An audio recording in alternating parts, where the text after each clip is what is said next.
Hey everybody, I'm Rob Nelson. This is Rob Nelson Live, and it is our Controlled Chaos Election Night Special. So, as all things Rob Nelson Live, we do it kind of on the fly, impromptu. Sometimes we jerry rig it. We always keep it interactive. We always keep it real. We always keep it fun. So here I am today in a cool location in Los Angeles. We're not going to tell you exactly, but no, we're in Mar Vista. It's actually courtesy of Judd Dunning over here on the left. Judd Dunning, Bullet Point Nation, a hardcore conservative. And as I always like to say, I'm on the left and sitting on the left. Not a, I won't. Judd, you're on there, right? Judd Dunning, a conservative. And a good conservative, not a racist. Thank you very much. We always drop that. This is my joke for those of you who watch with Judd. Judd is not a racist. He's a little farthest from a racist you'll ever get, but I keep saying it just in case anybody doubts, because sometimes people think when you're conservative, you must be. In any case, I'm going to talk to this camera over here. Next to Judd is Jen Massey. Jen's a tricky one. So you guys, over the course of this show, we're going to find out who Jen really is. Because Jen kind of keeps her profile on the QT. And it's not because she was like a porn star or something in the past.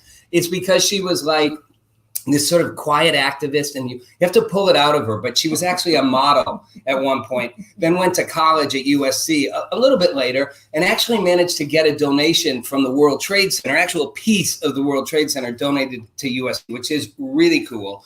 And she's here with us. She's funny. She's smart. She's a mom. So she fits the mom category. So wait a minute. Racist porn star. Keep going. We're getting there.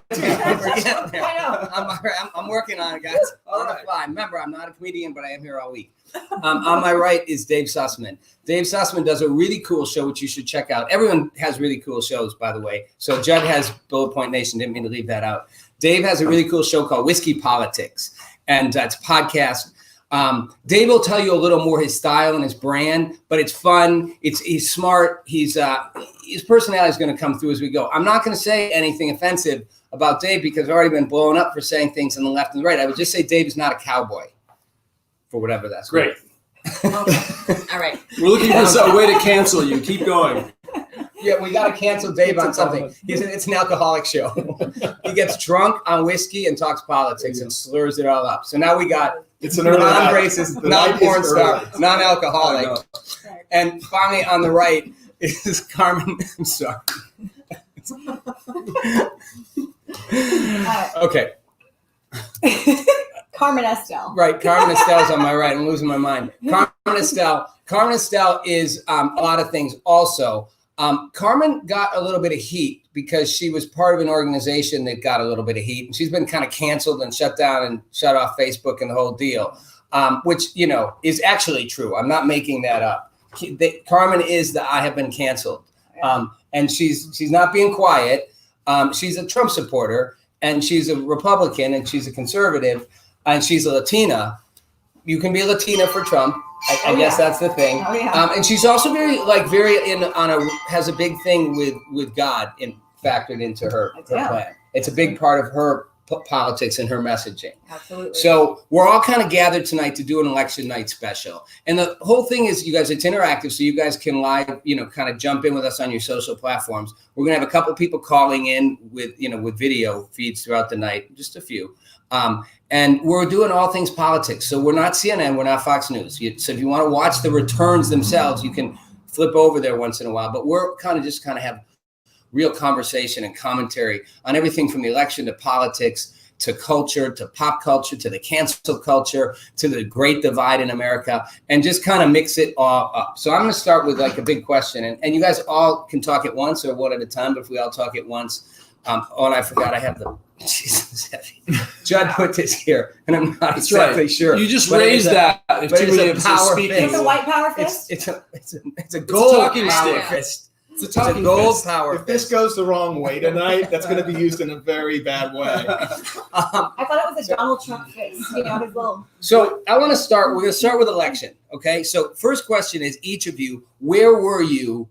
Where did you think things were going in this election a couple weeks ago? Be honest, not where you wanted it to go. We're not spinning it here. You go to CNN, it's like Biden's winning. Go to Fox, Trump's winning. It's like, okay. I get it. But like, where were you really, Judd? Well, I think it was stalled. Like I was waiting for Trump to do what he's doing this last few days. I mean, that's why I was wondering why. And it was a lot of it had to do with COVID. It was like, are we playing the COVID card, or are we going to? Because he has to hold himself tight. So now I think he's doing what he needed to do. But a lot of people voted early, so hopefully we're going to win. Okay, so 2 weeks ago you were where again? Good evading my question though. 2 weeks ago, I thought Trump should have already been out stumping the way he is down at the end. That's what he's great at. And I was like, where are you? Where are you? Right. So I was more concerned 2 weeks ago. He got out there and he started stumping. He's doing a great job. But is it too late because all the pre-voting, because the COVID shutdown? That's the one question we don't know tonight. Right. And you think that, well, we'll come back to that. You think the COVID shutdown was intentional to shift the vote? I look, 25% I believe in the virus, 75% I believe that government overreach has been out of control, and it's definitely going to affect the vote tonight. Okay. All right. Jen, Yeah. we'll go down the road, and then we'll stop once we get. Okay. Well, 2 weeks ago, I thought he was going to win. I've just been watching the rallies, and the enthusiasm gap between Trump and Biden has been ridiculous for so long. So I've never thought he wasn't going to win. So maybe I'm naive. So you thought Trump was going to win 2 weeks ago? Yeah, I did. You were like, I no did. problem. Yeah, and then. So let me ask you something, and you guys, by the way, you guys can all just jump in with me, like you can step over me or whatever, because I can talk for 4.5 hours by myself. I used to do a radio show and I had to if nobody called in. It's like ABC, it's like 4 in the morning. I'll be Nobody's doing that calling. tomorrow night. Right? And Yeah, you just 3 talk. hours. You just talk and talk and talk. You have to. You talk to yourself. You talk to people that are out there. So, so you said you knew he was going to win the whole time. And then wasn't it the past couple of days, because you said people voted early, which they did, but then there was a big search on all the search engines. How do I change my vote? Right. Yeah. And so that's when he started, working on the stump, like Judd saying. What do you think? What do you think, though? I keep saying, Judd hates this because I say this, but I think Trump was his own worst enemy in this thing. I feel like, he does, and I'm not a big Trump supporter. I'm not a big Trump defender. People know that. Yeah, I hate Biden. You're more She's of gone. you're more of a Kanye. Stay with me. Get over here. I'm for Kanye. I'm for Kanye. Just for the lay of the land, what are I you? thought this was I a am- safe place. A safe Oh, space. I'm not going to Rob, be you're out. triggered. Ah, The snowflake on the right has been triggered. No, what's just for the lay of the land? Yeah. My take, where I am Yeah, politically. yeah.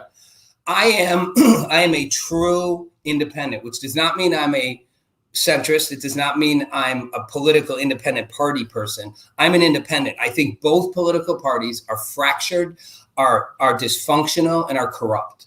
And I think they have held the control of the U.S. government between the two of them, and they like to share that power. And as long as they have power, they're okay shifting a little over here, a little over here. But that's why Trump was such a disruption to them, because Republicans didn't want that either initially. They're like, I don't want this guy coming in. He's not part of the machine. Mhm. And I hate both parties. I think they're, like I said, so I'm a true independent, and I liked Trump for being that initially. But I've said the whole time, Trump has so many flaws, which aren't just personal. As a leader, he is the most narcissistic president we've ever had, and he seems incapable of unifying people and incapable of not making about himself, which is too bad because it really hurts the agenda, much of which I think is good. That's Anyway, what I'm moving on truly to at. Dave. No, I'm just kidding. I don't disagree with that. I don't, because I mean, in 2016, I kind of came kicking and screaming into pulling the lever for Trump. Out of the first 17 guys on the and ladies on the dais in 2016, he was number 17 for me, but he wasn't her. And so I went in with my fingers crossed behind my back, and man, I mean, he did everything he promised to do, whether it's the judges, whether it's the economy and tax cuts, whether it's the regulatory state. Take a look at what he's done in the Middle East. 50 years of presidents, never been able to do that. So there's a meme that's going around right now with, 1995 Mel Gibson smiling, and then, Mel Gibson, going to the polls in 2016 to vote for Trump. And then 2020 Mel Gibson, and he's Braveheart. Arr! That's me today. Because, so where was I? A month ago, at the beginning of October, I called President Trump to win re-election with 319 electoral votes. Wow, wait, a month ago you did? A month ago. And about the first week in October. Wow. The last few days ago, I updated it to 326 because I think he's going to pull Nevada. Possibly. Wow. So I truly believe what you were saying, Jen, is absolutely what he has been doing with the rallies. And the media we know have been using suppression polls. Mhm. Mhm. We know the psychology It's agitprop. It's propaganda. It's 100%. We're going to try to manipulate people to shame you into getting rid of Orange Man bad. And we know how the media works. We know how they think. But my lying eyes do not deceive me. What we have just seen with these rallies around the country, Right. okay, is that a Eagle song? Yeah, it's an Eagles song. Yes. Yeah. It's about cheating. So they don't deceive, and what we saw. So I don't know how how it's going to go tonight. Right now, But we're you in the still midst feel of it. that way? I still feel right now. I think that if he wins Florida with 3 to 4 percentage points, which I think at the end of the day, I hate that cliche. 51-48 right now. I think we're there. I figured Biden was going to win Florida. I've been in Florida for the last month. I saw that happening. So before I get to you, Carmen, you're still here. Thanks for not leaving, feeling it's an unsafe space. I want to say to everybody out there. So as you can tell, I got a lot of Trump supporters around me. It's weird. I'm used to kind of having, no, if you've been watching my live streams, I'm used to having a kind of a balance, but people were also making fun of me the last few weeks because I've been in Jacksonville doing this town hall. We pulled a really cool town hall together where we had an entire community come together to talk about race relations and getting Black Lives Matter activists and cops and business leaders and Black people and white people and rich and poor. And we did it. We literally got, it's 13th biggest city in the US. We got everyone together, not everyone. We got, and we live streamed it and, it was a big story and then local news there and it was really great. But so I've had a lot of shows around that stuff. And probably had a lot more liberals on my shows, It really did because I had a lot of activists and stuff. And even I'd have police officers, but a lot of them were very anti-Trump. So it's weird being surrounded by all Trumpers. And I'm going to say to everybody out there, because I really am an independent, and I'll push back against the Trump stuff, you guys. I won't let it just be all Trump because I'll be the voice not Trump at times. But if you watch the media and what Dave was saying, there's been such a slide toward literally, I know Fox News stands out there and it's got a huge audience, but the mainstream media, the social platform, so much of it has been so anti-Trump. Joe Biden got no scrutiny. Literally nothing he did got called out. Literally the press either censored it, ignored it, didn't cover the story, blocked the tweets, the accounts. Shut down the secretary of the president's account. You shut down the New York Post, the oldest newspaper in America. So because of that, I feel like you're not getting the true voice the other way. So I'm okay that we're heavy Trump. Absolutely. Go, Carmen, we go. talked last night, I said to you, or maybe I didn't say to you, but I'm going to say something a little controversial. I believe that the media is complicit in domestic terrorism. They are literally pinning whites against blacks, conservatives against liberals, when really most of us love each other. The lie that they are telling the American people is so egregious and it's so disturbing. And it's like trickery. It's to me, it's spiritual warfare. And Amen. Evil use trickery to deceive people. And right now there is so much deception in America. We don't all hate each other. Most of us love each other. Yeah, there's a little bit of racism. Yeah, there's some a-holes out there. I don't know if we're allowed to guys. So there are some bad people out there everywhere, right? But the majority of Americans don't hate the other side. They don't hate. They want to find a way to love on each other like we used to. The media has done the best job at tricking the American people into thinking that we all hate each other, and they're really complicit. They're absolutely complicit. And then on Donald Trump being narcissist. Try to say his name. Don't. I just talked to a lot of people who know him and deal with him personally. Last year I was at a Latinos for Trump event and his personal photographer did a speech. And I'm like, I really want to hear what this guy has to say because everybody says that Trump is such a narcissist and such a jerk and everything else. And I want to hear, his name's Gene Ho and he's an Asian man. And he didn't go in as a Trump supporter at all, but he got the job as his personal photographer throughout his entire campaign. Okay. He got to see him putting on his tie in the morning, fixing his hair. He said his hair is real. He got to see all these Trump. Whenever he would walk into a room, the first thing he would do is he would go and thank all the people that were working. He would thank the law enforcement. He would thank the military. He said he could care less about the politicians. He is for the average working person and he treats everybody like gold. And this was like his main message. He said he couldn't believe it because he thought he was hired to film a racist. And he couldn't believe the lie because he followed Donald Trump around for like a year and a half. every step of the way, taking pictures of him from morning till night. And he is the furthest thing from a jerk, a narcissist, a racist, a bigot as you can get. And so it's just those few little things that he said that the media keeps repeating over and over and over that make everybody feel like he really is this way all the time, right? Well, so let me push back on that just a little. I didn't say racist, by the way. No, you that didn't. word did not. You did not. You said narcissist. And I've talked to plenty of, sure, you'll get talking to people, you get all different viewpoints. But I think a lot of people, even people of color, will often say they don't think Trump's a racist. I mean, the notion that he personally is a racist seems just hard to buy at this point. I mean, and he was an anti-Semite too, right? Except that his brother-in-law, his son-in-law is Jewish, and his daughter's by convert. Like really, but you're still, he loves Israel, but but he's still an anti-Jew. But so I don't think he's a racist. I've said before, and I've said this to Judd. I think he sometimes race baits. I don't know if that's intentional or if he's just not very sharp about it. How does he race bait exactly? Give us an example. I think when he's asked about white supremacist groups, he always gets a little tense and says, they'll say, "Will you condemn them?" Condemn them. Yes, I condemn them. Yes, that's enough. No. It's we're not get enough. This conversation. It's not enough. When I say it's election night, we're already jumping into Trump's racism, which is the dialogue, the meta dialogue that's been canceling the whole Trump administration. That's why I'm just saying it's interesting. Like that's where we go. That's what's it's a leading question. Yeah, it's a leading question. But you say because the whole Charlottesville thing, there are good people on both sides thing. That is one of the most debunked theory. It's been debunked over and over. And what do they do at the debates? What do they do whenever they ask him a question? All right. Do you condemn white supremacists? This is the first question in the debate next to COVID. Okay, which is a leading question because he came out to take apart what was said about Charlottesville. It was about the people on the other side that were there who didn't want the monuments taken down. I know. But most people don't. I know, and it's a good point. And a lot of people out there still don't know that. You're right. And I think it's a point worth reiterating. And the media has perpetuated reiterating because if you're not following exactly what Dave's saying, if you want to listen to what Trump actually said, now you may say he shouldn't have supported the people tearing down monuments. That's a different issue. He was saying people who don't want monuments torn down are good people too.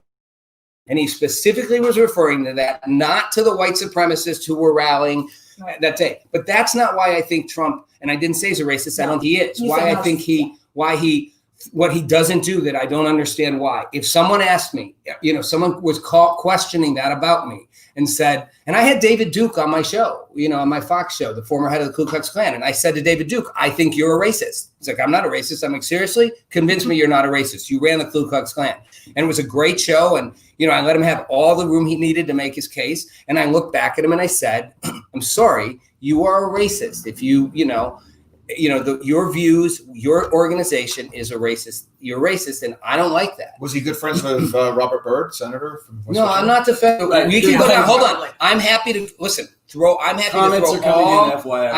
to throw all the Democratic racists under the bus. All I'm saying is, and Biden in there too, because he hobnobbed with him. All I'm saying is, if I'm Trump and you ask me those questions, one of you guys tell me why. He doesn't just go, instead of going, I have condemned them, I condemn them. That simple word, I condemn them. He has. No. He says that. I'm saying why he doesn't say with passion, the way you just did, say, listen, I do not like white supremacists. What they stand for is revolting. If you are a white supremacist out there, don't go using me as proof of anything. I am not your fan. I'm not your ally. I don't even want your votes. Right. Go away. He doesn't have to. Yes, he does. Why? He does. Why do you have to validate? You're perpetuating the To argument. disarm the media. You need that. No, but Some people don't need it. I wanted to disarm seen the him say media. that I wanted to disarm this thing. In the last debate, he said, sure. Okay, so that was his answer. And then he got tripped up by the next question, I think. And then so he went, they wanted him to disavow the Proud Boys and all this stuff. Right. But he has said that The the poor exact boys. thing the poor boys, the exact thing that you just said, boys. he has said And in poor so black many children. interviews, Biden. he actually has said the exact thing that you said as emphatically as you said it. He has said that in interviews, and they just don't air it. Listen, They Trump, don't air it. I'll give you this. Trump is really sometimes talks like a sixth grader. He's not great at making a more eloquent argument for anything. Yeah. Even the things he's all about. Even the things he's all about. It's right. It's like greatest rally ever. greatest economy, greatest Greatest of the great. greatest of the greatest. And it's like you're kind of like, seriously? But can you separate the personality from the policy? I think you have to. Because this I is think what you the have to. country has been I think facing. you have to. That's the decision. Right. I think you have to, Yes. but we're not. This is the first Most time. people can't. This can. is the first Most time. people You're right, can't. and this is the first time. By the way, Spitfire. Someone put up Spitfire. Thanks for the comment. Good point about if Trump's condemning. Not it's enough. The left doesn't condemn Antifa. Again, nothing I'm saying. Right. There is so much room to throw the left and the Democrats under the bus for the thing hypocrisy. Let's just start there. There is anything I'm saying about Trump. I haven't even gotten to Biden, who is the first candidate to ever run for the presidency simply on the platform of I am not Donald Trump. Like, I am not the guy in literally. What are you electing me for? I mean, other than the fake build-up they make that he's honorable and noble and a leader, it's like led on nothing. Maybe the crime bill, which was really bad for black people and most of America, stands for nothing. Friends with white supremacists, buddies with them. Has no distinguished record. Failed bid for presidency multiple times, and yet, what is he about? He's literally. I think I'm he not gave Donald Trump. the eulogy at Robert KKK Bird's Yeah. I think he did. Sure Who's did. a white? He did. If those don't know, He sure Robert did. Byrd was a Grant white supremacist. Kriegel of the KKK. He was a senator in West Virginia. If you've ever been to Charleston, West Virginia, which I've been to a few times, it's a beautiful town, Gold Leaf Dome, Capitol Dome. Every part of Charleston is dedicated to Robert Byrd. And there's Robert Byrd Boulevard. There's Robert Byrd statues. The man, he was the head of the KKK. Mm-hmm. And he and Joe Biden hung out like little girls on a park bench. They were buddies. They were. And Joe Biden defended him. And again, you can say, oh, well, it's what we do as senators. No, if you're a white supremacist, you should stand against, and you're not, if you're Biden, you should stand against the white supremacists. And did they ask the Joe Democrats- Biden this question No, at the no. debates? He Did gets they even no. bring it I up? didn't ask him any Let's questions. crush the common day racial dialogue and go back in history of the Democratic Party. I mean, really, if America wanted to be a historical society, all we have to do is just track back the Democrats and racism. Bingo. Go all the way back to the KKK, a Democratic body that was policing after, keeping racism in place. It was like a post-war war force. Then they fought us all the way. They fought us all the way through the civil rights. They fought women's suffrage. I mean, the Democrats are the big switch. We all know this is true. Every day we get into this racist dialogue and separatist dialogue today, we're negating history. And the truth is, it's still majority Democrats have the race problem. So why are we lost? That's the election. We're not even talking about the real history problem. Go ahead, Jeff. I was going to say, they like to say that Republicans and Democrats switch sides at some point. It's Yeah, the big that's switch. always Big their- switch. Weird myth. Yeah. It's the big Weird. switch. Right. And there never really was a They come up switch. with There it. never really was a switch. Three guys Right. came There over. never really was a Dinesh switch. D'Souza wrote a book about it. It's called The He Big did. Lie. Yeah, And right. his book, Death of a Nation, was based upon that book. Yeah. And I think some of us were there to see his movie and his film. I just had him on Whiskey Politics last week, and we talked about this. And that is exactly, so for people that are it's not that you're uneducated, it's just the media and our schools haven't taught this. Mhm. But, up to the 1965 Civil Rights Act, all right, there were the Dixiecrats, which were Democrats in the South, were some of the most vehemently racist people out there. They prevented the civil rights. It was basically the vestiges of the Civil War. And these were the Democrats that were running things. All of the senators, including Robert KKK Byrd and all of those folks that were from that period, they prevented the Civil Rights Act from taking place. And it was Lyndon Baines Johnson, LBJ, that had to negotiate with the Democrats to pass this thing. What was it that LBJ said? Does anybody remember sitting on his toilet? I do. I'll I'm not keep saying. those We're not gonna say it. Yeah. right? 200 Voting Democrat Democrat. for the next Right. 200 years. Right. Okay. And that's as bad as You Ain't Black, to be honest. Right. Take it to common day. Why are we not looking at Well, okay, Nobody super asked about predatory, You Ain't super Black. predators? Let's talk about Biden's race issues. The race They're jungle. huge. They are huge. But that's not the reason. Look, you're not going to win the battle to try to get the media to be fair Or rational. They're not fair. No, well, it's all the Or same it's thing. history. They're Or not going to be honest. fair or honest about it. They're not Yeah. going to hold the left to the same standard. They're not going to hold Biden to the same standard. There's a deep hatred of Trump. It goes beyond his politics. It has to do that he was an institution basher and that threatened every single institution from both parties Amen. to the intelligence community. I got to be honest. I loved when Trump went after the intelligence community. I was also like, you just basically signed your warrant that they're going to do everything to destroy. You went after the most powerful clandestine force in the world and pissed them off. It's like, and you know, they're going to mess. They're going to be like, and they still are with the laptop. They are going to never. They're right. But I love that he was willing to challenge that. All I'm saying is, when you ask Judd why bring it up, is I feel like part of the challenge for the Trump supporters and the Republicans in general is to not take the bait of the Democrats and get caught up in trying to sort of go, why aren't you talking, boom, and be willing to, you know, when I said, why can't Trump be more willing to say things a certain way? Because there's nothing wrong with trying to win the independent, the middle, who's being shot at by this other way. And when you just sit there and go, no, but he has, I'm going, well, he clearly hasn't in a way that connected with, and I know you're fighting a media that wants to depict him a certain way, but if I'm Trump and the media is depicting me that way, I am going to walk out there and I'm going to say to every independent voter out there, anyone who's not bought into this thing and won't care what I say, I'm telling you right now, if you are a white supremacist, get out of my country. Right. Okay. And if you say that, you appeal to independents who aren't in the tank. Yes. I think that was a missed opportunity. And I think Republicans can build the net right now if they're smart. A new Republican Party. I agree. A new majority. At the debate, when you say he's a narcissist, I think when they ask him that question over and over again, the white supremacy question, he does get into his ego a bit and he gets mad that they ask him again. He's like, here we go again. Which is why they do it. I need to say it again. Yeah. So he doesn't come out with the passionate, that is not true, that's emphatically not true. He gets upset about it and he's like, well, that's it again. And so it comes across like we all cringe. Can I drop my logic evolution? So I've been talking about that. Here we go. Already, everybody. If you need to take a break and go to the bathroom, come back in 5 minutes and Judd will still explain. No, he's genius. He's a genius. Logic, it's just, right? You've got to gear up, sit in the class. I'm in the GOP. I'm racist. You're for Biden. You're a liberal. You're a pedophile. I'm going to call up your family. I'm going to let Megan's law, and we'll talk about it later and prove if it's right.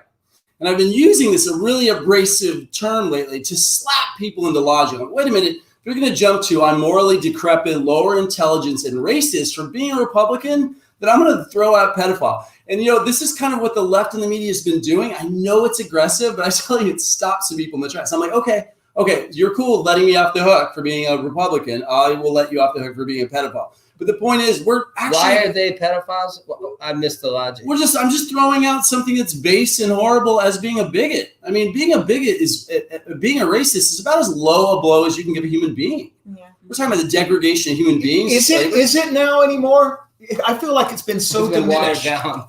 Right? We're all racist, by the way. Because 4 racists at this table right now. So 4.5. I got left out of that. I'm free. I'm not. But Judd, I think it's a great metaphor, a great analogy, I should say. And I here's the thing with all of this is that, you know, and I know Emmons is going to be joining us a little bit later. He wrote a book called The 80% Middle. Mm-hmm. Okay, so we've got the 10% on the extremes, which basically fills our Twitter feed. Okay, right. It's just the right and the left screaming at each other. And then we've got the 40% around the middles, just normal people living their life, taking care of their family, running their businesses, and they come home. We live in this world of politics, right? They don't. They watch Dancing with the Stars, okay? And so they turn it on every 4 years or every 2 years, and then they check it out. And how they do go with personality over substance in many cases, which is very frustrating for me because I think policy trumps everything. Okay, yeah, no pun intended. No pun intended. But what you just said is absolutely correct. That seeping the hatred and really the vitriol that we're seeing from the far left has been promulgating up from the Twitter basement with the blue check marks. That is now what is the mainstream news. That has been percolating into mainstream media. So many people now believe truly in their hearts that we're a bunch of racists because we support the policies of Donald Trump. And I think that you make a great point right there. Yeah, because I feel sorry for people that are of ethnicity in America because they have to live with this constant dialogue as well. I mean, think about the selfishness of perpetuating this dialogue to take political power. I mean, people need to be inspired and loved and given opportunity. But that's the American way. Right. I mean, that's our normal dialogue. That and the deficit, which I'd love to get to, since Rob was lead or leave, if people know, he was like a Gen X leader for attacking the deficit. We don't even talk about the deficit. And by the way, are we even talking Are we? Where are we talking? Where are we looking? It wasn't We one question. don't even talk about foreign policy right now. What about China? I mean, there's some serious things that are happening in the world. We're talking about racism in America as our main dialogue, and COVID and control. We're not even talking about what matters right now. So that's a big issue. When do we return to normalcy of what we're The Democratic call in there. at? Look at the president's numbers from 2016, 196 to come forward 179.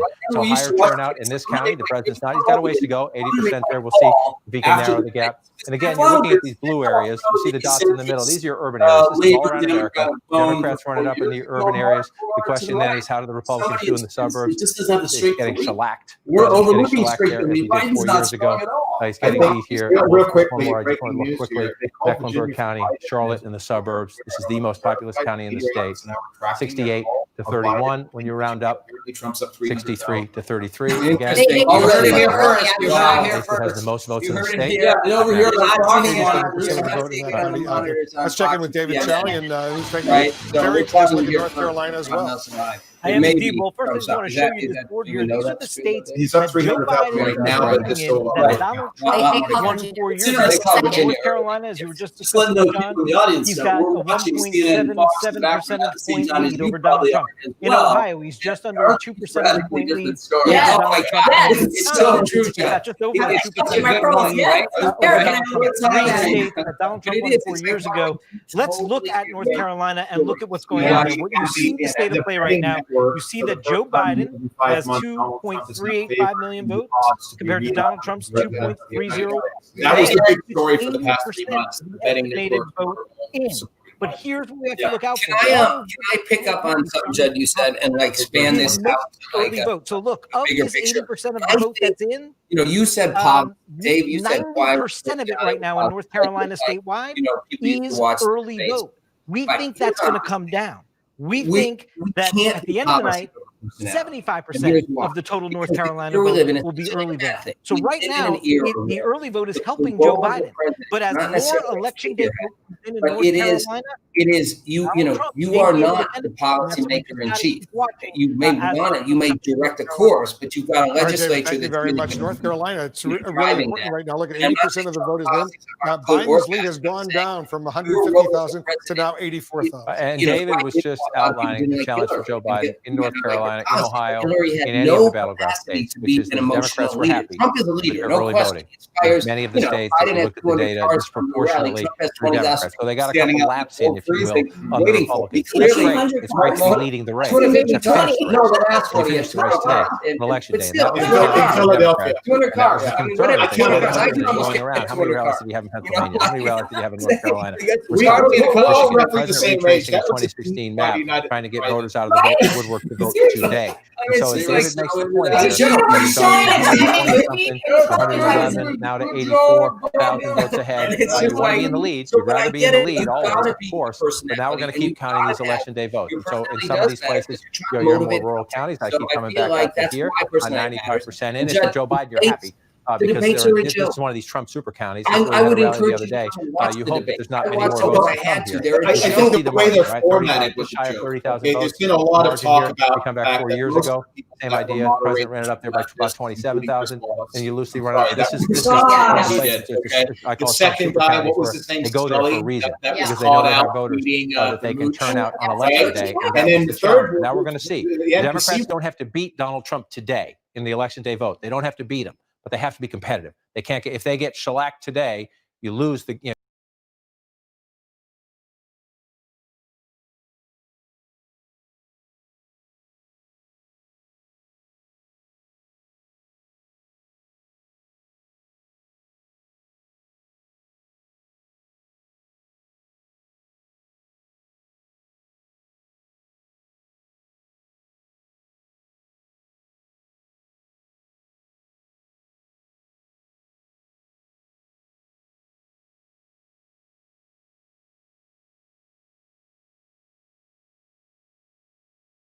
You guys have been able to hear us. Can Yeah, we you hear don't. us Bruce, now? Can Bruce, you hear us now? Bruce, we don't need any background at all. Just us. Maybe some Kanye. Yeah, if we have music, yeah. or Little Pimp. who I just learned about last night for the first time in my life. Little pump. pump. Little pump. Little pump. I have one interjection because for 20 years we've been doing an election party. So I'm just going to let you know I'm going to be leaving in a few minutes. I think you have another guest coming. I'll be coming back. I have a bunch of people in the front house who love Trump privately in California. I got Judd, here's my question to all you guys. So, because you guys are all pretty much in the camp of the Trump camp, clearly, and I'm not. So here's my question, and it's true on both sides of this issue. It's true on the left and the right. It's true on the Trump and the Biden. I mean, at least a lot of Biden supporters will now admit they're only for Biden because he's not Trump, and they don't really care what Biden does or doesn't do, and they would have been for anybody who wasn't Trump, right? At least some people will admit that. I mean, let's be honest. There's very few people who can, with a straight face, go, I'm for Biden because he's a visionary leader and do anything. It's like, I'm for Biden because he's not Trump. Like, he could literally be dead. That's a statistic.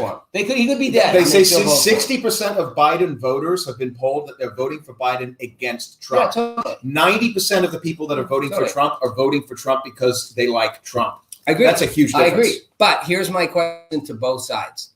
Why can't you guys as Trump supporters ever acknowledge you talk about not liking the divide, but you will never give neither will they, but you'll give no ground. So to me as an independent, I'm looking for both sides to acknowledge imperfection. You guys will give no ground. You won't even admit Trump is a narcissist. The guy's a narcissist. That's not true. That's a blanket statement. Yeah. No, it's not. I'm just saying from what I've heard. Passion for what's great about a candidate doesn't mean we're not looking at the shadow of that same candidate. I mean, democracy is taking the best of the available options. Yeah. So Trump's the best available options. I'm going to be passionate about what works. He's got 340 great achievements. Most of them were down the party line for me. I feel excited about that. I feel excited about his productivity. I feel excited about America being proud of ourselves instead of the Obama shame years, the America shame years of Obama. I was always just telling us how bad we were and unjust we were and how unequal it was. It wasn't inspiring. The guy's inspired a lot of us. So it's not that we don't see what isn't working well in his personality, but it's like that troublesome friend you have in high school. You're still going to invite him to parties. That's how Trump I'm not even asking. That's great. I'm not even asking for on the personality stuff. I'm saying, if we're going to heal the divide in this country, both sides are going to have to start giving some credence to some part of the other side. And right now, you're a good example, and I know you well, Judd. You won't give. It's like you're here, and it's your vision and your view. And even when you came on the show with my other guests, that you wouldn't even acknowledge a little bit. And I'm just saying, you could go, well, no, because I'm 100% right. Sides are going to be 100% right. We're just going to keep ripping this country apart until both sides go, these are my core values. But I can see, you're not the Antichrist over there. I mean, the same for that side going, you're not all a bunch of from racists. The left than it is from the right. The right looks pretty harshly on people on the left. No, I don't mean the ultra leftists. I mean the left side of the divide. Okay. I don't know if you were about to say something. No. Okay. So here's the thing. All right. I'm one of those individuals that truly believe that I think most people can agree on the ends. We may not agree on the means. We all want good environment. Nobody wants to be in a war. We all want a good economy. We want people to be self-sufficient. Okay. And then the question then comes down to, all right, well, then it really is a binary choice between, do we achieve that through a centralized burgeoning government that is going to tax us out of existence and then determine which of us get their goodies, or do we trust rugged individuals, capitalism and free markets? That is the divide. Everything else, I believe, is truly just noise that is created by the partisans on the far left and the far right, that the media perpetuate and creates us in this civil war environment. Most people will agree on the ends. Now, again, the question then comes down to, can we figure out the solutions? Now, I am a firm believer that, listen, I don't believe Donald Trump is a racist. Do I believe he's a blowhard? Do I believe he's a clinical narcissist? I've met a lot of very successful business owners in their life. Many multimillionaires, many billionaires have the same entrepreneur gene that Donald Trump has. For him to be successful, for him to create that kind of wealth that is otherworldly for most people. He has to have that level of personality. And those people are very, very hard to work for.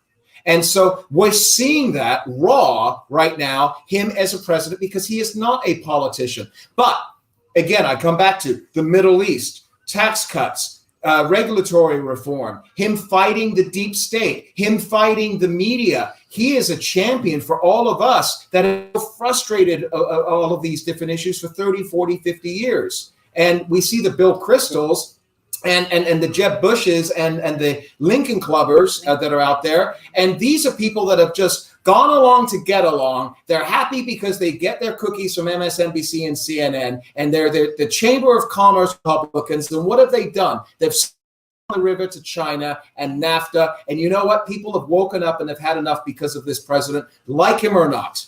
Well, Dave's got a strong point of view. That's the passion. But okay, go ahead. I want you to go with this. But again, I hear you, but you just proved my point, which is if I'm a Democrat or a liberal out there and I hear what you said, more and more emphatic as you went down it, there is no room for my views. Basically, everything or want or value has been thrown under the bus. You've made it a binary choice. We can either go this way or we can go to a bloated deep state government boom. So anything I value, and that gets that is the choice. But it isn't. It isn't. There is no middle ground when There's you have a binary ground. choice election, because There's you've got common ground. socialism or capitalism. No. Those are the choices of the future of this country. That's my point about the binary choice. Yeah. See, and I don't As think far as that's really faults where are we are. concerned, I really believe that the Democrats are not able to take the plank out of their own eye before just understanding that everybody has flaws. No, is the man perfect? He's not perfect. Nobody's perfect. Do you know anybody who's perfect? I mean, raise your hand if you know anybody who's perfect. I certainly do not. I've made my fair share of mistakes. I've said probably more disgusting things Trump said to Billy Bush in the freaking green room 11 years before he ran for office. You know, it's like we say things, and then if they're caught on What was tape, her name? Yeah, I was gonna say. sorry, I gotta it go. just started with a P and You were ended with a making- Y. That was her name. Her name.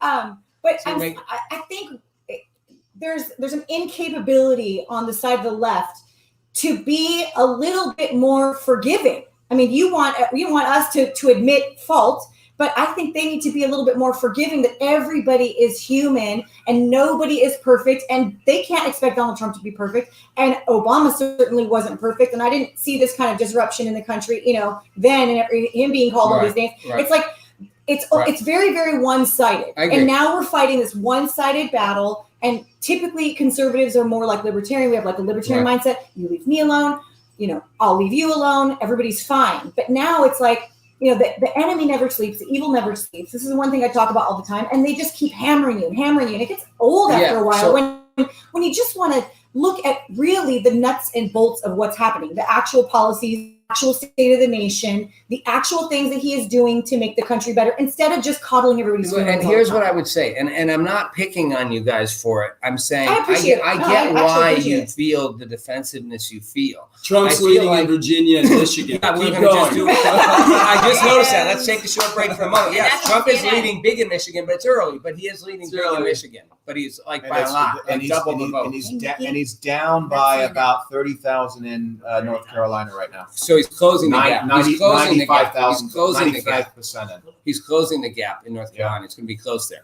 So what I'm saying is, I feel like that plays right into the media's hand. They just called North Carolina for Donald That's Trump. South Oh, no, Carolina. that's South Carolina. I'm South sorry. Carolina. Dave got so Sorry. excited. North There's Carolina. Dave got captions. so There's excited. captions, and I'm not wearing my glasses. Poor Rob, I They feel like got so you're excited. independent sandwich in a. I am. Oh, But that's I'm so gonna exciting. be an independent sandwich because the truth is, if I have a liberal here on this corner here, it's going to just be a shout. It's going to be it's going to be it's going to just be yelling. Right. So I'm happy to be the independent. That's why we do Smack and Cheese, Wow. Judd, where it's Right. the conservative and the independent, because I feel like that is the audience that can be won, is this middle audience, this independent. And there's a lot of them. And I feel like a lot of conservatives play into the media's hands by being, we have to be defensive, we have to be boom, boom, when in reality, I feel like much of the country they know the media is Dave said that the media is trying to divide us. I think much of the country feels that, and they're looking for anyone to step away and be the olive branch. won't. Well, the left won't. You're right. Let them keep being extreme. If the right goes, look, our ideas are good, and there's room for you, and there's room for your ideas too. It doesn't have to literally be socialism or capitalism, because it's not. We're not going to become a socialist. I think country. it is. We're not. I think we are looking at strategy. Hey, this is called controlled chaos, so I'm going to create a little chaos. Here comes Judd. Just got somebody from our party just let us know the betting odds. Back to Sussman's earlier comment of whiskey politics. The betting odds just flipped in favor of Trump, just like 2016 when he started to move toward winning. Yeah. So we're going to see. We shall see. Yeah, they just I'm gonna be flipped. doing the Trump They dance just flipped all tonight. night long. They've been very heavy in heavy Biden's camp for the last 3 And months. this has nothing to do with racism. We're just happy about America. Stop it. They had to bring up racism, didn't you? Stop being such a racist. So listen, Oh, again, Judd's never going to wear this out. Rob, you've got an absolute valid point, because I think that for a lot of Republicans, especially for those people that want to be able to work with everybody to try to make America a better country, we want to sit down. We want to try and bridge the divide. The problem is that this president, and we know now this is an absolute fact, we've all interviewed people that can attest to this, is that they tried to take this president out during the campaign, and they never stopped. They never gave him a chance to breathe. The fact that this president was able to do everything that he got done in his first 4 years with a Democrat Congress that was sanctioned by the Hillary campaign, that started from their dossier that they paid for, and it went all the way through to literal impeachment for the same thing that Joe Biden actually did. They impeached the president for something Joe Biden did, and it wasn't Trump. Is that, okay, well, geez, let the foot off of the accelerator for a minute, and let's sit down and try and work this out. Where's the infrastructure bill? Let's try and figure out Obamacare. I mean, we had our own fifth columns in the first 2 years. Remember John McCain with Obamacare? Hold on, I'm going to stop you. Hold on. But here's where I'm going to push. Again, I don't think you're wrong. I'm trying to find a common ground. Yeah. So Republicans, for half of Obama's administration and all of Trump's administration, had a shot to offer a vision on healthcare, and they did not do it. It was anti-Obamacare, which was Obamacare was a train wreck. Anti-Obamacare. Suddenly they were in control of Congress, and it was just still Obamacare can now go away, replaced with a vision. That's an example of where I'm saying, like, a chance to offer something, a defined, thought out plan for America, and Republicans didn't do it. So to just say it's all Democrats, it isn't. And maybe that was kind of coming together. I think that was healthcare is a great example where the divide was just kind of this or this, and it's socialism or not. And the reality is it's never going to be one or the other. We're going to find a balance. We'll always have big government. We'll always have some big government. Free markets. That's true. Yeah. Whose girlfriend is this, or friend? This is one of my best friends. Okay, there we go. Hey, Brett. We need to create a relationship problem with that one. Do we have music in the background? Hey, I also know Michael Loftus is going to be coming in soon. Michael Loftus is going to be coming soon. And he just let us know, Michael Loftus from the Loftus Party and Fox Nation, that Trump seems to have the lead in Ohio. Yes, so he does. Tracking that. And here's another. Not on CNN. Hold on. Before you guys, I'm just to a Hillary here. So you guys are getting all excited. We're not. You're getting all we're not excited. the only ones that are thinking Trump is about to win this thing. China's yuan, okay, is No tanking. way. It's absolutely Wow. tanking right yes. Well, That's I'm really saying here. Listen, guys. now. What does listen, that? What does I'm that say about China and Biden? Yeah. Well, okay. We can go there. we can go there, but That's interesting. we can go there. Look, Just look at the laptop. Listen, I lived in China in the 1980s for 4 months. I can tell you from back then when I was at Tufts studying, international studies, I used to say, and no one even knew much about it, I would be like, China is their mission is to simply become the world's most powerful force, the most powerful economy, and they are going to wait the U.S. out. They're like, we can take 50 years while you guys just keep digging your own hole. So the blinders the U.S. has had on China, and I'll give Trump credit for pulling those blinders off. Other presidents knew it. They were afraid to pull them off because they're sort of like, well, we're like a drug addict in China. We need the cheap labor. We need, right? We need to buy your products, right? So I get it. But I think all I'm suggesting is I'm going to keep coming back to this. We no matter who wins, we got to find common ground. All I meant by don't do a Hillary is they were all so excited. Look, we're going to win. And then at about like 10 o'clock, everyone. And by the way, can I just tell a quick story about Hillary after after the election, the next day, I was at a film festival because I'd made a movie. It was a documentary, and it was in Napa, and it was a lot of liberals. And we came to the day after the election, and there was a big thing. It was like we were doing something and people were crying, and it's tears. And I'm like, you guys, okay, she lost the election. People were like, this is the worst day in American history. It's the end of the world. It's the end of America. It's the end of the government as we know. It's the end of life. And literally the keynote person who was supposed to be there didn't come because they were staying home, keeping their kids home to comfort their kids. They're like 10-year-old kids. And I literally looked at this room of liberals and I was like, are you guys insane? Like, this is not the end of the world for you. 4 more years, you can elect someone else. The Constitution, the Republic is fine. And people were just like, I don't know. And it was like, oh my God. So I feel like they were all brokenhearted too quick. So you think that 4 years later, when they were all still alive and flourishing and the world hadn't gone into nuclear war, that they would actually be like, oh, maybe we were all duped for a second. You know, can we talk about China again for one second?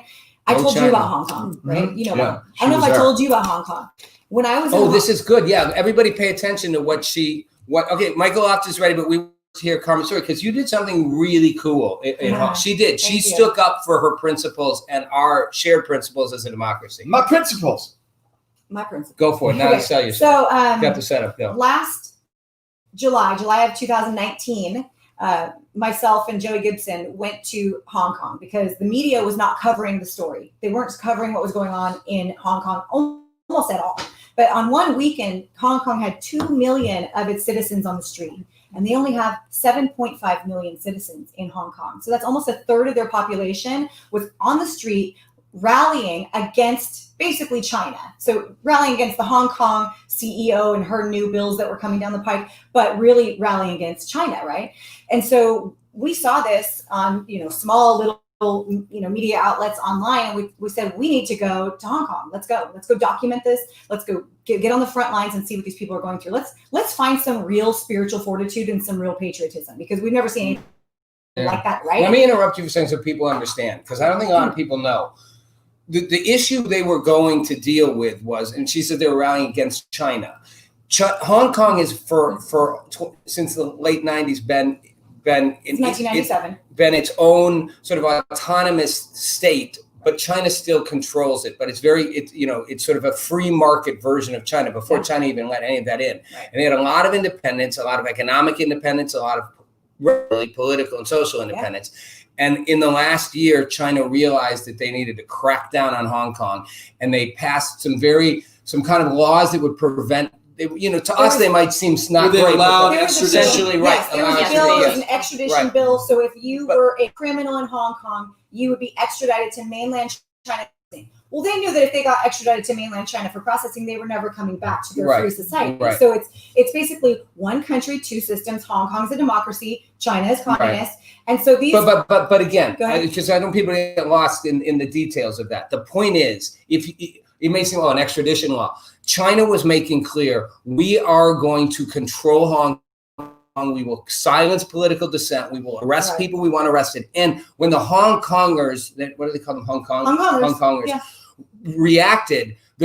Our protests here, like you get out a school card to go protest today here. Like if you want to go to a protest, it's like, you get a badge. You probably get they were literally being told, we will punish you for protesting. And yet millions of people came out because they knew the literal fate of freedom was on the line. And that's what you guys walked into. That's right. So that's a real protest. 1997, Hong Kong was given back to China from the British. They have until the year 2047 before they actually have to take them over, governmentally.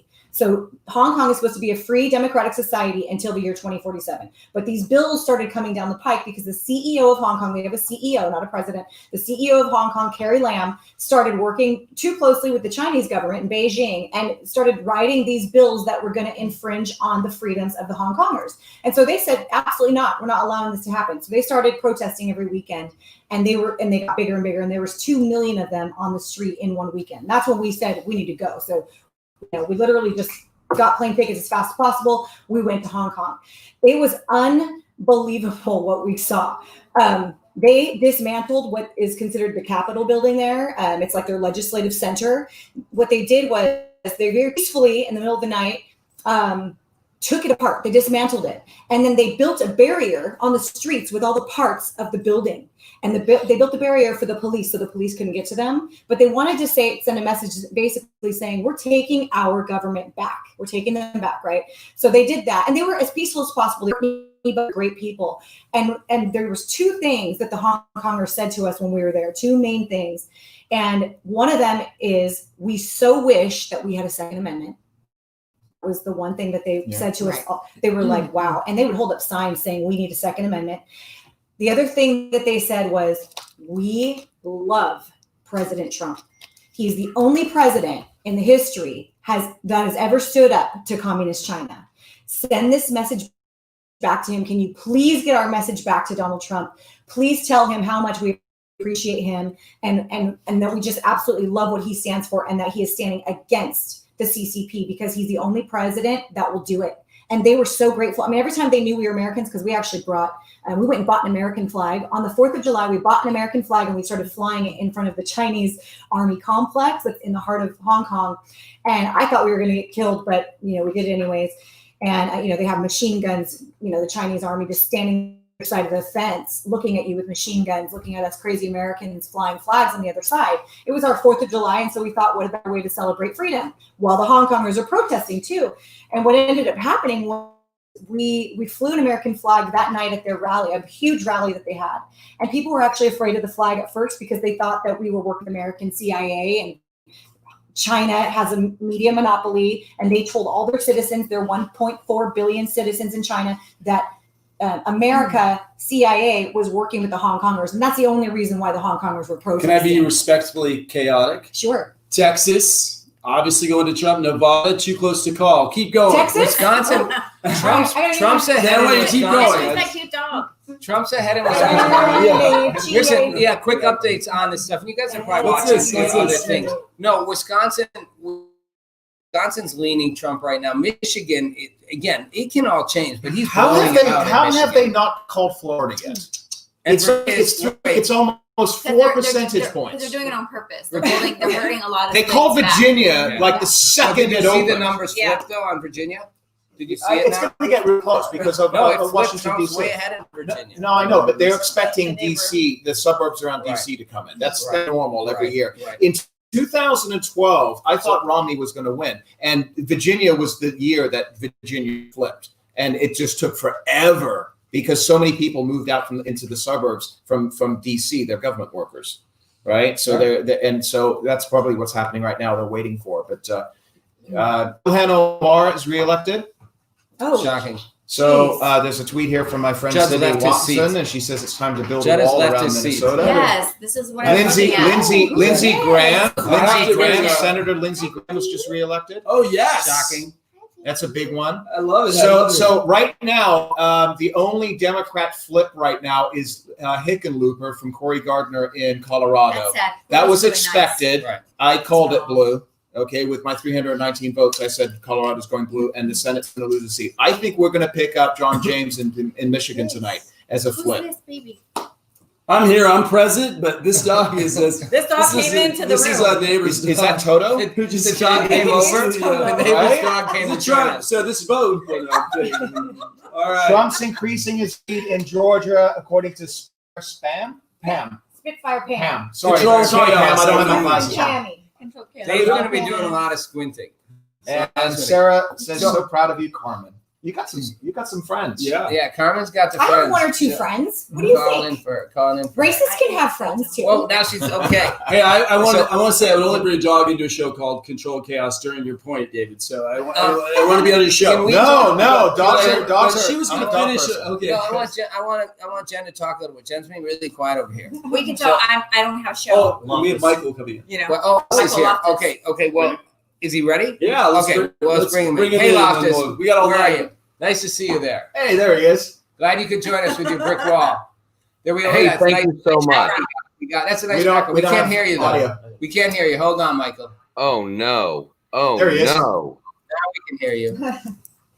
We hear you That now. was so close. That was so West close. Coast. How we doing? How we doing over there? Is New York about to flip, Michael? I'm sorry. Is New York about to flip? I hope Trump in so. New York? I haven't been able to watch much. I'm just getting caught up. I can't believe it's this close. I cannot believe some of these states are this close. It's very disheartening. Here's my story. It's the media and big tech. That's it. That they managed to get this old, withered Joe Biden this far is scary. Yeah. Yeah. Mike, you make an interesting point. I was actually just sort of pivot to that. You know how we use those words like pivot? What's the other one? Unpack. Unpack. Everyone says that. We got a lot to unpack in that. They say that on CNN all the time. We have a lot to unpack when someone says something. It sounds very official. It sounds like pivot and unpack. We're going to pivot and unpack, Michael. No, about the culture thing. I think in some ways this, what's happening in our culture right now in terms of the censorship and the canceling of people, it goes beyond whoever wins this election. That would be my thing to you, Michael. I mean, you're in New York. You're right. The media had a lot to do and the social platforms did, but I don't think it matters who wins. That process is going to continue. That to me is the real threat. People talk about the Second Amendment. Second Amendment's fine. It's not going away. No one's ever going to take everyone's guns away. That's a fantasy on the right that guns are going to get taken away. They're not. It's just not going to happen in America. No, it's not any more than abortion's going to be outlawed. To the two social extremes. They're going to, it's like the left goes, they're going to make abortion illegal everywhere. They're not going to make it illegal everywhere. It's not going to happen. It's not going to happen. They're not going to take all guns away. But the social platforms will censor us, Michael, no matter who wins. All the time. They will keep censoring people. Yeah. Trump I have to disagree with you on the guns thing, because in the last 6 months, I watched the federal government, the state government tell people you're not allowed to go to work. Now, you think that Americans would stand up for their rights and they go, screw you, I'm going to work. They didn't. They folded like deck chairs. And they folded because of the disease. They maybe again the media maybe fear is the ultimate slave master. And the media is brilliant at using fear as the ultimate slave master, and they can do it with anything. But they haven't done it with guns. But they're doing it with guns. No, but here's my point. They highlight the one, mass shooting instead of highlighting the fact that hundreds of people are getting killed by just pistols every single weekend in Chicago. But my point is they haven't, all that around guns and gun violence for years has gone on. At some point, I just think you lose the middle, and it's a huge block of people when it's like restricting certain kinds of guns and certain kinds of, gun laws are not going to take guns are never going away. Even if you outlaw them, they're not going away. Pennsylvania, Trump is up 50.1%. Yeah. My happy Trumpers here. It's only 26% in, and it's going to be a few days before we hear Pennsylvania. Hopefully, they don't need Pennsylvania. Oh, by the way, there's a great riot later. If you guys look at how it goes through. Came down to LA, man. We're ready. I think Michael might be ready. You got your armored tank with you, right? I did. I brought my tank.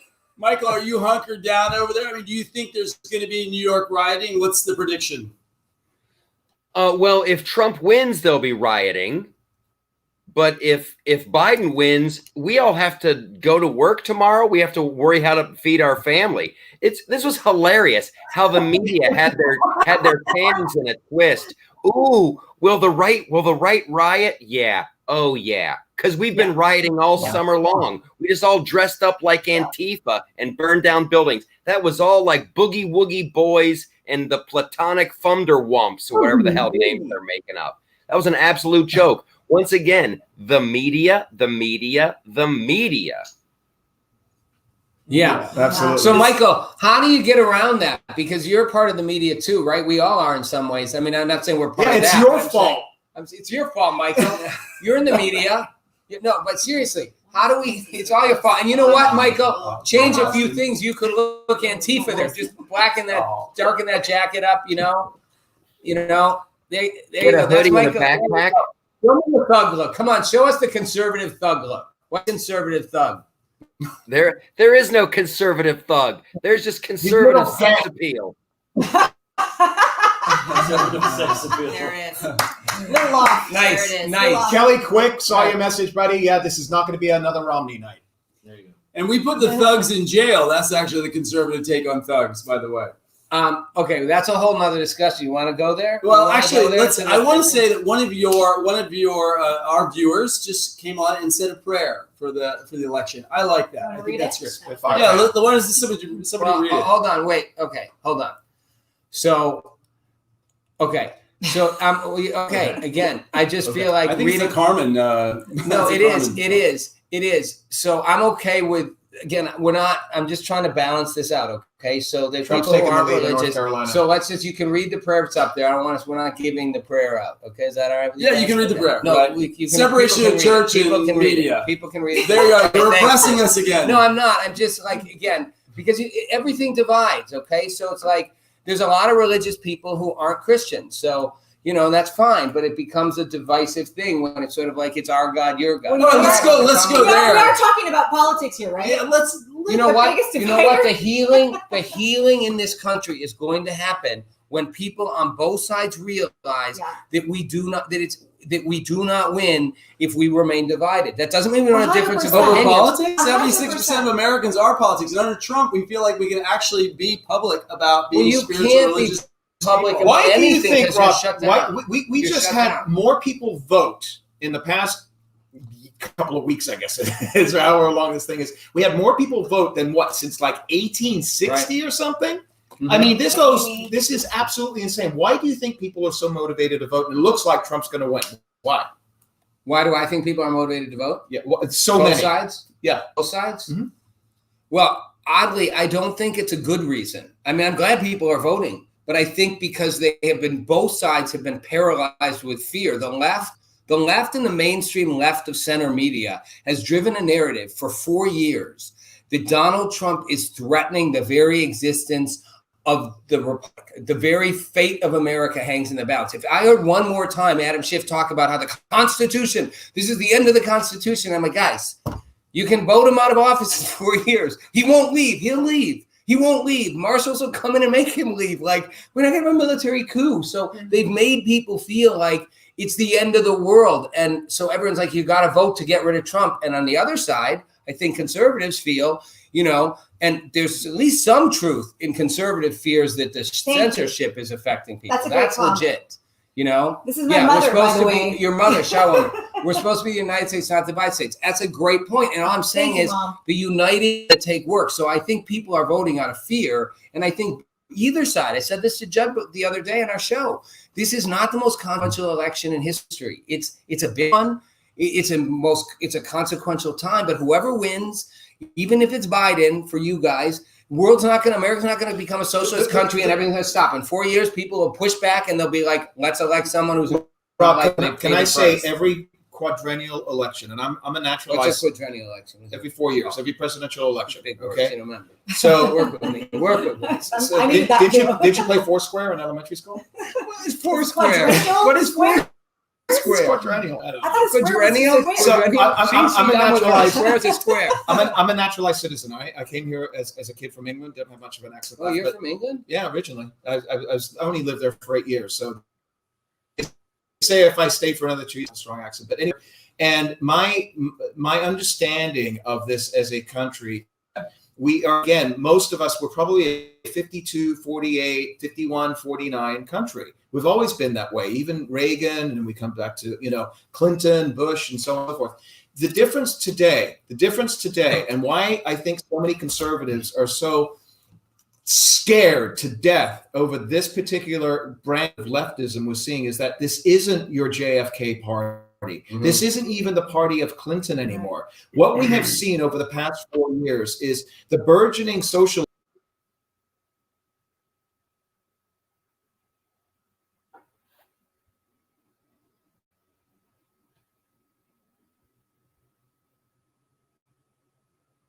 We looked at Joe Biden as a Manchurian candidate. He was a Trojan horse. We know Joe Biden.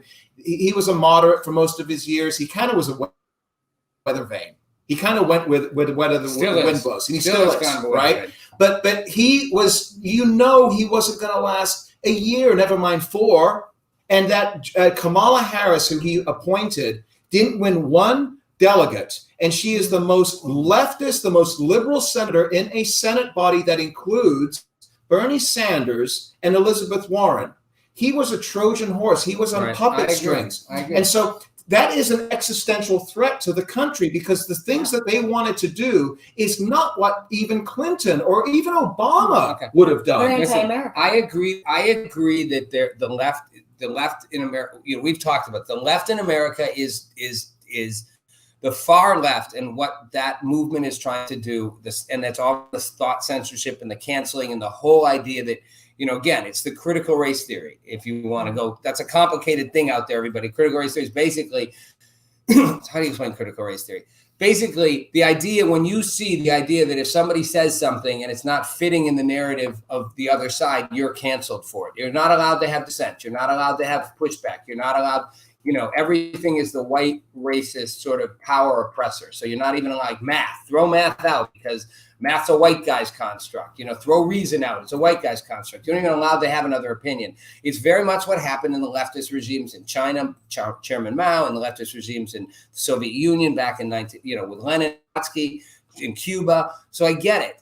But all I'm saying is I don't actually think that's going on, Dave, is my point. That's going on, period. That's going on beyond. It's not about Biden. That's going on in the underneath the candidates. That leftist drive. So we're talking about apples and oranges here.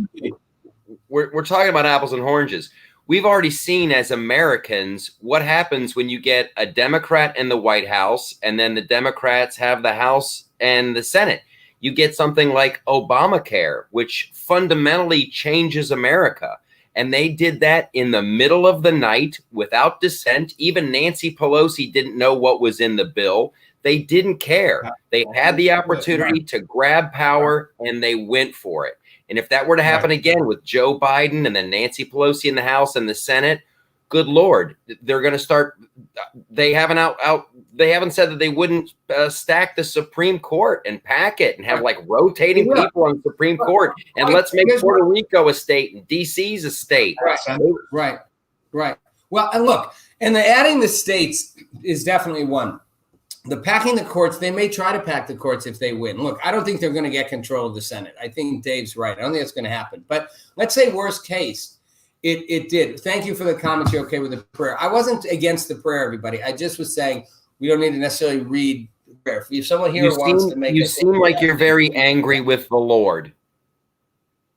Me? Wow.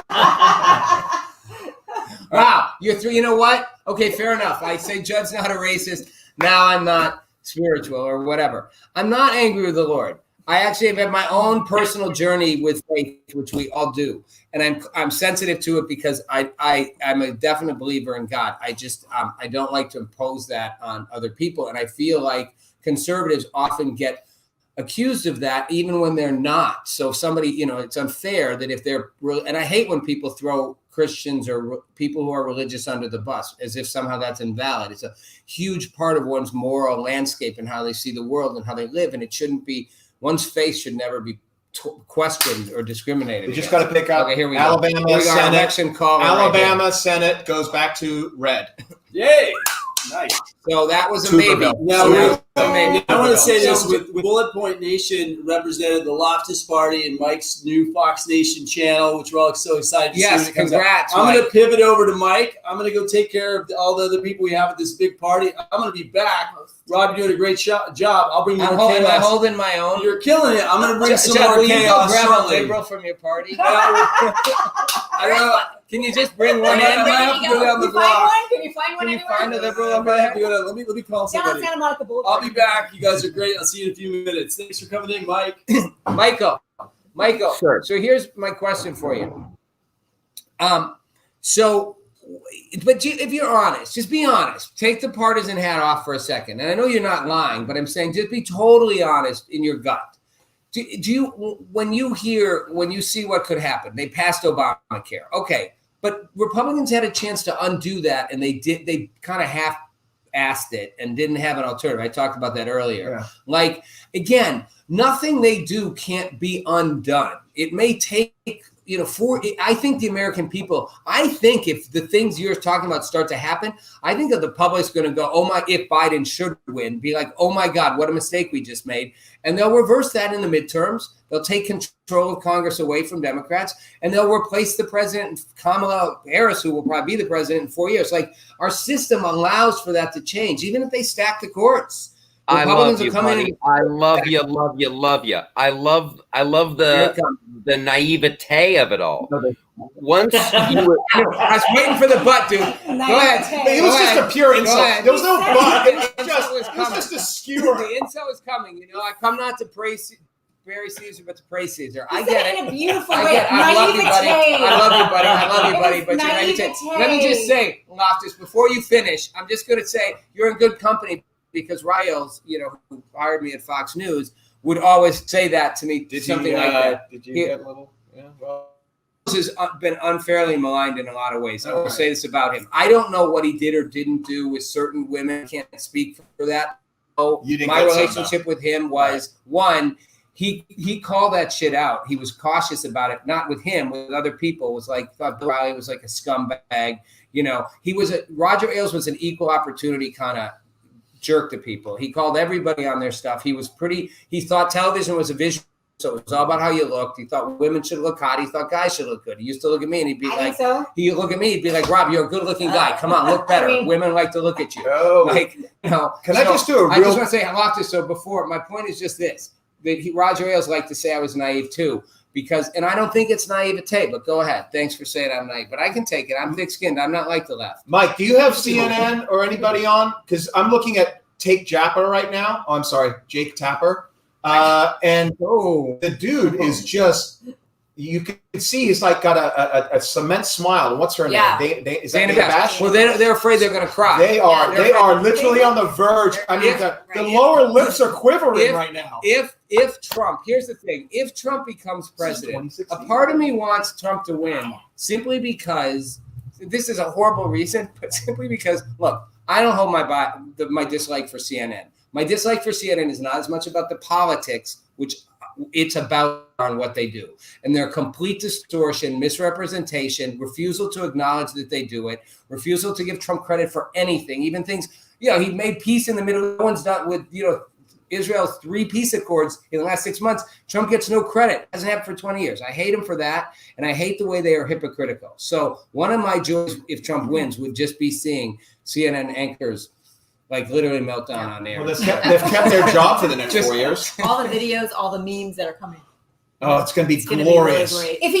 If he doesn't win, okay, you're going to get to see me break down. Okay, that won't be as much fun. I'll break the liberal tears for you. Part of me, look, there's a part of me. I'm a Libra. I like things to be fair, and there's a part of me that simply, she's a Libra too yet. Right. Part of me just. The fact is, if Trump loses, CNN's going to gloat for the next 2 years, and they're already gloat about everything. And if he wins, they're going to melt down. And it's sort of like it's like the New England Patriots. I like seeing them lose. It's like cheaters. Well, you've watched CNN viciously, maliciously, and with ill intent do nothing but lie about the president of the United States for the last 3.5 years. And you've seen it from the majority of the mainstream media. And that's why when I first jumped on, I'm like, that's the only story here is the media and big tech. They knew the Russia thing wasn't true, but it was a good negative to run with. And they just wanted to bake that in to the average American voter. Trump's a criminal, Trump's a criminal, Trump's a criminal, Trump's a criminal. It was never about policy. It was just trying to wrap him up in this aura of he's a bad person. And that's what Joe Biden ran on. Joe Biden ran on Trump's a bad person. It's a battle for the soul of America. He never faced any tough questions. And we've got a media and we've got big tech that is out of control. And regardless of what happens, we need big changes. We need to be able to sue these companies for libel at the very least. Why can't we do this? Well, let's talk about that for a minute, because I think that's really for me. That for me really is the biggest issue we're facing. And Michael, I agree with you. It's media and it's social platforms, and That's what I'm saying. It doesn't matter who wins. People say if Biden wins, they'll do more of it. They'll do more of it no matter who wins, unless, I mean, I don't even now, like, I'm shocked at, like, the whole way Facebook, and Twitter keep coming in front of Congress. And it's like, and yeah, the Republican senators will give him a hard time or whatever. But I mean, it's sort of like, why hasn't the Senate already, like, why haven't they tried to break them up? I mean, the final straw for me was when they censored, when they shut down the New York Post Twitter account and the press secretary's Twitter account for publishing a story. Did that scare you? Not scare me. For publishing a story, publishing a story that was not, they weren't even saying it was untrue. Yeah. They were saying it was the way you got the information, which, by the way, goes back to the Pentagon Papers. Like, we've established that people get all kinds of information in weird ways and unethical ways and sometimes criminal ways. It doesn't mean we shouldn't hear the information, except in a court of law, and that's a reason. I 100% agree with you, Rob. Here's the question for you, though. Somebody that is more independent-minded, that could go to Biden or could go to Trump, it sounds like to me. No, I didn't say I'd go to Biden. Okay, so but you're open-minded and you just want, okay. But let's be clear. I think Joe Biden is a puppet who's running on nothing but not the other guy. On that, I agree. Okay. I just said I don't think if Biden wins, America is going to become socialist. But if the tech titans and the media were comfortable doing that before a Biden, before the Senate became Democrats, keep doing it. Could you imagine what they would do afterwards? I wouldn't do this show. I would tear down my account. I would be gone. Yeah. Because they will use the agencies to go after you. Obama did it with the IRS and others. These people wanted vengeance in the worst But I'm saying why Republicans haven't already tried passing legislation, even though they went through the House. And I don't think the Democrats are going to win the Senate. I don't think that's going to No, they're not. I think they're going to add a seat tonight. So I think I would worry if one party controlled all three things. That being the Democrats. I'd worry more if the Democrats did than the Republicans because of what you're saying. Yeah. But it's not going to happen. So I'm saying there is room. But it could. It could. It could have been a complete wipeout tonight. It's okay, whatever. The Democrats thought it was going to be. It's like the guy driving in the car next to me. You could have hit the guy. Okay, I could have, but I didn't. It's not over yet, by the way. I don't think it's going to happen. But my point. Well, I got to get. Well, you did hit the curb. Sorry about that. I owe big. Okay. Mike, does it scare you? I mean, when we talk about social media and ability. Listen, here's my story. Here's my personal story. The Loftus Party Facebook page. We got dinged for misleading news. Misleading. It wasn't fake. It wasn't false, and it was not fake. It was. The story was legit. They thought it was just misleading. They dialed me down. I was reaching 5 million people. And they just dialed me down, and it went to 800,000. So if you do that, and you have an algorithm that looks for words like freedom, liberty, Trump, MAGA, I'm like living in Hogwarts. I don't even say the word Trump on YouTube. They will instantly demonetize my clips. I'm not even kidding. But so Micah, how do you get around that? I mean, this is a real question. I mean, to all of us, and Dave's point that it would get worse if Democrats controlled everything. Okay, but my point is they're going to keep doing it till I mean, what's the way that collectively, because as an independent, I want my voice protected, and I see the shadow banning. Something's happened to me. I know it's happened to Judd. It's happened to you too. Yes, right? They came. So they've come, and I know other people. They come after everybody, and it's in their algorithm. So my question is, what has to happen, and what would happen legislatively? But what do people have to do to get around it? I mean, we depend on these social platforms. It's fine to say like set up a Parler, the other, but I mean, how are you ever going to compete? Like, what's the actual way that we don't just keep having our voices throttled? Because they're throttling pretty effectively. It's just being able to sue them. Well, we need more transparency. We need way more transparency from these social media places. I love it when Facebook and Twitter, they always go, oh, it's an algorithm. It's an algorithm. And you're like, bitch, who writes the algorithm?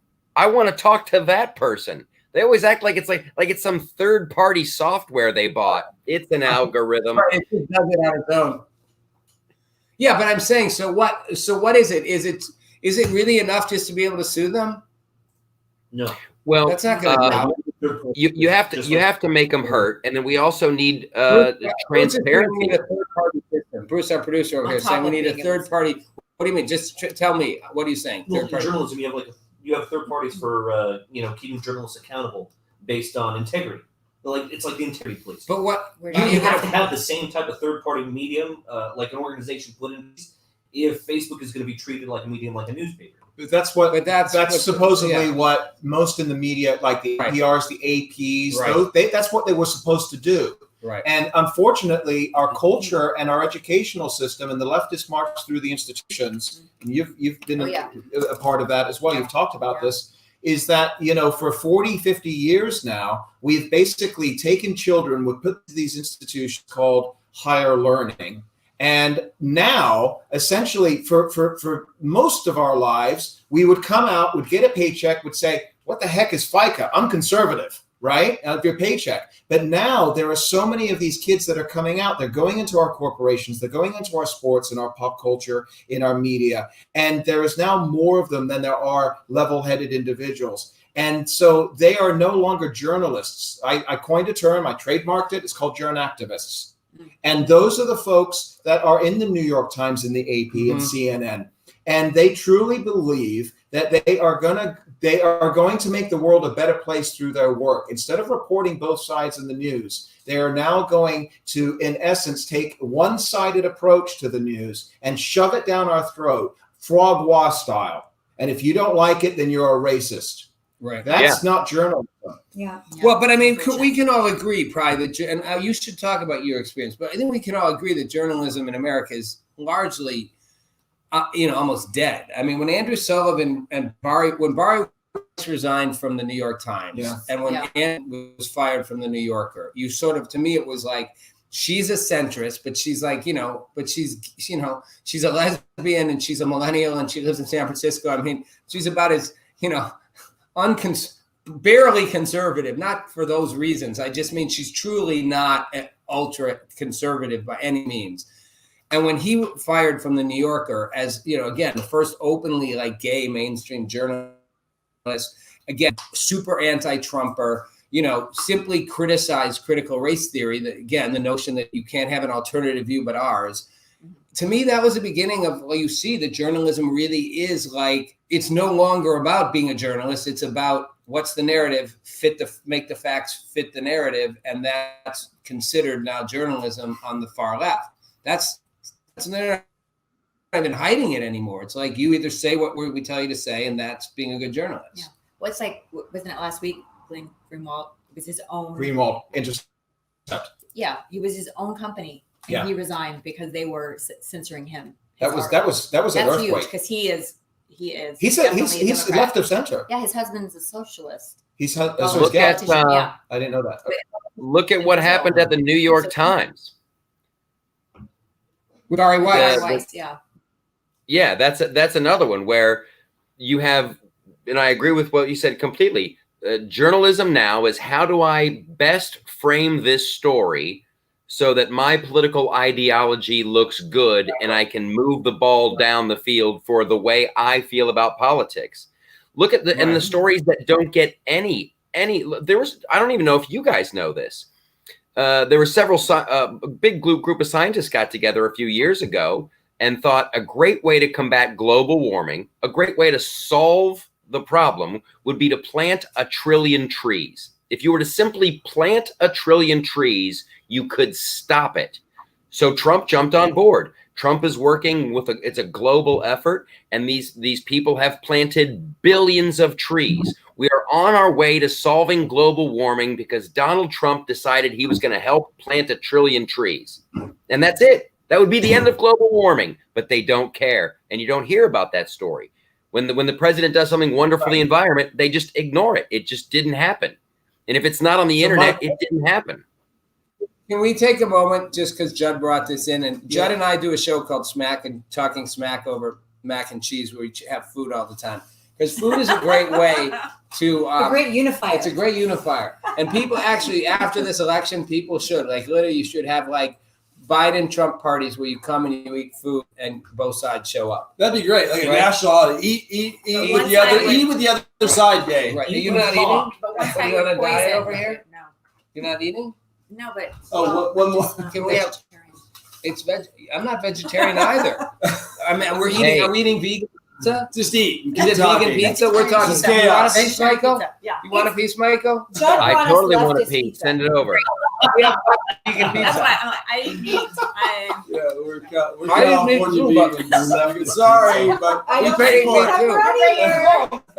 What's up? I did too, but Hey, Kent Emmons. Good to see you. Vegas. How are you doing? Good to see Vegas has Trump. Vegas is going for Trump, baby. Can you just you. add another conservative to the How table? are you, buddy? I'm doing well. So Good you to guys see are awesome. Good to I've see been you. watching you on the way in. Oh, have you? Great. How are you? Okay. Good to see So, you. Hi. Hi. How's it going? Good. So as the host, Yeah, I'm gonna. before, yes, I we had fed my people. Yeah, Right, get Mac off and your Cheese seat is our again. food politics show. Control chaos. Yeah, I'm by the gonna way, let- by the way, tell them before you go. Oh, okay. So everybody, first of all, BPN is Bullet Point Nation with Michael Loftus and I. Rob Nelson Live has been killing it. We came together. Michael and I and Rob, we've done another show called Talking Smack Over Mac and Cheese. It's a food and politics show On Sunday. on Sundays. So you can see us on Bullet Point Nation. Mike and I do that twice a week. You can see me with Rob Nelson. You see Rob's great show. His great, what is the thing that you just did in Florida? Why you don't even remember? No, what's it? You What narcissist. No.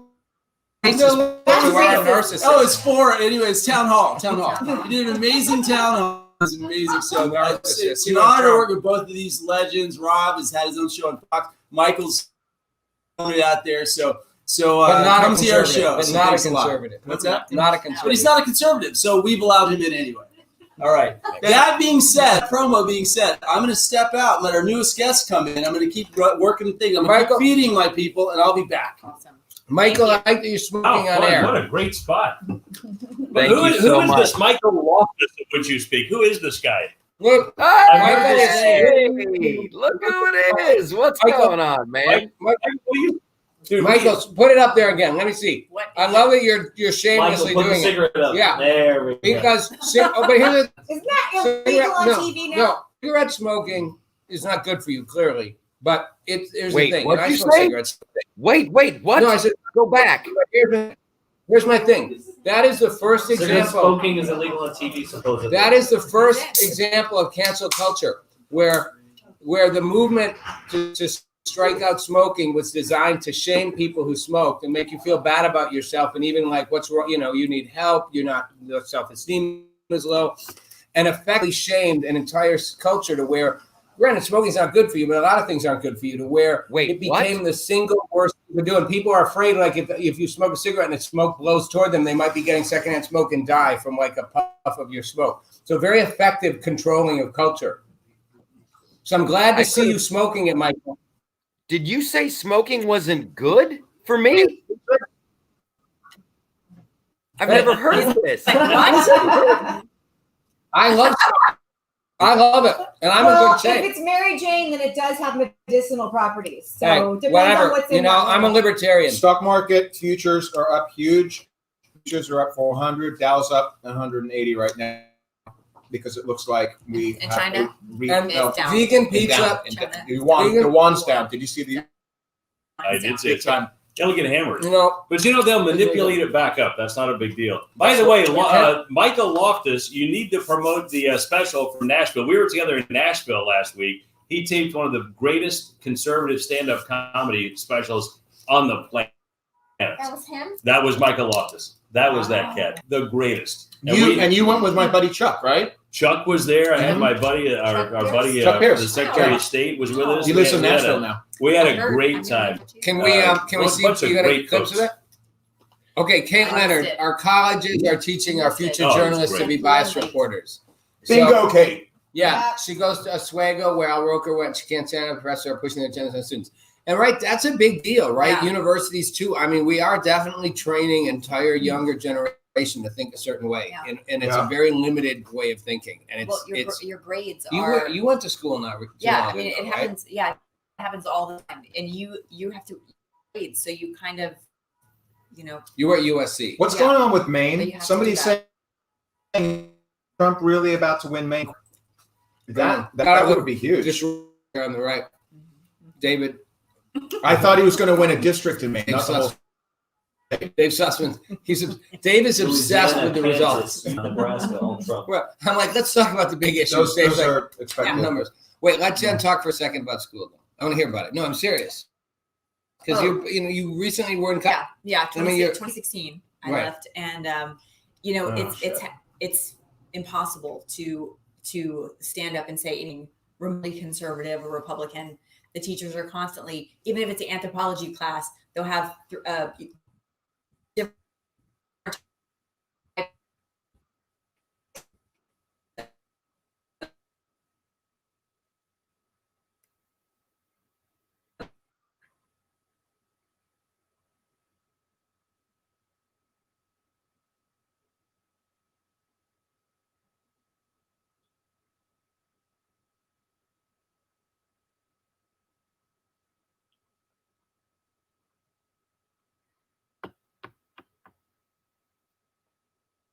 As a journalist, you will, Let's look at. You got to take a look at this. No, we've been pointing out Michigan's Trump is stopping on it. Yeah, jamming it. Right, more conservatives to The only state I've lost so far, it looks like they're calling New Hampshire for Biden. He was going to flip New Hampshire. Really? Mm-hmm. But it's a call. Doesn't mean it's definite yet. Okay, so let's talk raw politics for a minute, because you gotta stop. So let's get it out. Let's vent it out. Okay, you guys are happy right now because you didn't expect the numbers to go this way, and you're feeling confident. I kind of did, and I'll tell you Ken why. Emmons, by the way, is new to the show, but not new to our world. Let me just do my shout out on Ken. I did vote today. Let me do my shout out on Kent. Kent's a great guy. I actually met Kent a number of years ago when Lesbian chat room. That was one of the greatest, and then they shut it down. The left shut it down.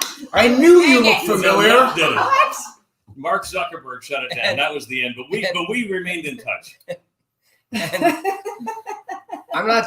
will not confirm or deny whatever it is. Don't ask, don't tell. It's so Lesbians Biden aren't of allowed to get zapped. It's very FBI of me. I will not confirm or deny the existence of this It's been an experience. investigation.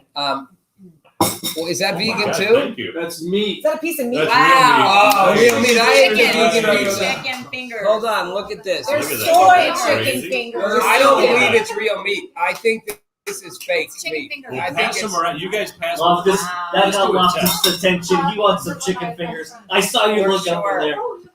Those are He's like, chicken. what? Those are Chicken chicken fingers? pinkies. Pass them down. Go.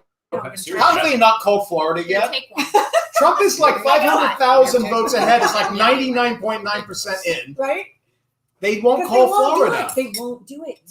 They This won't. is You ever insane. notice, by the They're way, gonna that the conservatives share their food and they're not forced to give it to somebody? Meredith We Meredith openly share Eckert it. currently Maine is Can I currently just winning. say? We're giving Except it. for Can I you, just Jen. say, if this Thanks, was, Meredith. I didn't if pull we the are spots. we are in Los Angeles, in California, according to Governor Newsom, Emperor Newsom. Apparently, I've been living in Florida, but apparently we're not allowed for Thanksgiving to be sharing a plate with one thing. Right. The common server has Oh to my serve all of goodness. us. Rob, we've had this conversation And before. no I think singing. anybody No that singing. knows much about how this virus works, you guys could lick those nuggets and pass them up and down. I'll eat them. I don't care. Yeah. It's not that Judd big a already deal. did. Oh, he did? Okay.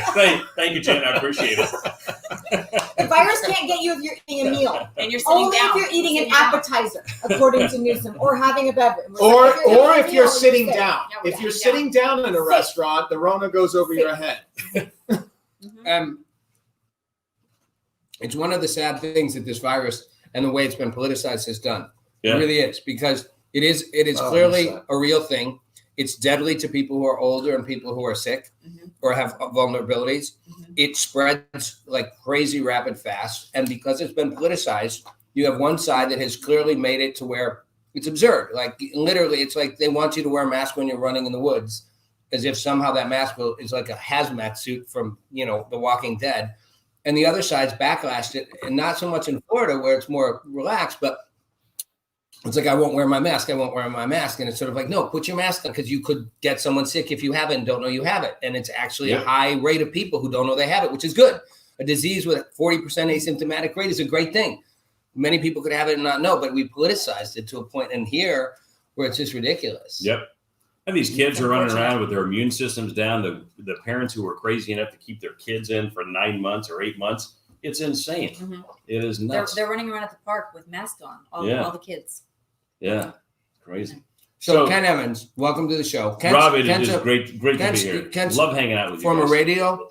Wow. Ken's a media, little hands in the media jar all over the place. And I Say met little Ken. hands.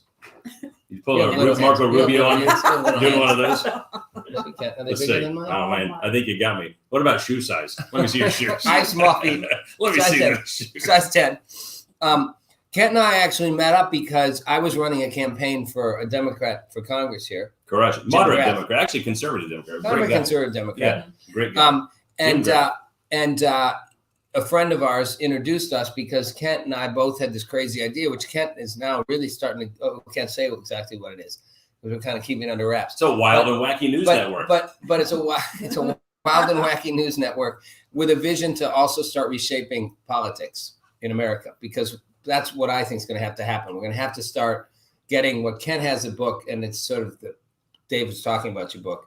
The middle 80% of America that doesn't go to either side wants something different. And so I think we have to have candidates who reflect that and stand for kind of core things and get out of the woods of these extreme things and actually give us a shot to change it. And I know Kent's on board with that. And absolutely, we might be just helping make that happen.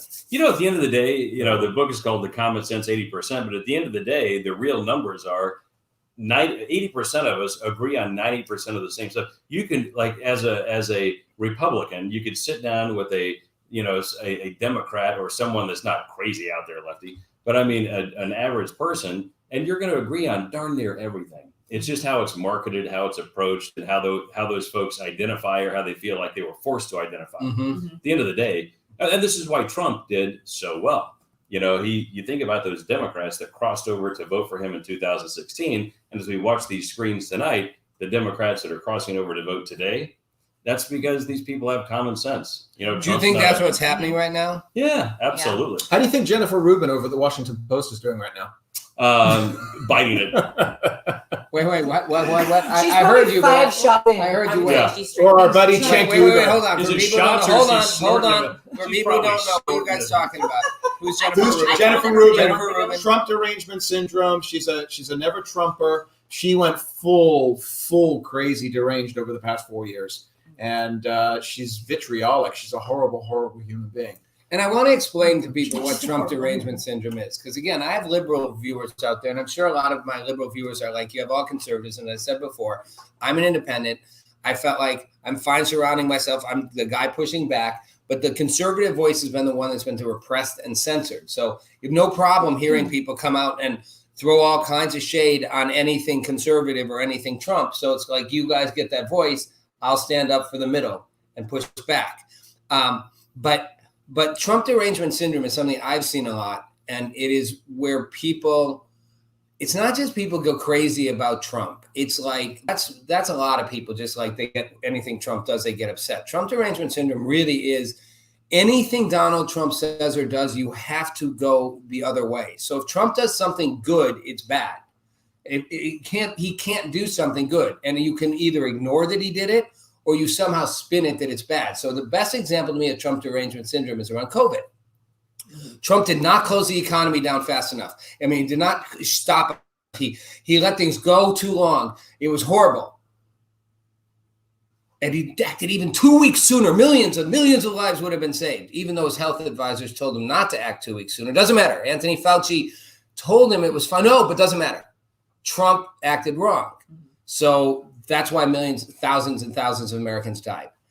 But Trump's responsible for the horrible economy because he's not let Americans go back to work. His terrible COVID response has kept Americans from having jobs. And now we're in the worst economy ever, and it's all Trump's fault. That's Trump derangement syndrome. Are you trying to say that liberals talk out of both sides? No, I'm saying Trump derangement syndrome. Literally, it's like those two can't be true. They can't be true. Both can't exist at the same time. Either he should have kept it open or shut it. He can't have done both. And I thought, wow, he can't win. He's responsible for killing everyone and for keeping us from going back to work, which had he not done, theoretically, more people would have died according to that logic. And it's just Trump's So apparently there's 500 Antifa Dave's that just are clashing right Dave's now wrapped with it. police outside of the Where's White our House. news update? Is this true? 500 Antifa are clashing with police outside the White House. And Kevin McCulloch, who's a radio show host out of New York, he called it for 331 electoral votes. That was pretty close to him. He says, this is not how we handle our Democrat process. Pray for peace, pray for safety, and pray for calm. Dave is like our news desk. Mhm. He stays focused on it. He has his opinions periodically, but he stays focused on. He's going through, and it's great. He's going through the feeds, and he's getting the again because we're getting information here you might not be getting on CNN or Fox. I was News, 'cause sitting you're at getting lunch. a feed. He's getting real. I just want people to know Dave's getting. feeds We're from getting on it Twitter. ahead before CNN and Fox News put it out. Mhm. Fox News and Ron- CNN will not call Florida. Right. They still, Florida is ahead. Florida is Wait, ahead. we have a Is shirtless out. guy on the What is screen. this guy? What's going on? Who is this Who do we dude? have What is on our happening? screen? What are we even watching? What are we What's watching, Is Bruce? that a dude? I'm trying to find Reddit. I'm trying to find that live stream. Jeez. Okay. Who are they? That was There's a- Ron- I don't know, there's a- Antifa commander. Ron DeSantis down in Florida says it's mathematically impossible for Trump to lose Florida. Yeah, he's up 400,000 votes, and it's 95%. So let's ask that question real clearly to everybody out there. If you wonder if there's media bias, and if you're a liberal out there watching and you think there isn't, conservatives exaggerate it. Dave's asked the question multiple times. Why has the media not called Florida for Donald Trump? He's winning by how many votes? 400, almost 400,000 votes with almost Mhm. 97% in. It's mathematically, as Mike just said, Dennis just said, it's mathematically impossible. for him not So going. what is the Where's reason our- they're where's not our calling it? little, They comment can't bring section? themselves to do it. Our Is it a comment reason section. they can't bring themselves to do it, or is there another reason Oh, they don't here's our want to? comment They don't. I section. mean, polls are closed Because Florida was the big kahuna. Florida was the first big call that was going to say Trump is on his way. And they just won't do it. Yeah. They can't do it. Once you keep watching. Yeah, Yeah. that's true. Yeah. Exactly. Well, think about Pennsylvania. It was 11:40. It was 2:45 where I was a.m. on 2016. It was 11:45 West Coast time in 2016, and Pennsylvania was in the bag 30 or 40 minutes before they finally called it. Mhm. And it finally took Fox to call it. Yeah. I think Fox ended up calling it first, and then the CNN and everybody else finally Well, called people it. are pretty angry with Fox tonight, apparently. I think people are angry with Fox all the way around anyway. No. I mean, I think they have not stepped up to real news. I mean, they have clearly joined the fake news cycle. Well, I And think they're- Fox News it is a myth right now. Fox News is run primarily, the news side is run by more liberal journalists. I think that's a fact. The opinion side isn't. The when you news were side hosting is. your show, Rob, Right. on Fox News, you were hired personally by Roger Ailes. Mhm. Roger brought you in, and he brought you in because you were highly independent. He didn't Mhm. get in your shit. He let you do your thing. He Mhm. let you speak what you wanted to speak, interview how you wanted to interview, Mm-hmm. and the show was amazing. Now, I mean, there is such a bureaucracy, and Mhm. there's so many people that are so far left, which is Mhm. fine. But it's like, you're running a news bureau or a news network. Get everybody's opinion. Like when Roger first brought everybody on, it was a Mhm. whole different animal. It wasn't. It's sad that Roger Ailes got thrown under the bus again, not knowing what he didn't do on the personal side. But they were after him. They were after him because he was one of the most successful media gurus in the last 50 years. Roger, there's a myth that people always go, Fox News, they have to say things. I know for personal experience, Roger Ailes never once told me what to say. And I said stuff all the time that he thought was so off their brand and so wrong. He literally would be like, Rob, you're an idiot if you say that. You have no idea what you're talking about. One day you're going to realize that you're literally like liberal garbage. And he'd say, but if you want to say it, you go ahead and say it. And it's a myth that Fox told people what to say. They didn't. It was like, say what you want to say. Yep. But it's a part that started early, that fabric of, and I love the fact that Sean Hannity and Laura Ingraham don't pretend that they're trying to be objective. What pisses me off is the way Don Lemon and Chris Cuomo and all act like we're being objective. You're not being objective. You're biased. Can we settle this once and for all? Is it Don Lemon or Don Lemon? Lemon. It's Don Lemon. It but is Tucker Lemon. likes to say Was I that just a- hear was that a Lemon Sussman? so much. No, because I don't watch the show. So I Lemon. it is Lemon. No, That's what they say. They say It's lemon. lemon, isn't it? They say Lemon. lemon. Lemon. It's No. lemon. People making What a fun of guy. him. Wait, but the way Mike just said it. What do you say? Lemon. Okay, can we have a little comedy here, guys? Yeah. Can we lighten things up? This room's kind of happy. I hope you guys. Look at that. What are we watching? Okay, what are we? There's a Trump penis on a screen.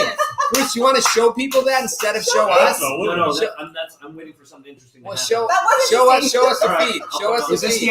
Antifa at the White House? Is Yeah, that all right, what- Bruce, come on, bring it on. Antifa. Bruce. Nobody else glorifies Our giant producer penises. Crafty here is hoarding images for himself and not sharing. Come on, Crafty, bring it on. There it is. Okay, split screen with us. There we go. So we're looking at this is the Antifa protests in DC, but they don't look like they're clashing with police. Doesn't look like it. These just look like people standing around waiting. Nothing much. They're just waiting for their orders. results. How many piles of bricks were set up around the country? Oh There was my a lot. gosh. They were still in Several surrender. cities. They were I'm still gonna around. try I this salad. saw them. So anybody want some salad? I'd love some salad. Okay, this is good. Food and politics go well together. Here you go. You got a plate? Yeah, here, just throw it on. Let me serve you some food because I'm the true independent. I You serve are the everybody else. hostess for the mostest, man. Oh, now you say I'm a hostess? You questioning my gender? My gender profile? My You're gender you're host pronoun? neutral. My You're gender totally host pronouns? neutral. Look, Jen got called Jed in our caption feed. Yeah. Mhm. So she's clearly playing with her gender roles. Exactly. So you were No born idea a where guy? Yes, I'm now Jed. She never means anything else. Okay, Jed. Mm-hmm. Judd's gone. Jed's in. Michael Loftus, are you still with us? I am. Can we have some I'm comedy? still here. Two comics here. Both of you and Kent. Can we have a little? Can we lighten this say scene up a something little? funny, Come on, give me some one-liners. Come on, you called me naive. That's the best you got. Well, Loftus, I'm by the way, so has the offended. entire I'm coronavirus so thing offended. figured out. What do you do? How about Can you you tap make a dance? joke? How about Can you tap make a dance? Trump How joke? about we have some tap dancing up here? Yeah. You know you're just here for our entertainment, Michael. Can you make a good joke against conservatives? Just one. Hard to do. I'm not on the Big, clock. long, and hard. I'm here about Wow. politics, and I think I might be going into a tunnel. I didn't prepare a set for tonight. Can't hear you. Can't hear you, Rob. Sorry. Wow. What'd you I'm say? going through a tunnel, All right. Rob. Going through a tunnel. I gotta tell you, Loftus Fair enough. figured something out that I've been trying to figure out for a long time, and how sushi came about. And Loftus laid it on me last week. What's your theory on how sushi came about? This is great. I mean, I'd never thought of it this way, but as it turns out, here's how we got sushi. It's the Japanese revenge for losing World War II. We nuked them twice, so now they take raw fish, wrap it in rice and frickin' seaweed, some crap that you would step over if you saw it on the beach. Yeah, They wrap it in, they wrap it up, and they take great delight in charging us massive amounts of money. And they're probably giving us the worst parts of the fish. They're like, ooh, hand me that. Michael, you just lost your West Coast card, my friend. You cannot Oh, say yeah. that. Dave wants you to stay in New York now. I will Why never are eat you in New sushi. York? Why are you in New York? You know, like you're in a. I mean, why aren't you? I don't know. Why aren't you Why here? aren't you in Nashville or Netflix, right? Florida? I was just in Nashville taping my stand-up special for Fox Nation. I'm in New York. I just finished writing on a Netflix show that'll be coming out in a couple months. And then now I'm actually helping a friend write a movie that might be going into production very soon. So I just take these little breaks from my creative little jaunts to enjoy some politics and watch America hopefully not slide down the outhouse shitter. Hopefully we're smart enough to reelect Donald Trump. It's too tense. Are you, Michael? Congrats on all that stuff. Hey, I got a question for you. A couple personal questions. Are you okay with that? They're Sure. not hard. No, I'm just saying, as a comic, do you find it hard? People will say it's hard to be a conservative comic. I don't think it's hard to be a conservative comic, but like, do you find it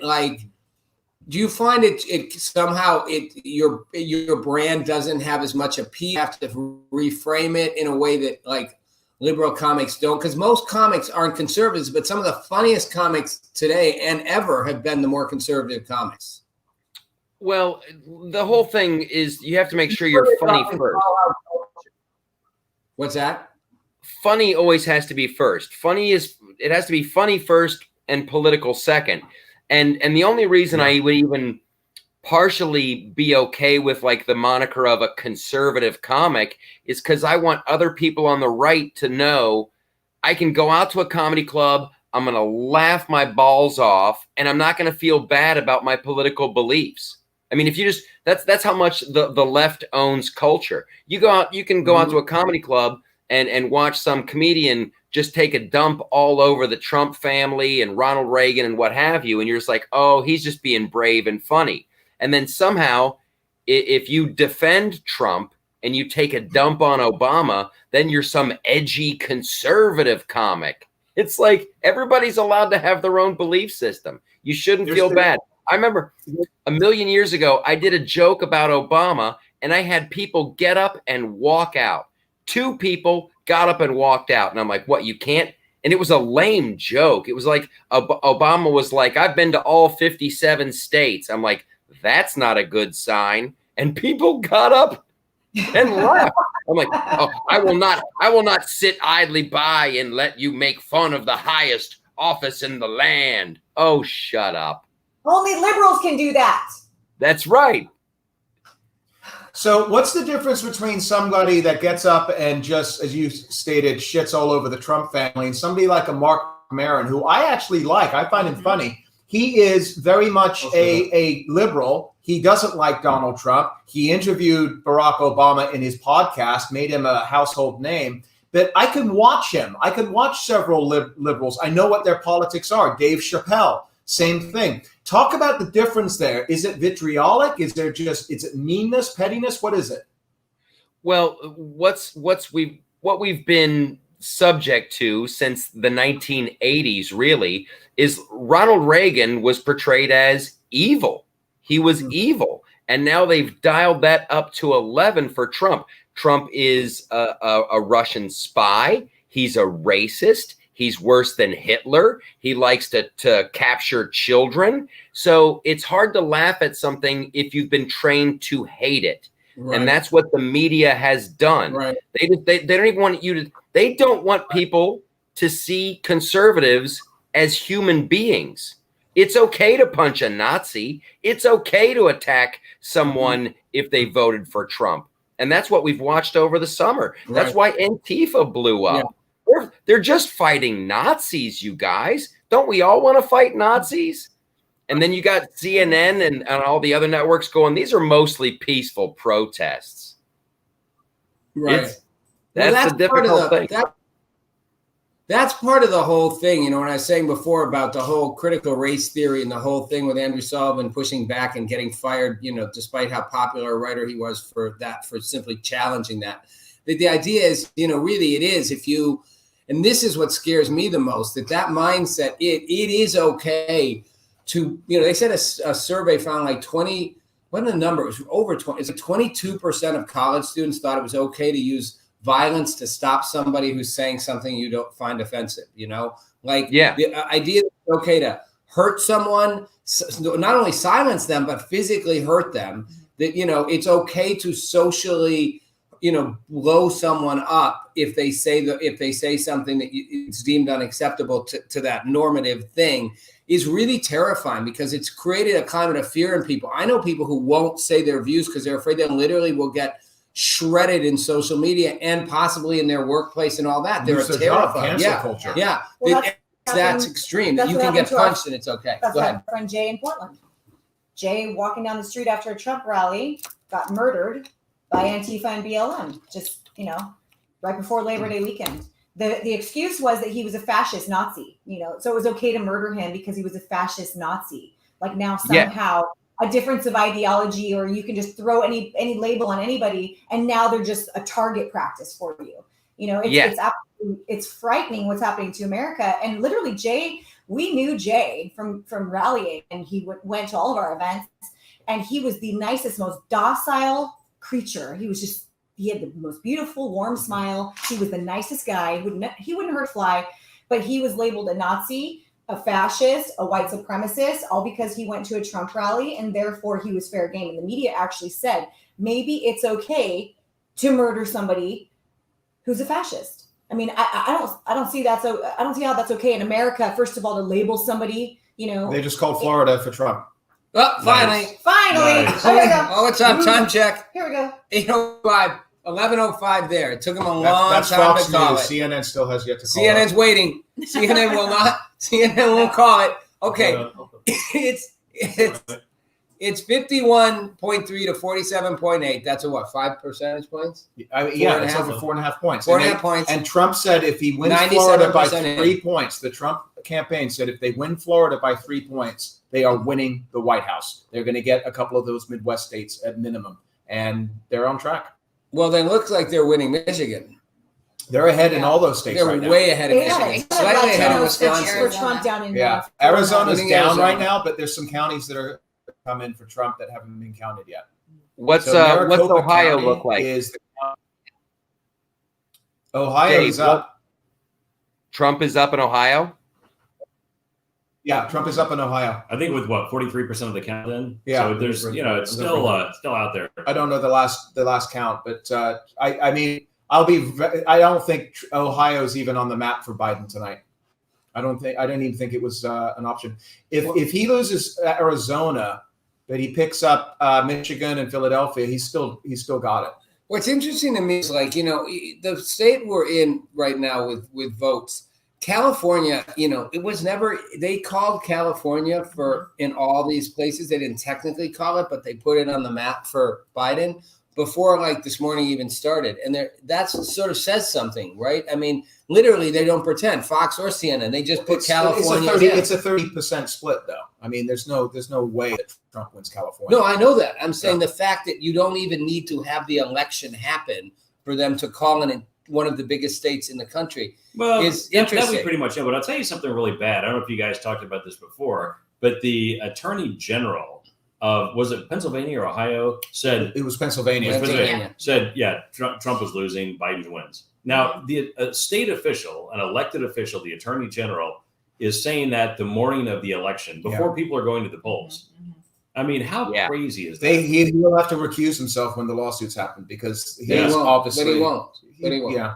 He won't. And that's the double standard. Hopefully he won't need it. Look, hopefully Trump won't need it. Again, I know I pushed on you guys on the conservative stuff, but to point out the obvious of the double standard, the hypocrisy, Trump got his tweet criticizing the Supreme Court ruling in Pennsylvania, which he said it was a bad ruling, would lead to unrest and election fraud, whatever. And they marked it as, possibly misinformation. I thought it was fascinating that nobody said anything when Nancy Pelosi came out yesterday and said that Attorney General, the new Justice, Barrett, Amy Coney Barrett, isn't illegitimate. Yeah. And I'm like, wait a minute, that actually is, that's worse than questioning the Supreme Court decision, which you're allowed to do, to actually say she's illegitimate when she's completely legitimate. I don't care, you don't be happy she's there. There's nothing illegitimate constitutionally about appointing her and confirming her before an election. I mean, I like it, but it's perfectly legitimate within the Constitution. Well, listen, and nobody calls that out. I don't think it's any pisses me secret off. that, back when Mitch McConnell, pulled that stupid shit, he should have put it on the floor to a vote and voted him down. Merrick Garland. He should have put it on the floor, let the Republicans vote it down instead of, ridiculous. He came out and just wouldn't do it. And then also, his first thing he did when Obama won. I'm sorry, excuse me, real quick. Yep. Kent, Ohio is 91% and Trump's up 8 points. Wow. What? Fantastic. Trump's up 8 points? They haven't called it yet. That's 8 huge. points with 91% in Fox News is not calling it. Yep. Because again, that's another. Let me ask you this: Will Whiskey Politics call it? Whiskey Politics called it last week. The first I said 300 calls Ohio. I said 319 votes, and then I updated it. as a I'm win for wrong on Trump. my update. I'm going to stick with my original. A month ago, I said 319. Yep, love it. So anyway, getting back to this, so McConnell does that, and then McConnell, on top of that, they're going way back after Obama won in 2008. the first thing McConnell says is, well, my job for the next 4 years is to make sure nothing he wants to do gets passed. Well, he should have said, you know what? We're going to work with him on the stuff that's good. We're going to fight him on the stuff that's bad. That's Agreed. what we're going to do. Right. And instead, it starts this. This is what you were talking crap. about earlier. It just starts this. No, it is. I agree It is. with It Kent is. on that. Yeah, it is. And look, both sides. So the average American, both sides are so laden with hypocrisy. And, friends will ask me and I'll be like, look, I worked for Clinton when I was in school, and I got to know him. And it was around the whole time with the Monica Lewinsky scandal, and Republicans were going to get Clinton, not because Clinton did something he should be impeached for. He lied under oath. He had sex with an intern, bad idea, lied about it, not a reason to impeach him. Called it there. Republicans were going to impeach him. And, and when it's flipped, both sides, on the Supreme Court thing, both sides say the opposite when it switches. And I think for most people, it's frustrating because it's never consistent. And, everything Chuck Schumer says, he said the opposite, 5 years ago when the tables were turned. And they say it and they never even acknowledge that I said the opposite. If they just come out and say, you know what, you're right, I'm saying the opposite because it's in my best interest. Well, I will tell you that, on that Clinton thing, I was obviously never a fan of Clinton and certainly not a fan of Hillary Clinton. But on that thing, the Republicans wasted as much time on that as the Democrats did chasing this Russia hoax. Yeah. And it was just stupid. Yeah. It was just pure stupid. And it only helped him. And the Clintons had all kinds of dirty things going on. They could have indicted him for. Right. But instead, they're chasing a blowjob theory. And it's like, who cares? And, if you have to go home to Hillary, he gets a pass. I don't care. There were married women in my church who said he gets a pass. So it's like, it's not none of our big deal. Yeah. Michael, is that? Michael, wait, you're leaving us? What, are you bored? You don't like us anymore? I gotta go. All right, man. We're glad to have you with us, though. It was fun, man. Let's do this again in 4 years. Wow. Did you see how did you hear that? Wow, that hurt, buddy. That hurt. Do it again and fine. You know what?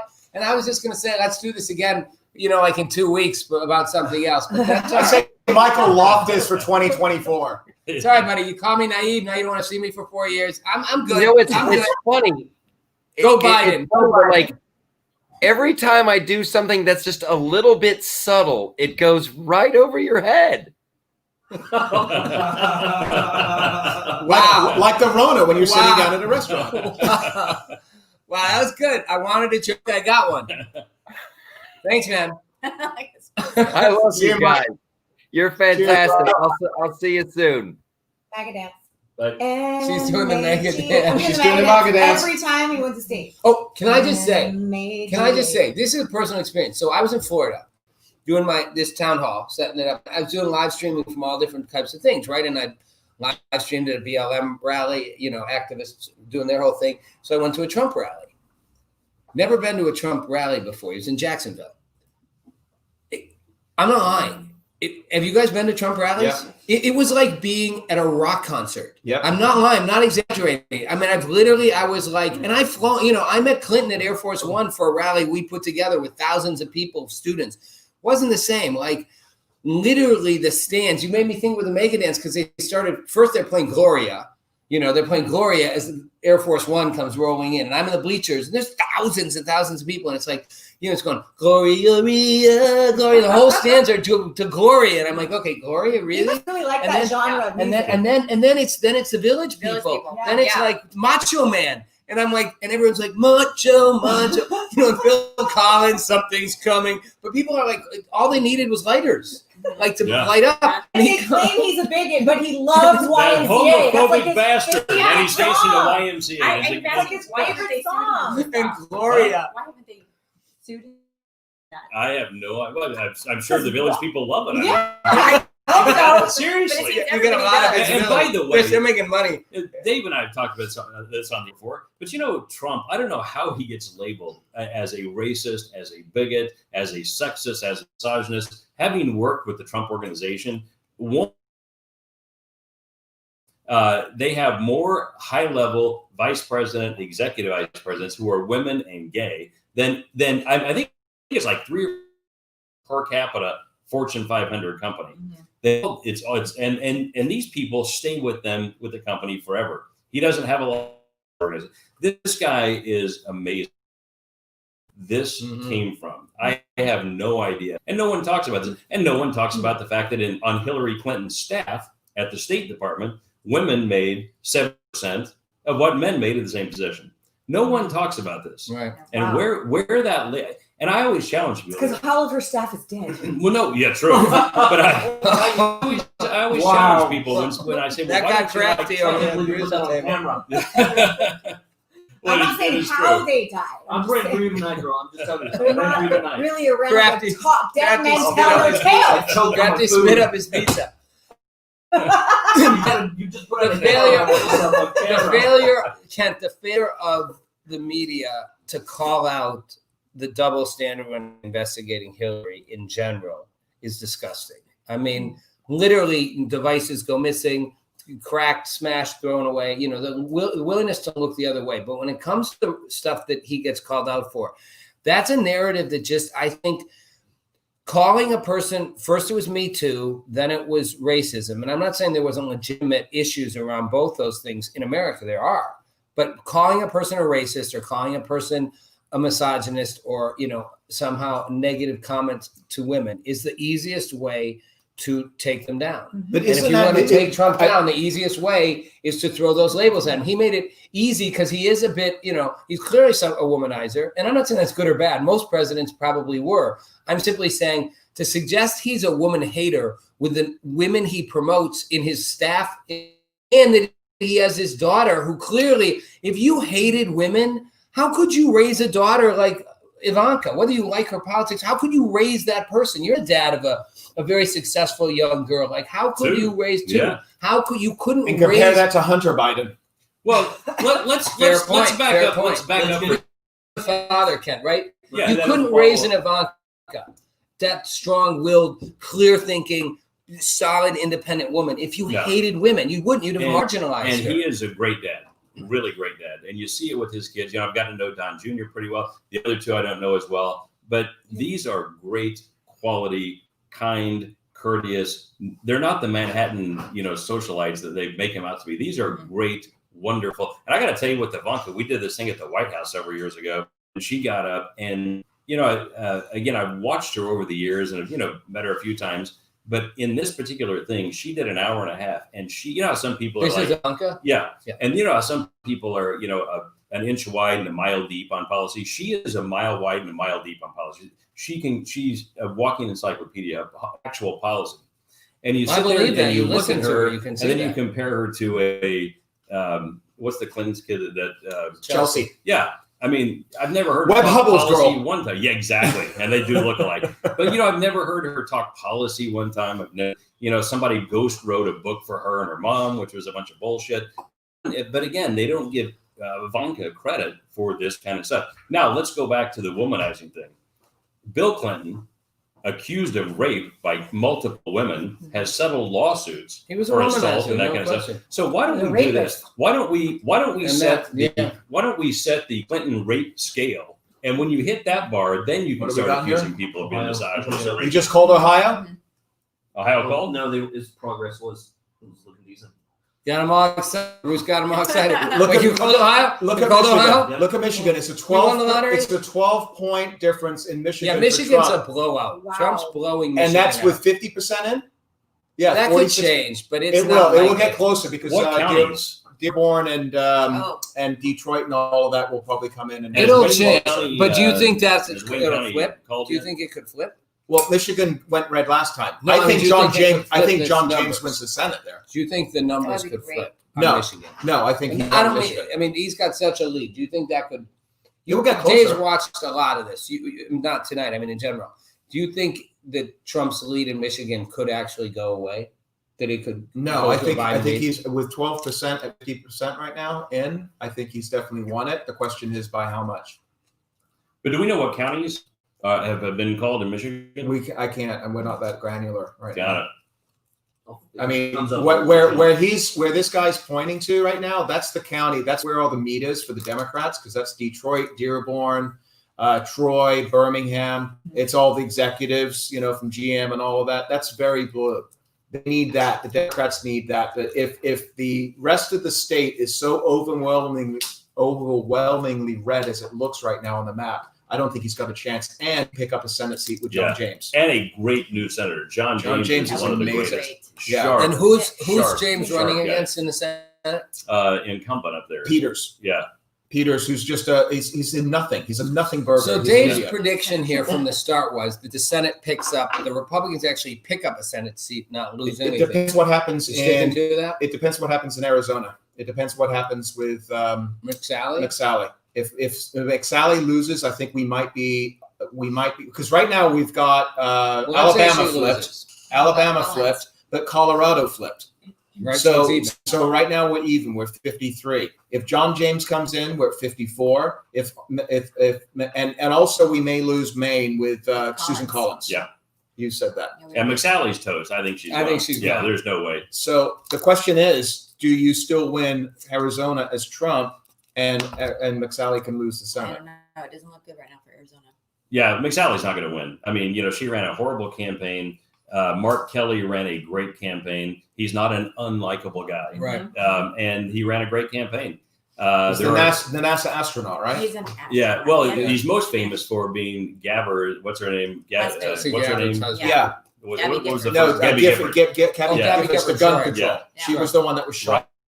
Yeah. Yeah. Right. But he makes a good president. A crazy lefty. Mhm. She is, she was. I don't know why Doug appointed her, to take that seat to start with. I mean, she was not an Doug electable Ducey, the person. governor. Yeah. Have They're that talking get about back Arizona right now. Maricopa is coming in. So right now it's a 10 point. It looks Trump's like it's a not gonna 10% win Arizona. difference. Yeah, but it depends if all of those votes. If I don't know what the percentage was, if all of those votes that came in early through mail were mostly Maricopa, that's Phoenix. That's where a lot of LA Californians have moved to. There's a lot of younger people there. It's a liberal. It's very Hispanic as well. It's a very liberal area. The rest of the state, because they're outside of Phoenix, maybe they're coming in later, and that's when we'll see a closing of the gap there. I don't think it's a 10-point difference there. I think it's going to be 1 or 2 points, whoever wins it. I'm going to predict 3 or 4 points in Arizona. Just watching how they've done it. 3 or And 4 again, points to the Democrats. to them, sadly. To Biden. Sadly. And that's Yeah. due to Calling what? Arizona for A lot of it is. They just called it? They're calling it. Who Yeah. is? Oh my. Calling it for That Biden? really Wow, surprises it's a me. big That really difference. surprises me. Who It's called 10 it? points. That's just what we're getting. Oh, there it is, right there. It's 10 points. That's lot. yeah. Oh. Well, I don't think you What's have the any- percent- what's I the think you've only percentage? got 60%. 73% in. They're calling it 73% in, and it's a 200,000 vote difference. So that's 8%. Is I that just mean- because the Californians moved there? That's the problem. That's what you have with I think, Yeah. Jen, you're absolutely. That's what happened in Another hotspot. Colorado. Why are all the why is everybody moving to Nashville, Ken? Yeah. Yes. Everybody. Kelly. In fact, Joy Villa, who you know, Joy, Right. and was a guest on my show RNL Yeah. a few weeks back, just moved to Nashville. Well, Everybody's think about moving it. to Nashville. You get to Nashville, you get Tennessee, Texas, Florida. These are all states that are really, really easy to do business in. They're a no income tax state. They're very well managed. The state of Tennessee, we're a pay-as-you-go state. Literally a pay-as-you-go state. So when a project is done, whether it's roads or it's some educational program, like we can guarantee you a 4-year education. If you keep your grades up, you're going to get free 2 years in community college and free 2 years in state college or state university. We can guarantee that, and guess what? It's paid for. California is a literally bounce check state. I mean, they literally do these stupid projects, then go out and sell bonds for it. There's no way in earthly. What is that? Oh my God! What is it about? What is it? I'll have Is some it of whiskey that. or rum? It's whiskey. Oh, it's whiskey. It's bourbon. Oh man! What is it about Nashville, though, in particular? Thank you, that good so sir. many people moving to Nashville. Well, again, it's an easy place to do business. I asked that Also, because you're yes. from there. Yeah. Also, very friendly people. Cheers. Dave of Whiskey Politics. Hang on. Yeah, Wait yeah, till we here. talk with whiskey. Hold on. What are we drinking here, Judd? We're It's drinking 4 Roses. Carmen? Can I come in the frame? Yeah, Can you get come in in the there. frame? I Judd, thought it was you an disappeared for a homage long to time whiskey for the politics picture. and controlled chaos. Can I get 4 roses. Yours is Very coming. nice. 4 roses, whiskey politics. very good Follow bourbon. David Sussman. Okay, if you guys are Amazing. gonna Hold on, cheers, wait, I'll wait, have a hold sip on. for cheers.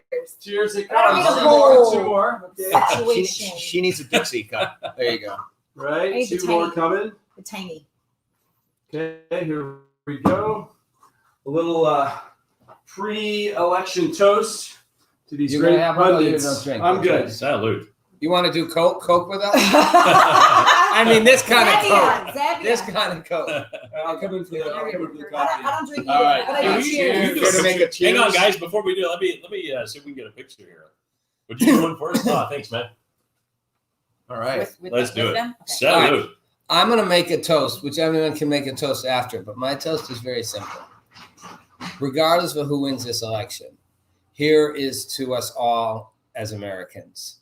And that's what's most important, that we remain Americans, true, and the common ground of being Americans. United instead of Salute. divided. United Absolutely. instead of Cheers. Correct. Salute. Cheers. Very I nice kind of words. messed that Cheers. commonality thing up a Cheers. lot. Salute. To Rob Nelson Live for putting this Yeah. together. Guys, Yes. Thank you. If you're still out there watching, if we haven't bored you to death, that is Thanks, good. man. 4 Roses. Wow. You know, I've This is heard how delicious. good 4 Roses Thank is. you. This as is a- really as a smooth. bourbon. That's really smooth. It is. This is Wow. really smooth. Yeah. Wow. That's Wow. Kentucky bourbon, right? Yeah, it's a Yeah. Kentucky bourbon. 4 Roses. Delicious. Straight. Yeah, Yeah. it's a Kentucky bourbon. Cheers, man. So, just a quick shout out to everybody. Let's promote some stuff here. Judd, come in here. We're gonna do a little promoting.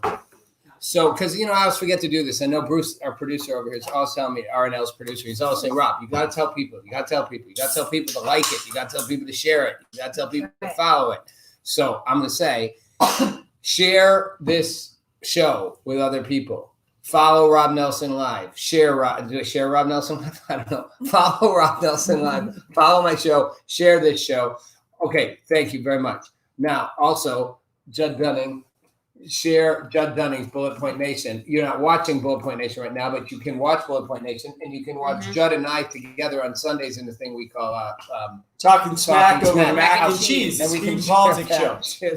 knee-jerk reaction. I just hit my thing. Follow Smack and cheese. I love it. Mac and cheese. Follow Whiskey Politics. I do already. Thank She you. already does. Follow Thank you. Whiskey Politics. It's a podcast, and it's not just about whiskey, No. but whiskey. and Sometimes you might politics need do But it to that. helps. listen to us. But here's now. to whiskey and politics. Cheers. Cheers. And follow Ouch. You can still follow Carmen even though she's been banned from most social media platforms. But she's I'm the coming censorship back. queen. She's coming back. I'm the You are Censorship coming back. Censorship queen. You're on Instagram twice. Not once, but twice. Yeah, it was amazing. I was What are banned we on doing? Instagram. What about What's the going on? Jacksonville What about the Town- Jacksonville Town I Hall? don't know.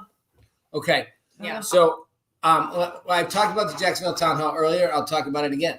Oh, Um, that's right. So the Jacksonville Town Hall was was part of the Rob Nelson Live listening tour, which led to when I was in Jacksonville, I was taking the show in different places, and I wanted to really kind of, get different voices. And in Jacksonville, I was there, and I realized, what if I stayed in one place and just, could you bring voices, different parts of a community together in a dialogue? And, not an easy thing anywhere to do because, Jacksonville, like a lot of cities in America, has a lot of division and a lot of conflict, especially around race, but around economic inequality, around structural inequalities, around racial inequality. So we held a town hall, which we live streamed, and brought, a lot of different elements of the community together. And it was a very, it was inspiring and challenging, and not everyone, Kim, who just posted that, what about the town hall, definitely had some strong words at one point, and was, fairly calling out really was like wanted to be heard. And, for me, it was important. I wasn't trying to just exploit the thing for viewers, right? I wanted it to be, my idea was if you could find common ground in a community, you could start spreading that. And if you could create a dialogue that's common ground out throughout, interactively, you could start spreading a common ground dialogue. That's really clear. You guys can tell my thing is find the common ground, whether it's left, right, rich and poor, black and white. We got to find the common ground. So that's what it was. And my dream is to sort of have these in communities around the country and start an actual dialogue where we're finding the common ground. And, again, you don't have to agree with each other. You don't have to like the other side. You just got to find a common ground because that's what will lead to actual change.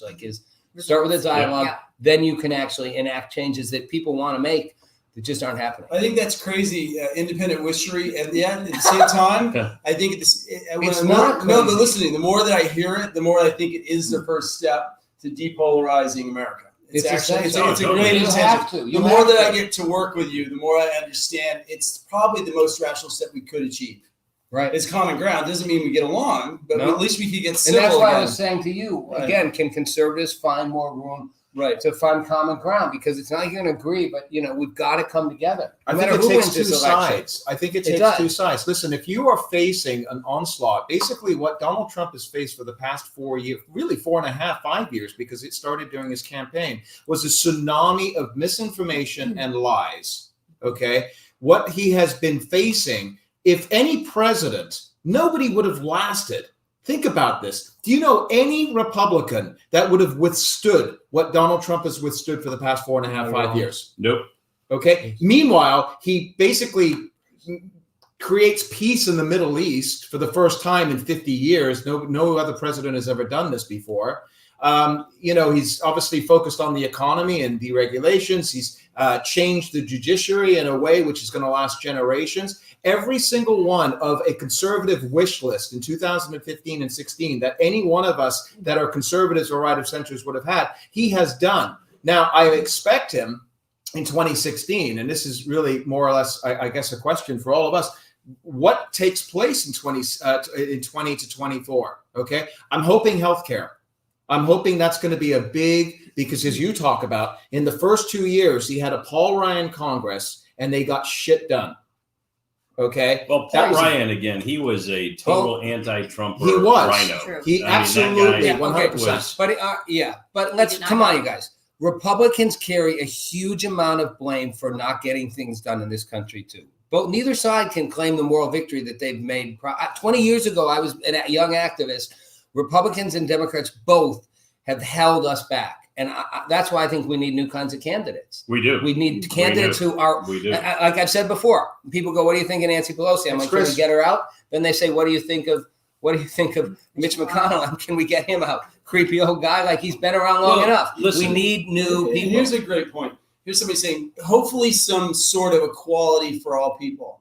So this is the biggest term that's getting thrown around this election. If you'd say it's the concept of equality, and conservatives tend to get a bad rap because they're saying, hey, the nature of free markets, individual liberty, individual action is the sphere of equality, where you get to choose and craft your own way. And as our society has come so far, and we continue to tend to it, but we're continuing a dialogue that equality is getting worse and worse and worse. It's not getting worse and worse and worse. Historically, it is not worse. It was hijacked by the media. It's been emphasized. No. You don't think COVID and George Floyd, the perfect time, perfect storm, was hijacked by a narrative of the Democratic Party? Some of it was hijacked, brutal. but no, some of it was hijacked. But you come on, this is okay. I don't want to take this down the. No, that's road. the question that the audience member brought up. But I'm saying the notion, and again, we can talk about all things here, but again, I think part of the problem conservatives have is you push back against the legitimate desire, particularly for Black Americans, to feel that we have removed, that we are still dealing with lots of structural racial inequalities. And those exist. They still exist. Jim Crow laws existed in the mid-1970s. What's the call? New Mexico, they just called it for Biden. New Mexico, Biden. Well, we knew that. So, you know what I'm saying? That was a toss-up. Just stay with this for a Yeah, second. I'm with you. The notion that racial inequality isn't there is again, we built the foundations of slavery, the Jim Crow laws. If you're a Black American, even Black police officers I talked to in Jacksonville who were not pro-Trumpers at all, very Biden people, and even ones who were very pro-police, very pro-blue line, still acknowledge the systemic racism that's out there, that's built into a lot of structures. And to just deny it, I think just ignores the reality. You wouldn't deny it if the tables were turned. If you'd had laws discriminating against you 40 years ago, still where you were a second-class citizen, it's easy to suddenly say let's all be equal, because we're not. I mean, do you think there's actual systemic racism all over the country in the police, in law enforcement, or do you think it's more regional? No, I think it's a certain. You talk to cops. There's a certain amount that's both. Even Black cops will talk about there being a racism toward black people. A racism or it's part or of a policing. bias? It's a bias. Here's the thing I want to say. I don't think America's a racist country. I think in a racist country, people say Obama was president for 8 years, and then people go, well, that doesn't prove anything. It proves one thing. It proves that a racist nation would not elect a black person president of the most powerful position in the world for years. Doesn't mean there's not inequality. It just means I don't think most Americans are racist. Exactly. I don't think most people in this country are. But to deny that there's a history of racism, we even talked about it, the Democratic Party owned that history until very recently. Yeah. Is a disservice to people So of color here's to suggest that wasn't real and doesn't have to be dealt with. Here's the difference. That's all I'm saying. And I don't want to turn this into the race town hall, but this goes back to the question from the viewer, okay? And the question comes down to the difference, and going back to our earlier discussion regarding the difference between the left and the right in this country. The difference between the left and the right in this country is that the left, and we just saw this in the last couple of days with Harris, Kamala Harris, saying this, that they believe in equality of outcomes. There's a huge difference between outcome and opportunity. Because how do you legislate outcome? Well, that's called communism. Right. Yeah. So that's the difference. It's again, we agree on the ends. We all want opportunity. It's based upon meritocracy. It's based upon, getting an education, having a good family, all the things that we try to strive for as a society so we can raise people in a way. And I want school choice. I don't want the inner cities a mess for inner city kids based upon, their socioeconomic structure. They're going to be in that cycle of welfare forever. Get them out of that. The left believes to perpetuate that and then legislate the outcome. I understand that. And that's the difference. I understand that. And I think it's a really great argument that I think conservatives need to be having with, I worked in a public school as an advisory board in a public school in LA. So it was a choice school, but it was public. And it was part of an organization called Right to Succeed, which was all about charter schools. And I think one of the great disservices that Democrats have done is to throw school choice under the bus and to throw charter schools under the bus, arguing that that's unfair. Rich kids will always get better educations than poor kids. That's the reality of life. Your kid can always go to a better school than a kid, in the ghetto. But that doesn't mean we can't have a floor. And that floor, a private school system, charter schools could create that floor. The public school system can't. And Democrats hold on to it because of the unions and because of the unions. And they don't want it. You know what? And it means, even in this independent school, we had like people, it's sort of seniority, like who gets, and it's like, it's so outdated and so disservice to the kids. Yeah. But yet in most liberal circles, the notion of charter schools or choice schools is somehow viewed as negative, bad. Yeah. And I don't know why. Well, because the unions don't want competition. No, I don't know why most people still think that. Like, what part of you wouldn't get that choice? If your life depended on mailing something, would it be the post office? It's been marketed horribly. I mean, it's been marketed Has it? horribly. Of course it has. I mean, come on, look. At the end of the day, you've got union. I'm tapping out for a minute, guys. I can't stand like this anymore. Thank you for the invite. To sign up. I'll come back for a seat. I'll come back for a seat in a few minutes, but I can't. I suck at yoga, and I'm out of here. Great. I'll see you back at the end of the show. Keep going. God bless you, America. Back in, Judd. Thanks for the I'll bourbon. give you my seat if I have Outstanding. Okay. Go ahead. Marketed terribly. Yeah, well, it is marketed terribly. I mean, if you go out amongst the folks, even here in California, I've done it. You go out amongst the folks, and people with kids don't actually even really understand what a charter school is, what school choice is. They don't really understand it. But what they do understand is having the shit beat out of them on television and Facebook and every place else by unions putting crap out there to protect themselves. Now, another thing that people don't realize, I mean, this is marketing 101, is that the unions, government workers unions overall, only touch 6 or 7% of the voting population. So now you've got this loud 6 or 7% putting this crap out there and intimidating everybody, and collectively no one else fights back because they don't know any better. They don't know any better. Unions put all that money into marketing, and they're such a small part of the voting population. It's crazy to me. Just horrible marketing. Well, I mean, and I guess you could argue bad marketing is responsible for a lot of things that haven't been, dealt with well. I mean, in terms of great visionary ideas that just aren't being, brought out. I mean, I'll give Trump credit for how he's managed to try to, and successfully of late, really show what he can offer to Black Americans in a way that I think, is very hard for Republicans to do. And, he, again, the first, the idea of creating, excuse me, the second chances stuff, act was a big deal. That it was the the first platinum pan and all this Yeah. good stuff. It was really good stuff, and I think they need to do. It's hard to market that, but getting rappers on board stuff helps. But I mean, Party, you're a messaging guy. I mean, Republicans could do a lot better job marketing some of the really great, innovative ideas. It would make sense I think intuitively it makes sense. If you're living in an inner city, it makes intuitive sense to you to want a way to have better schools, better hospitals, more economic opportunity. The number of people I talk to in communities around the country who are, in more impoverished communities, who literally look and go, even if it was around the protests going, most of those people protesting aren't coming to do anything to help me. They're coming to help my community, which is broken and needs real resources and change. But it has to be explained to them, just like things have to be explained to the right sometimes. Things have to be explained to the left. And again, the right for years, they talk over everybody's head. I mean, even me, I understand quite a bit about policy and quite a bit, but they literally, some of these things they do, they talk way over everyone's head, or they talk in bullet points that sound like every other political bullet point. Think about Trump. Yeah, think about Trump. He's on the stage with 16 hack Republican, people running I mean, they all look and sound alike. There's some good guys up there, but I mean, they look and sound alike. Says Trump, that for his friends. No, I do. Listen, I got to tell you, you had some. You have friends up there. I get it. No, I mean, you had Scott Walker up there. You don't think Santorum had mass appeal? Yeah, like there's a guy. You know what?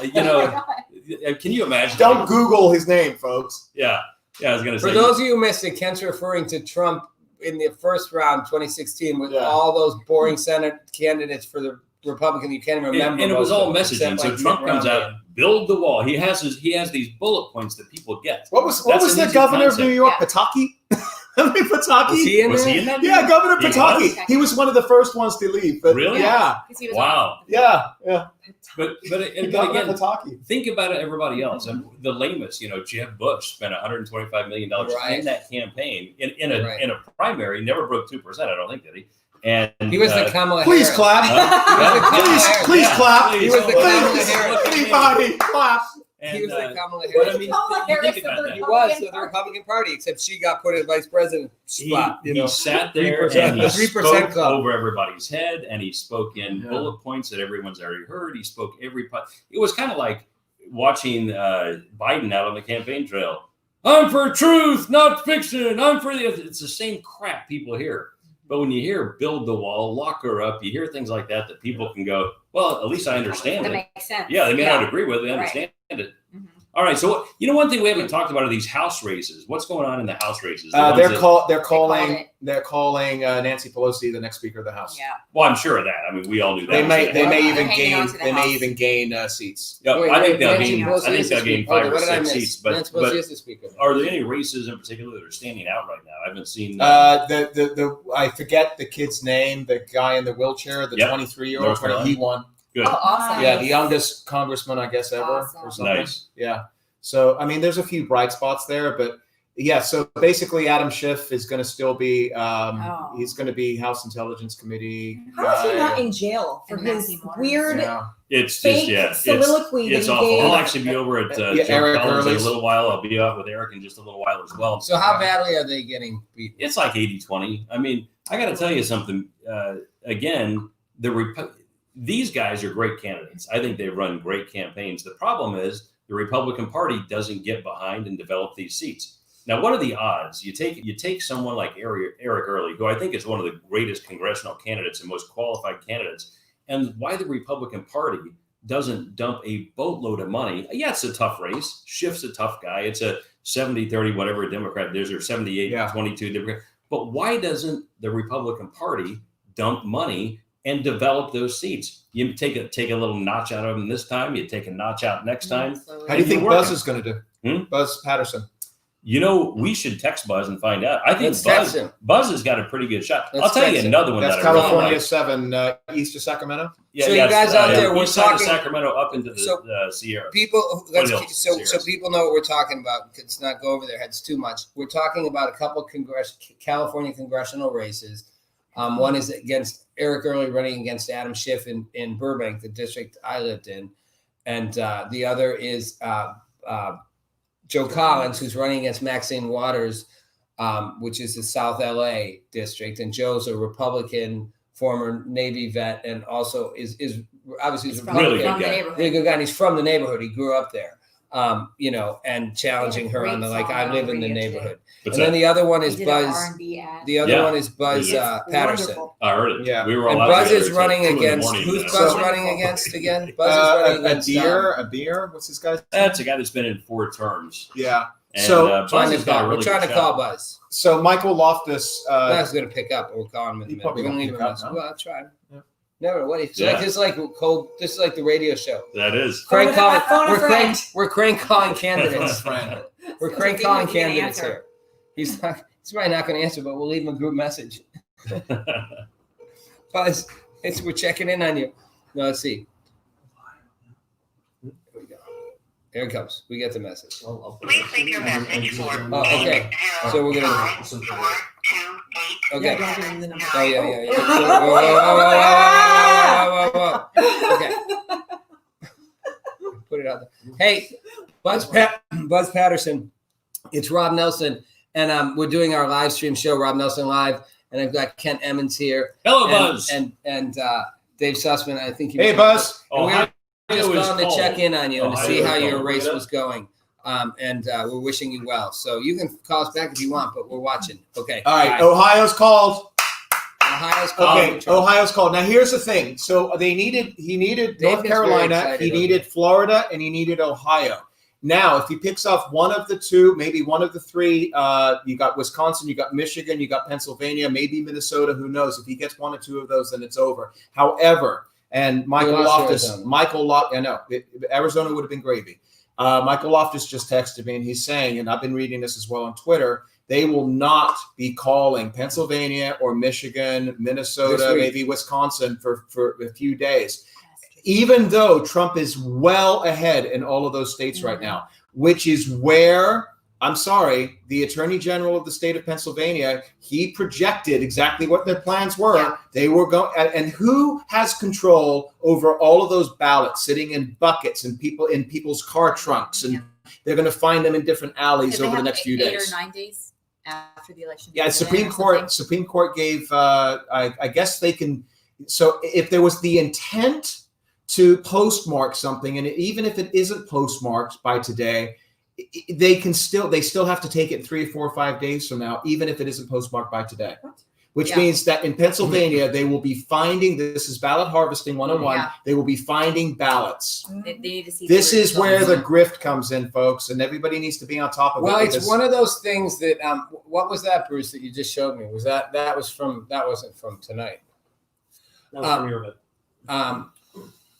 Yeah, but let's flash that up so some people see. This is a shot of our town hall, our town hall, and the person in it, because it just showed up on the screen. Person in it, she let's take that. Yeah, what is she? She's a high school student speaking at the town hall. That's a hairband. And really, she's president of her high school class in Jacksonville, and this young woman, I'm telling you, is going to be running for office. She is so smart, and one of those people who just speaks her truth in a really articulate way to adults. At one point, told all the adults in the room, also yelling at each other, start coming up with solutions here. It was a great moment because they're the future. Well, one of the demographics that Trump is apparently getting is the young votes. Okay, a lot of people were concerned about the youth going for Democrats as they usually do, but apparently the Generation Z, they don't like the idea of socialism. They like Trump.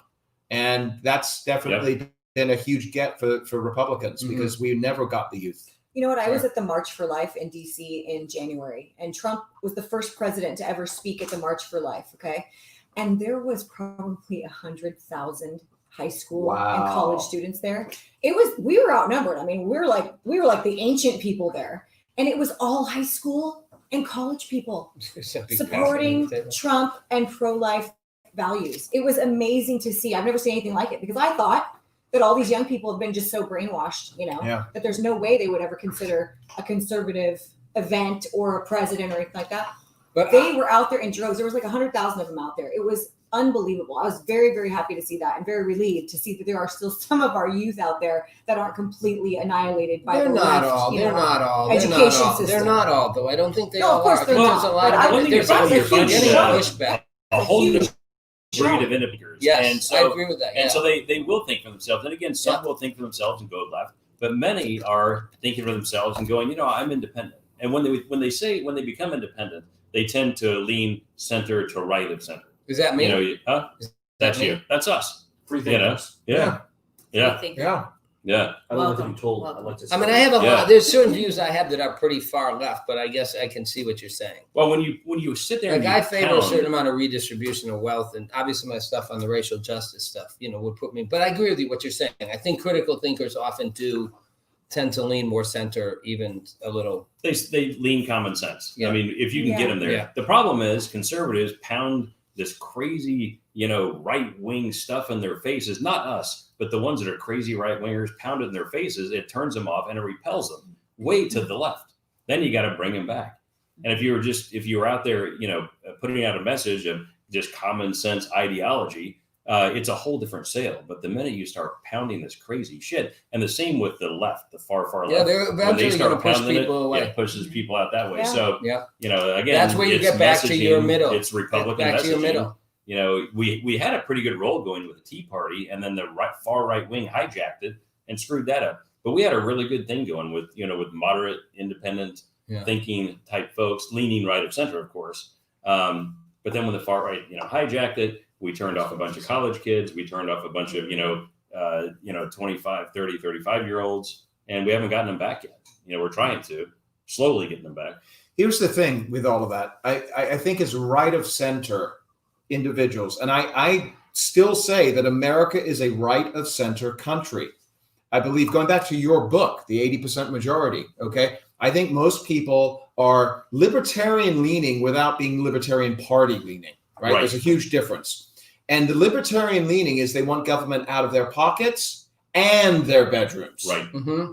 That's Just true. laissez-faire, leave me alone. Let me run my business. Let me run my family. That's me. Okay, that's you. That's most people. Yeah. And so the far extremes, as again, Ken talks about, the far extremes are used to scare people.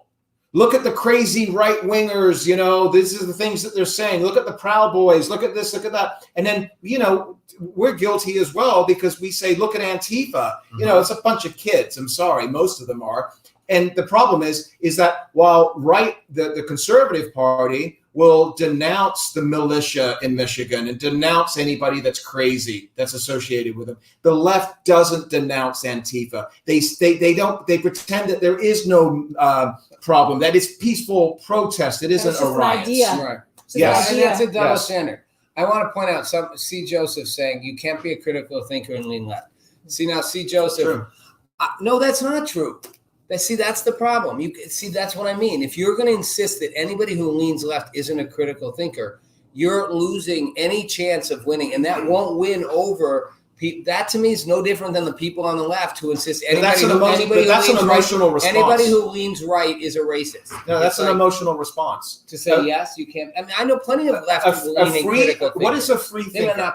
What is a free thinker? A free thinker is somebody that wants to take information, consider it for themselves, do their own research and their due diligence. The problem with leftism today is that it is lean left. The person said lean. I'm not talking about when Ken talks about the extreme left. Okay, but I'm talking about who is left. representing leftism today. It's the Democrat Party. And the people that are controlling the Democrat Party. This is my problem with Biden. It's not that I thought Biden was a crazy socialist. I think he's senile and he needs to be put in his rocking chair. It was the people that were controlling the party right now that scare me more than anything. It's the AOC plus 150. And it is those people that are totalitarian. It is those people that don't believe in critical thinking. They want you to, and if you do not do what they do, they're going to cancel you. You're going to be fired. I agree with you, but that's different. That's again, you're playing into their game. If you're going to argue that anybody who leans left, there's a huge chunk of this country that I think Ken's book talks about. I don't think Dave's talking about leaning left. He's talking that was about the comment. crazy You left. can't be a critical thinker. I'm saying it's the crazy left that controls the leftist party today. Yeah. Well, then the by that Democrats. logic, the And crazy by the right way, controls the that was Republican one Party. place that I really No, wish I that don't think in the Trump campaign, I really wish that they would have really pushed on a couple of things, but one in particular is that if Trump would have in those debates said, well, the people that control you taking Biden out of the seat of power, right to his face, because he has no control over what's going on there. He's being put, he's the Trojan horse for crazy bastards. I mean, think about it. Kamala Harris has the voting record of the most liberal. How do you get more liberal than Bernie Sanders? Texas calls for Trump. Not even close. Not a surprise. Wow. No, not They tried to make it seem like Dave, you're exactly on. You're exactly on it, because Dave's not talking about far left. He's talking about the just left. The far left are the crazies, just like there's the far right that are crazy. Well, it would be nice if the leftists who run the CEOs of Twitter and Facebook would actually allow critical thinking on their platform, right? Because they can't combat the message. We have a saying called "freedom is sexy." And because they can't combat our message, everybody wants freedom pretty much, right? Everybody wants the freedom to do what they want to do. They can't combat our message, so they have to just completely cancel us. So Facebook, gone. Twitter, gone. Right, yeah. All these platforms, they just take you down instead of allowing that critical thinking to happen. Because critical thinking to the left is dangerous. Right. It's actually dangerous to the left. Well, Because a lot of their values are so far out there that it's completely dangerous. They can't combat their own. Here's what I'm trying to do for people out there. I'm going to stick to my. Collins is up. Oh, wow. Interesting. That's See, she's way up. That's huge. Was she the half vote? She's the one that dissented from ACB. Amy Coney Barrett. Well, let's be clear. A lot of conversations going on here. She dissented from Amy Coney Barrett to appeal to her base, and I'm sure. How does that appeal to her base? I'm curious. Because she was on. Because she was the difference from Kavanaugh. She had a strong challenge going on there. Yeah. And I'm sure that she asked Mitch McConnell. They were like, "We have the votes. Yeah, you can go ahead. Absolutely, you can go ahead and vote that way. It's fine. Yeah, we can lose that vote. Yeah. It's not a big deal to me, and that probably helped her. No, because and you would rather have her than a Democrat, because it's about you don't want Chuck Schumer as majority leader. That's the key. Yeah. It's who controls it, because Chuck Schumer was going to come in and they were going to do everything Kent was talking about earlier, or whoever it was that was talking about it earlier. They were going to, talk about getting rid of the filibuster. They want to pack the court. They want to turn the Supreme Court to 12, 15, 20 seats. They want to add 2 states, which means 4 more Democrat senators, Washington, D.C. and Puerto Rico. And you're talking about fundamentally changing the fabric of our country forever. No, not forever. This is no different. As long as we're on this planet. This is no different. As long as we're on this planet. Seriously, you don't make the same mistakes the left makes on this. They did the same thing for the last 4 years. And I kept saying on my show over and over again, Donald Trump is not ruining the country. He's not ending the Constitution. It's not the end of the Republic. But we haven't changed the Constitution. No. It's not. They're not going to change anything forever. They will change everything for 2 years. In DC, what's going on here? No, it's just same. Okay. People might really wrong. They'll change it for 2 years, at which point, if it is so horrible, which a lot of it would be, people will, in a massive slide, throw Democrats out of Congress, and 2 years after that, throw Biden out if he were to be president. Nothing in this country will last longer than 2 or 4 years, because our Constitution I don't disagree with that until you start to the talk about judicial appointments. Judicial appointments last generations. Yes. And that's a mistake. We should have a term limit on the Supreme Court. But right now, Trump packed the court with conservatives, so you don't have to worry as a conservative. He didn't pack the court. Well, he constitutionally replaced people. I mean, they're talking about adding seats. I understand, but you're getting into the rhetoric of it. I get it. When I say pack the court, I mean he jammed the court full of conservatives, so you're good. They're going to be there for a long time. If the Democrats were to somehow expand the court, which they won't, it's not going to happen, but if they were, when Republicans took control 2 years later, they'd expand it more. Put it back. I got to tell you, but that's not going to happen. David, I think, like on a lot of stuff, and I got to tell you, had this election, I don't know, we still don't know where it's going to go. We don't. No, but I'm going to tell you, feeling confident.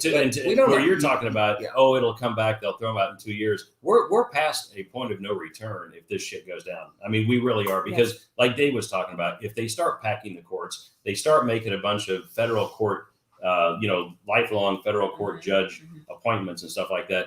I mean, it's gone. Well, but it's not gone because it wasn't gone with Trump. It's not gone when Trump did it. Because Trump's not trying to change our entire fabric. No, Trump, he's not trying to change. He's trying to keep our America. No. But Trump appointed conservative justices, and he filled a lot. He has a huge number of conservative appointments. Everything he's done. America. They want to be constitutional. That's not my point. My point is not that. My point framework. is that Democrats may appoint, if Democratic president would appoint a lot of more liberal justices. That balance keeps coming around. There are right now a lot of conservative justices But recently. when you fundamentally change the makeup of the Supreme Court, and you start, well, yes, it could. It could happen if they pack the court. It really could. And when that happens, and when they add 2 more states, it could happen. It won't happen because Republicans aren't going to lose the Senate. Well, what Dave is talking about is if they did lose the Senate and they lost the White House. We're back to if they did, but I'm saying even if Biden's president, the Senate's going to stay Republican, and it's not going to. Right, but I think what we're working off of is if we lost the White House. What was their intention?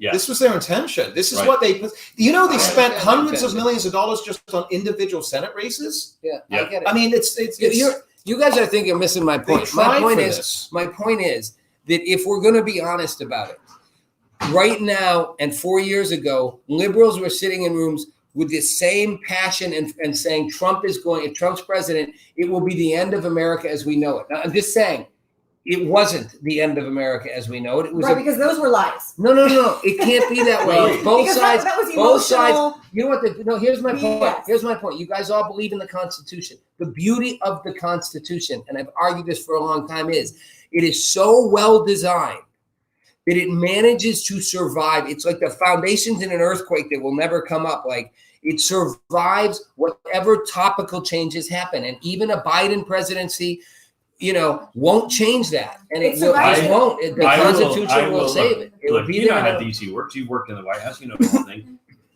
If you fundamentally change the Supreme Court and the makeup of the judicial system, then you change the Constitution. Yeah, because you have on the far left, you have activist judges. I don't know that we have activist judges on the right. I don't know. I just don't see it. Well, you missed my point. I don't disagree with that, but I'm saying, first of all, that didn't happen. It's not going to happen. And even if they were all elected, who knows if it would. Secondly, worst case, Republicans could take control of Congress again and the White House and add more judges. I mean, that's what will happen. If you pack the Supreme Court, the next side is going to pack the Supreme Court. I just want to break in here. We do have some shenanigans going on in Arizona.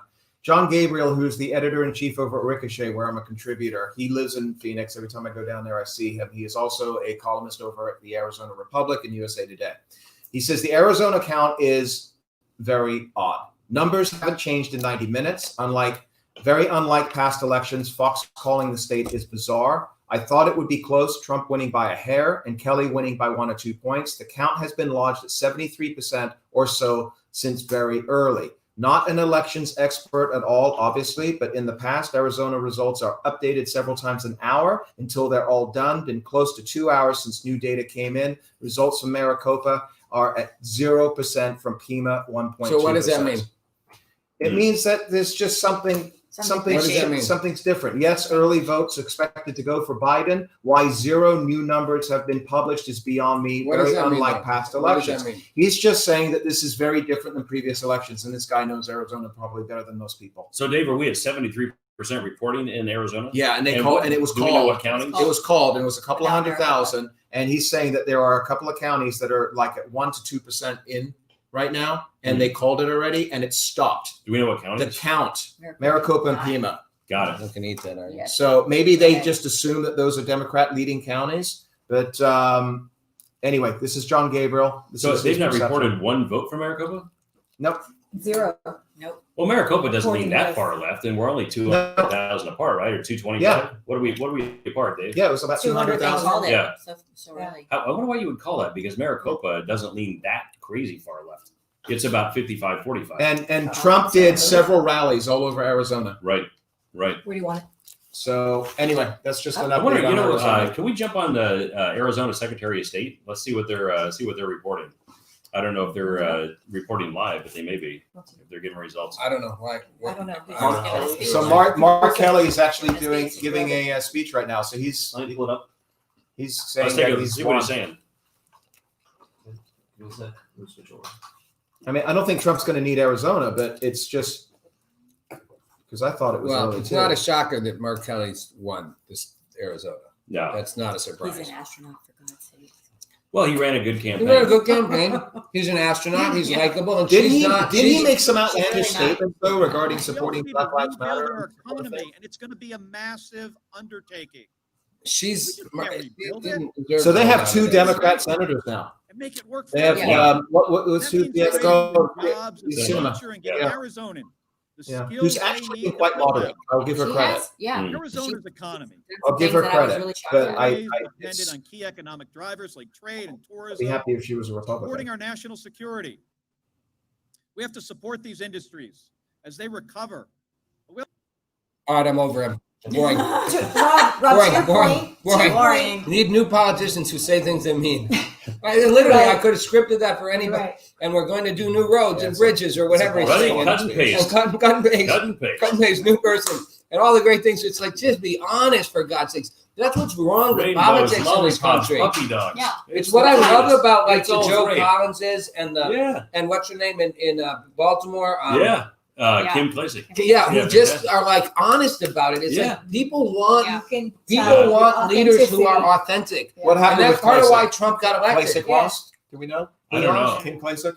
That's what I think. Most And of you know, these- Klacik was most of running these against one of the elections, I worst. feel like they're student council elections in high school or grade school, where they're like We're talking free, about free Arizona ice again. cream on Fridays. They say Mhm. like the craziest Are they things. still Not saying it's true. solid? Because no new numbers have come Something in. they can't do. See, it's still at Tucker's 74%. questioning it.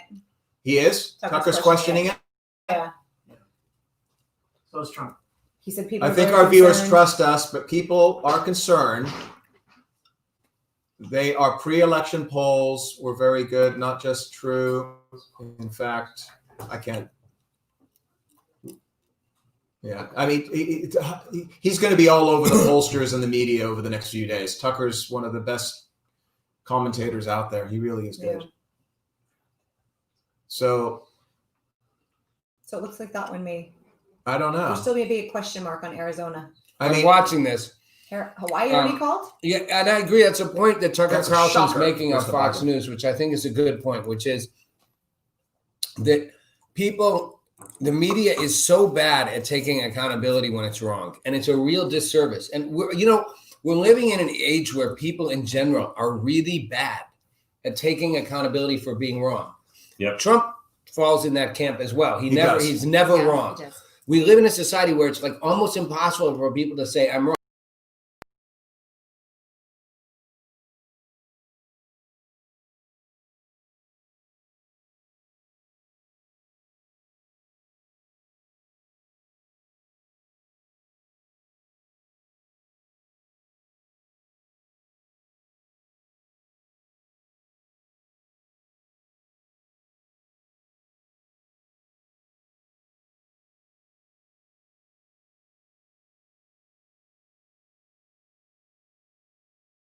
What? I agree with you. I Yeah, think it's part of a culture. Trump, again, going back to Trump and the entrepreneur clinical narcissist disease that very successful business people have, Trump definitely falls in that category.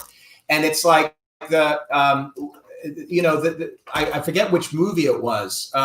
Remember A Fish Called Wanda? Yeah. Right. And Kevin Kline, and he had to go apologize to John Cleese, and he was in the car and he couldn't get the word out, sorry. Right. And he was really frustrated and angry about it. That's Donald Trump. It's just there is a wiring issue with Donald Trump. And you said, so listen, I think we could all write a speech. Stephen Miller writes speeches for Trump. I think we could all write an amazing speech for Trump to show the humanity. I think I don't want that. By the way. if Trump was able to come out and talk to the American people in the way that you suggested earlier, that that there are some problems, systemic racism may be an issue. I don't know. We definitely need to talk about law and order. But I am here as a president for all Americans. This is what Biden was pushing the last couple of weeks, right? and if Trump could do that in a way, this would have been a Mondale election. Right. Dave, to your point, Dave, real quick, to Dave's point, what's interesting and ironic about that is that Trump actually is doing what's right. His policies, he's doing what's right. Think about criminal justice. It's how that's how he messages. But that's a big because deal. he's actually doing stuff that they would like. But Kent, it's that's just how it's messaged. But that's a big deal. And before you were He's here, not a trained politician. no, it's not. No, I'm not a trained politician. It's not. And this is where you don't have to agree with me. This is a fault Trump has. He is not a person who's capable of showing a lot of empathy or understanding how to connect to somebody who doesn't agree with him. Do you think And it's one because of he's the never had to? Because he's I been think, such a look, I'm not CEO going to defend the on guy. his You can say it's the narcissistic gene or whatever. Right. It's a shortcoming in a human being. And as a president, one of the things that would allow him to be so much more successful would be being able, I don't want a speech written. And Biden's a joke. I mean, when Biden does it, it's like a skeleton speaking. I mean, it's literally like, seriously, just say what you say. You got to read C. Joseph. Shameen, my ex-wife, she hasn't been wrong since 1983. Fair Good job, point. C. Good point, C. Joseph. Joseph. No, but again, it's just to me, it's like that matters because you could really reach these communities. The policies are you could reach. Because he's communities. pulling off the policies. He's doing the policies. And he's just not getting credit for it because he's not messaging and he's properly. not good at doing But he's it. actually doing it. Again, So I don't want to see. Yeah. C. Joseph again nailed it as well, and it goes back to what you were just saying. It's about the messaging, and we're living in a culture today where it is all about the feels. Yeah. It's all about the emotion, and it's Yeah. all about how they're going to sell a product. And Kamala Harris and Joe Biden were sold. They didn't answer any questions at any press conferences at all. It was creating a product. And the problem is, and C. Joseph talked about this, is that the problem is mass ignorance. Well, We have more people in this country can't sit down and have a discussion about the policies. They just tell you how they feel Judd, we about need this to get person. you back in Yes, here. we Well, talked and when they about do that. get into policy, they get into they Jody? talk over everybody's head. So Why it's don't you back in for yeah, Judd, you want to sit in with here? Yeah. Come jump in. Yeah. Come in. I'm gonna come in. Did you Let talk me about the book tap yet? out. You're gonna Because tap I'm Yeah, I'll not- tap out for a little bit. Okay, Kent's tapping out. I would have tapped for a little bit. I would have Judd's checked some of these tapping in. congressional races. Yeah. Check Yep. some races. Give us an update because we're only about 20 more minutes before we're done. Yeah, holy cow. Let's You see know. how they called Florida, but they haven't put it on the map No, yet. they finally called it. They did a while. Fox ago. hasn't Fox tallied called it it. though, but they haven't tallied it on their What? numbers yet. Yeah, see, you'll see. Here's Doug Ducey. It's far too early to call the election in Arizona. Election day votes are not fully Okay, now they reported. got it in, Rob. And we They haven't put it even on. started to count early ballots dropped off at the polls. In Arizona, we protected Election Day. Let's count the votes, all the votes, before making declarations. That's Doug Ducey. I think he's on Fox News. No, Doug No. is. Oh, that's the governor. Yeah. That's the governor. Governor Okay. Arizona. Yeah, so the Fox guy. News, the governor. No, You're all the Peter same. Ducey. Peter Ducey. Okay, so Doug Ducey's the governor of Arizona, and he Right. said this. Yep. Okay, good. That's even better. Peter Ducey, and Peter's dad is Steve Ducey, That's who's done correct. Fox and Friends. That's correct. Okay. Who took my chair from my show after my show ended. They put my chair in the green room with Fox and James Friends. Carville still thinks Biden will win. I like those guys. I like the Fox and Friends. Before we are Let producing, me Yeah. announce this. Let me Let's do see. this. Let me do this. Let me do Oh, it's this. a what if. I hate All right, those give me a what minute ifs. here. Give me a minute, everybody. Joe Chaos. Judd's book. Let's give Judd some call out. Whether you're a conservative or a liberal, this book might be harder for you to read if you're a liberal. But when my book came out, Bill O'Reilly said half of it was BS, but he still told people to read it. And sometimes you should read something you don't agree with. So 13 and a half reasons why not to be a liberal, written by Judd Dunning right here, Bullet Point Nation host. He's gotten some good reviews. Dinesh D'Souza. If you're a conservative, you should buy this book. You should, just hands down, because conservatives have really applauded this It may book. make their argument stronger. Yeah, If that they're Bruce is educated. offering sell reasons. This may make your argument stronger. If you're a liberal, you know what? You could not buy the book, but you might buy it and to see if you agree, and you can always write your own version back, which is like 13 and a half reasons why Judd is wrong. I have people calling me who want to write that book, by the way. Well, they should Together. write it. I'm going They could. to. They cross-promote each other. If they could write it, they would write it. Yeah. One of my best friends is actually a Bernie supporter, Where's your and book? he's What's the percentage? what happened? 62-37. Core. How many? What's the percentage? 56-40. 56%. Yeah. Well, let me just I don't know. oh, is that fires going on there? No, it's just like. Well, let me just say last thing on Judd's That's book, because I like to yeah. promote people. Dinesh D'Souza said about this book, said basically, Antifa people will burn it, but but people who are a little left of center might read it and it might change their views. I'm paraphrasing. Yeah. That's basically what he said. Nice. So Well, thank you so Good. much. Now, I Bye. wanted to say this. Oh, Newsmax just published it. This is from Newsmax, but this isn't all about my book. But there's a reason I did this. Other Because than to promote your Rob's, book. I haven't signed. The books just came. We come out the 10th. They was going to come out before the election. It was delayed by COVID, but the books just came today. I have an autographed one. The first one I wanted to give to our producer who's been doing your show, Rob Nelson Live, and to Bruce and Gary. And what's the name of your company, gentlemen? Beck Computer Systems. Beck Computer Systems. These guys are making this whole live stream thing possible. So it's a great format. So here you go. There's our first copy. And thanks for helping us, guys, because these guys have been great. Live stream is amazing, and these guys are really helping us get out a voice. At a time that you're censored on traditional media, but streams get past it, so it really means a lot. We do get You around. know, I really appreciate Well, we that a sometimes lot. get throttled down, but Yeah. we do. Sure. But we Put- keep talking. put we one keep of talking. however many.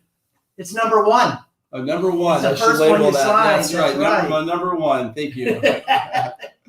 No, thank you guys. So- You're doing a great job out here. Love what you're doing. All Well, right, thank Bruce you. and Gary have been backbone to me. Yeah, in building this. definitely. And we're building, and we're all trying to build something bigger here. I think in the era we're in, it's going to take coming together. I don't just mean common ground. I mean people of sharing platforms to build steam and sharing resources, sharing, audiences, actually gaining traction, and to some extent creating a pushback against the attempt to kind of filter down and throttle people. And it's going to take people being in partnership, and I think we're trying to do that with you, me, it's Loftus, interesting you guys, dialogue. to try to build sort of our own little consortiums of content. It's easy And it doesn't- it to doesn't do this be with your different. own kind. So Right. for Rob Nelson, right, Our guys? own Everybody kind. here? Oh, yeah. With your own political affiliation. I mean, you're willing to sit at a table with a bunch of mostly right. I think we're all to the right. So Right, I me, mean, you're saying. yeah, that's We're the all important right. thing. Right. Right. We're all right. I welcome Sure? it. I welcome it. don't know. Sharpens Are you my okay? knowledge. Correct. Sharpens my skills. So, but by the way, can we pivot back? I say, so it's crazy. So I grew up in Colorado. I think he went to sleep mode. Oh, Oh, that's just the back. So I grew up in Colorado, and I have to say, Colorado and Arizona just went blue, right? They're Yeah. calling it for now, unless we Yeah. see some aberrant things are happening in polling, which is possible.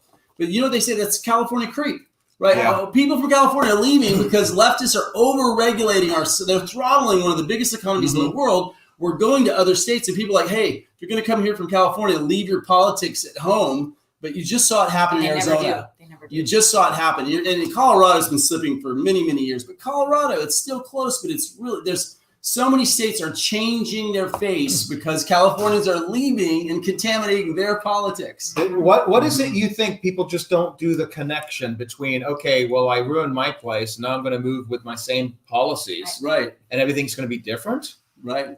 Colorado's gone blue. It used to be red.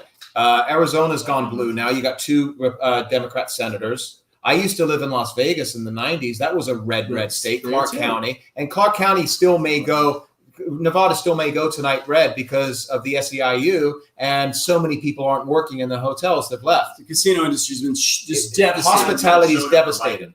Why? Oh, yeah, For he Biden. Yeah, he we won saw huge. that. They called He won Biden. huge. He Biden? won huge. Biden, Minnesota. Can we have our They called screen? it. Can we It get is our not called. screen Yeah. back, Bruce? AP called it. AP called it. What's the He percentage? won huge I don't know. in Minnesota. What about the By Senate? a lot. Don't know on that one. They only lost it by a Uh, point and a half in 2016. Minnesota.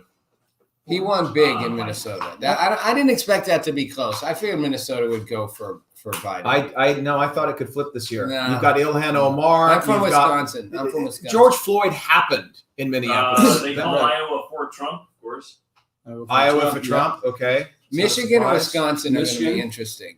So Trump's got a solid lead in Wisconsin with about 65% Yeah. voting. He's got So about John- he's How got has our about count a not changed at all? 5. So 6 John point lead. John Ziegler, who is a never Trumper, by the way, he says that we have huge leads in Pennsylvania, Michigan, and Wisconsin. If he wins 2 out of the 3, he's reelected.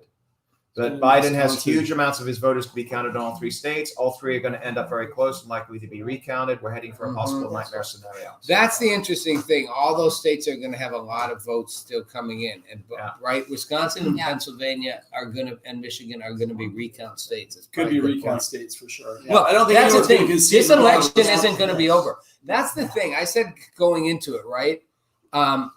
You see, a lot of people just looking on the screen here. Charlie Kirk saying suppression calls. So I don't understand what. Someone explain to me what are people suggesting is So, being suppressed? It goes back to what I was Let me just. check a couple more of those out. Yeah, Doug Ducey. It's And far too early. This is the governor It's far too early to call the election in Arizona. Election day votes are not fully reported, and we haven't even started to count early ballots dropped off at the polls. In Arizona, we protected election day. Let's count the votes, all the votes, before making declarations. Back up for me. Go back a little. So James Woods is the Hollywood guy saying, Charlie Kirk saying, stay in line. If you're in line, stay in line. Yeah. But here's down here, you've got Sean Davis. So basically, what if I understand what's happening is just so I get it, and people out there watching, who's ever still watching, gets. The idea is that they're calling Arizona when there's a lot of votes left to be counted. It's 71. It's 71%, and they went all the way up to 98% in Florida with 400,000 votes. I understand why. I'm trying to understand what the significance of that is. What's the significance of doing it? It's not going to change the outcome. If the outcome changes with the counts, how does calling it change anything? The polls are all closed. I'm asking, what is calling it early? What does that change? Calling it? Well, first of all, I just want to interject. They're saying Joe Biden is going to make a statement shortly. Is coming on the screen as we're talking. What is that going to be? He's going to say we need to count all the votes because their plan. Okay, so the Democrats' plan all along for the past 6 months has been, because of the Rona, it's all going to be based upon the mail-in votes. Mm-hmm. And there's going to be some swing states that are going to be critical that they are going to call the red tide on election night. That is Trump winning some of these big states, Florida, North Carolina, Ohio, Texas, and other states.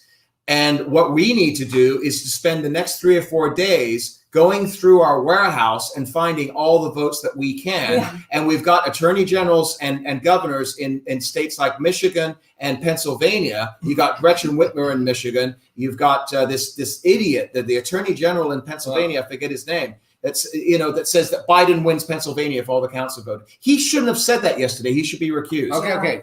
Yeah. But those are two separate things. And again, that is a stretch conspiracy theory that they are going to go through and dredge up tons and tons of votes that don't exist. I'm not saying they don't want to stall and they don't want to count the mail-in votes because they think they have more mail-in votes. But that's a legit argument that they think they have more mail-in votes. I'm not saying, but to me now you're going that they're gonna stack it and fake it and it's all corrupt. I just don't think they're capable of completely rigging these elections. It's not that easy to do, to just drum up votes. I think you severely underestimate the ill intent of the leftists. Well, the ill intent and their ability to execute it. Don't tell me that there are not layers of strategy to try to drag this out as long as possible. Drag it out as long as possible. I agree. Do you know what litigation? You know what balance? I'm concerned. Like, what is Biden? What statement is he going to make? Is he going to assume that it's one? Is he going to say that it's illicit as he sees sliding? He's going to say don't start being violent because we're not going to know. What kind of president says anything? What kind of candidate says anything except I concede before the vote's in? What is this? Maybe he's going to say I win. What's happening? So I think it's all. Hawaii just went to Biden. No, that was Hawaii went to Biden a little bit ago. Yeah, that wasn't a show. Kim Klacik, they called that race for Kwame Fusumi or whatever the guy's name is. Oh no. Yeah, 27-72. Whoa. Biden's going to need. This is going to come down to those 4 states, and if Minnesota's gone, it's coming down to Minnesota, Wisconsin, Michigan, and Philadelphia, Pennsylvania. Nail biter election down to Arizona. No, they just called Minnesota. Yeah, Minnesota's out. So it's just 3 states. Wisconsin, Michigan. It's Wisconsin, Michigan, and Philadelphia. Pennsylvania. Keep calling Philadelphia State. I know. It's interesting. CNN hasn't won one victory role through the electoral college the entire evening. I mean, everything Who has hasn't? been CNN. Every time they're just running it forward, showing 3 ways that they win, and then they show a potential Trump default at the end. Look, CNN is a hack job. He's even saying we win, they win, and he's speaking. John King. Yeah, he's saying we win, right? I mean, when did newsmen start saying we win when they're kind of? Did he say we win? Yeah, he said we. Well, perhaps we can. I was like, yeah, I guess you're just going to be a Democrat as a journalist now. CNN's in the tank for Biden. There's not a. Did they call North Carolina yet for Trump? North Carolina. They called it for Trump. They did call North Carolina. Okay. Oh, South Carolina. No, North Carolina is still out. Yeah. Because there's going to be a huge run-up of electoral votes once these Guys, I'm North tempted. Carolina. I'm tempted to So- have our producer run this Biden statement. Yeah, I'd on like the to show. hear it. Would you, can we tee that up so you could either run in Fox or CNN if Biden comes on? Are you okay with that, Rob? It's your Yeah, office. you're taking over my. No, I'm just asking Yeah, you because it's all no longer in my control. I'll put it on. So, That's the So we're point. wrapping up pretty soon, so we might so not. $100 says that he's going to come out and say we need to count all the votes. Every vote counts. Americans, blah blah blah, and as long as it takes.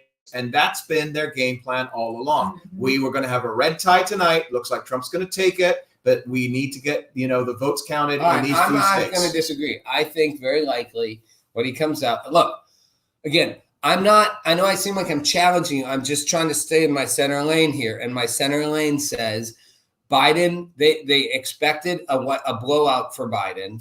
The media did. The Biden camp did. They're not getting a blowout for Biden. They're barely hanging on. They're going to do what you said. They're going to come back and say, hey, you know what? Let's just wait, take a chill pill. Let's count all the votes and don't riot tomorrow. That's what he's going to say because they're afraid they're going to lose. Let's hope he says They're don't going to riot. lose. Let's hope he I says wouldn't don't bet on riot. the don't riot comment. Yeah, I wouldn't either. Really, I would. Yeah, That's it. I would. There, yeah. But I mean, what else are you going to say? You're going to. I mean, you can't say you're going to, or unless you're going to say There you we won. go. We're getting the Biden Unless you're gonna Harris say you close won. up. Unless you're going to say I He's won. not going to tell me not to. Why is he coming out and talking though? That is a good question. I think he Why? forgot actually. He got, what this is You about. think it's over? Why are we here? You dog baseline Why would pony you come out soldiers. now? Why not wait till tomorrow morning? I am the proud president of China. What's that? He thinks it's another rally. Is he going to yell? It's like Is he going to yell at us? What's our note? He's speaking from a drive-in theater. He's North gonna. Carolina is still undecided. Meredith. He's thank you, gonna Meredith. say. He's gonna say that it's what's his fate? Malarkey. This election is malarkey. Come on, man. I'm just saying all along the game plan for the Democrats was to string this out as long as they could, and there is a lot of mischievousness. Can I ask you a question? The city of Philadelphia in 2012, there were several precincts. There were several precincts that did not have one vote for Mitt Romney. Mm-hmm. Right. Not one. Mm-hmm. An entire precinct, not one. We're in Philadelphia. In Philadelphia. Absolutely Yeah. And possible. over 100% participation. Absolutely. Yeah. Well, 100%. Yeah, 100% great grandparents participation. were voting. yes, So there's definitely some. that's the plan here. I'm not arguing there isn't some voter fraud and all that. I mean, there always has been. I'm saying it's not going to be at a scale in which they're going to have like hundreds of thousands of votes they're shuffling. How do you It's just know? not. How do you know? Well, you would take Waiting them. My They've been county, planning for a my long county, time. Orange I can't. California, flipped blue like several days after the election Yeah. in 2016. 50,000 Democratic votes showed up. I mean, So it happens. look. I'm just putting it out to you Magically. guys that I think the more you dig into the more you dig into the conspiracy thing, the worse it gets. There's a certain amount of, in my view, conspiracies are hard to believe because most of the time they require a coordination and a level of stuff that just can't happen. So Spitfire Pam is really going Yeah, at it with her Pam's stuff. saying Pam's it. been sticking with the Trump win at two. She keeps moving Biden's number up and down a little bit. Yeah. She moved him up 243. from 237. Thanks, Spitfire Pam. Well, Moved him up to 243, but she's still capping him there. Yeah. She's capping him. She moved him up.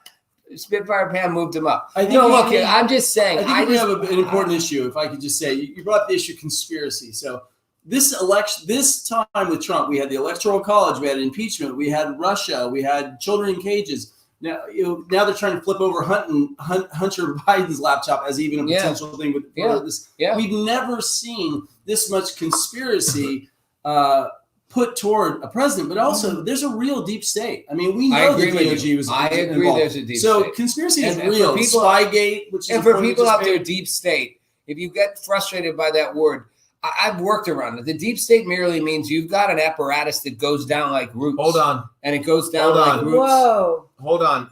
Okay, they just called Biden in Minnesota.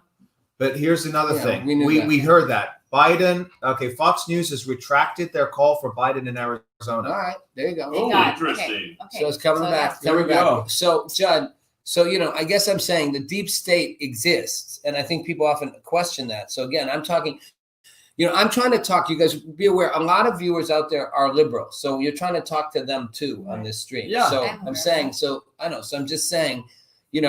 I'm trying to help those people understand where you guys are coming from as well. And a lot of people resist deep state because it gets that word deep state. So translate it a different way. The apparatus of government goes down with long tentacles, long roots into the ground, and it stays there, and it doesn't like to give up its power. The deep state exists in the intelligence community, exists in the State Department, it exists in most bureaucratic organizations. And the media. And it exists.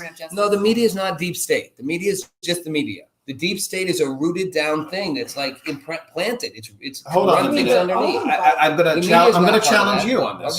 Okay. How's the media the deep state? Virginia Senator Mark Warner, he went into the SCIF, which is the secured room in the Senate. You're not allowed to take any phones or any devices with you. Somehow he got a picture of the dossier. Okay. He got a picture of the dossier. He sent it directly to his contact over at BuzzFeed News. This was illegal. This is what perpetuated the entire buildup of the Russian collusion narrative. I'm not. You think I'm arguing? My point is that they are the media are used as a weapon by the deep state. They are complicit. The media is complicit. The media is complicit in carrying a message that the left and Democrats won't carry. Then how is that different than not being a part of the deep state? The deep state is the deep state for people who aren't conservative. The deep state. If you want, again, your position is so driven by your conviction that it's all stacked against you. I'm not saying you're wrong or right. I'm saying there is a deep state which exists in government. It's not controlled by any person. It's there. It's an apparatus that is run by bureaucrats, by people with long institutional histories, structural institutional things. It's about power. It's about maintaining power. And a lot of that you'll never see. A lot of it you will never see. It's unelected bureaucrats. Yeah, it's an intelligent. You'll never see them. You'll never hear of them. They're pulling strings. Bill Clinton once famously said to me in the White House, he got really mad at me. I was talking to him. I pissed him off about something. He pointed his finger in my face. And I'll never forget. He said, "You know what, Rob? Everybody thinks because I'm president, I can do whatever I want. It's just not that simple." And I thought it was such an honest admission of a president. He's like, he thinks I'm president. It's like, I can't do half the things I want to do. There's all kinds of things that tie my hands. Which is why I always say to Trump, anti-Trumpers, when they go crazy, when Trump says this, and this, I'm like, he can't do half the things he says he's going to do. I'm going to make all the states do it. And everybody goes nuts. It's like, he can't. Just take a chill pill. He just wound you up. That's called the 10th Amendment. And that's calling it again? So what's going back and forth? We're recalling. They're just recalling and recalling. They recalled a call. Grace called again back to Arizona. Yeah. The reason why Montana Republicans just think went to Trump. that life is over if Biden wins is because he's literally sold out to China. He's literally sold our republic out to communist China. I mean, Hunter's compromised. His brother's the brother. Joe They're a compromised. They're all family. compromised. They're deep so in the our deep republic and our constitution are at risk if that happens. Whereas conservatives want to keep it all intact. Yeah. We want to keep our America. I understand. The North left, Carolina. it's kind of like, well, we'll sell You bits and understand. pieces You of our understand in America my. to you. I hear you, and you your understand policies. in my common Georgia ground. looks good. In my common ground goal, you sound just like the Democrats sounded about Trump and Russia. Just saying, Trump's selling us out to Russia, and I'm saying, right. Biden has ties into China, no question. He's corrupt, but at the There's end of the actual day, factual evidence that he's not going to sell The us difference out to- is Trump didn't. Well, and he didn't do well, anything. and we don't know Biden. It was all You gotta- pantomime you have to. created. I'm not going to. I mean, it's still alleged. It's still alleged, right? It's But alleged. the- I'm saying at the end it's of the gotta go day, through you the guys are court giving process. too much power to one person. If It's he's a little elected too president. ugly. I mean, they haven't sidestepped this issue. So we're all concerned about the security of the United States, regardless of whether it's Democratic or Republican. I think it's just that's the consensus. Right. It's like we're genuinely concerned Here's about a the scary thing to me. devolution. And will Trump, if he wins, will he hold these people accountable? The deconstructive force, the Well, why did outsiders. they hold him comment. accountable Next before? time, See, will Joseph, we media is actually deep tear state. down the CNN swamp? is the rhetoric delivery mechanism. Well, That's what I again, see, say. Joseph, I get it. I think the deep state. I get it. The media is part of a propaganda machine. It's its own propaganda machine. It's maybe used by different people. It uses this guy's own agenda, and its agenda is to promote things it wants, and its agenda is to promote division. That's how they make their money. It's a commerce decision. Yeah. They make money And not off only that, but division. they're Is that Jeffrey Toobin? No. No. No, I'm sorry. I hope we never see him on TV ever again. That looked like okay? Fat Jeffrey Tubin. So, Sorry. it did look like him. So let's play that. What does a Biden win look like? What is if we go to a new America tomorrow? What does it look like? I think it's going to be a pretty scary situation. Well, what scares me is it's going to be gloomy. It's dark. It's fearful. It's gloomy. There's no optimism in Joe Biden's message. And that, to me, just as a human being, I deal, you know this, Judd, people watch the show know I deal with depression, whatever. The last thing I need is a leader who's just like, we got enough to fear. Like, how about some hope? Promise. Yeah. I love that about Trump. Like, he denies a little too much for me. Yeah. Like, but he's a go, like, believe, like, and Biden just seems like, you know, it's just a little, even looks depressing. Yeah. Well, Obama was very critical.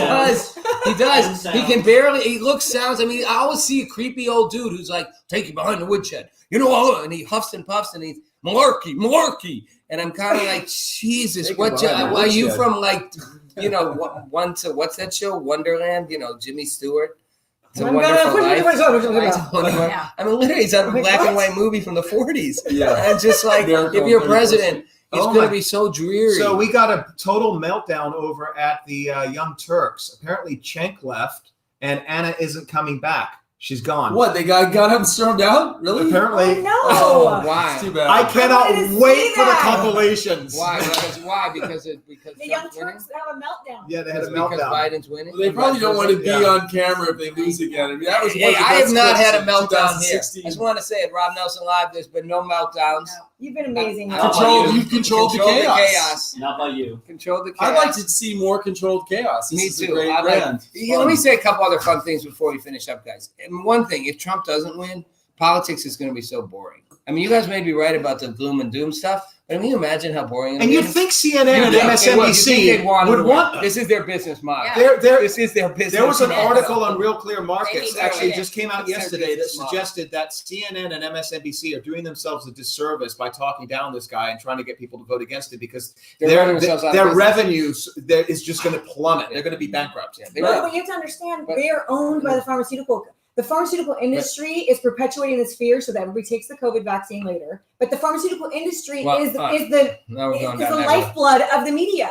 They're owned. That's why Trump said, I have to go away for a few days. He took on Big Pharma. He actually had to get off the grid a little bit. I mean, there's information. I took on Big Pharma in my movie, but that's a different issue. Moving on. That's a different issue than Tell us about your movie. Vaccine. Tell us about your movie, where people find it. Oh, no, it's on Amazon. It's a few years old. It's unrelated to politics. It's called Magnificent Burden. Okay.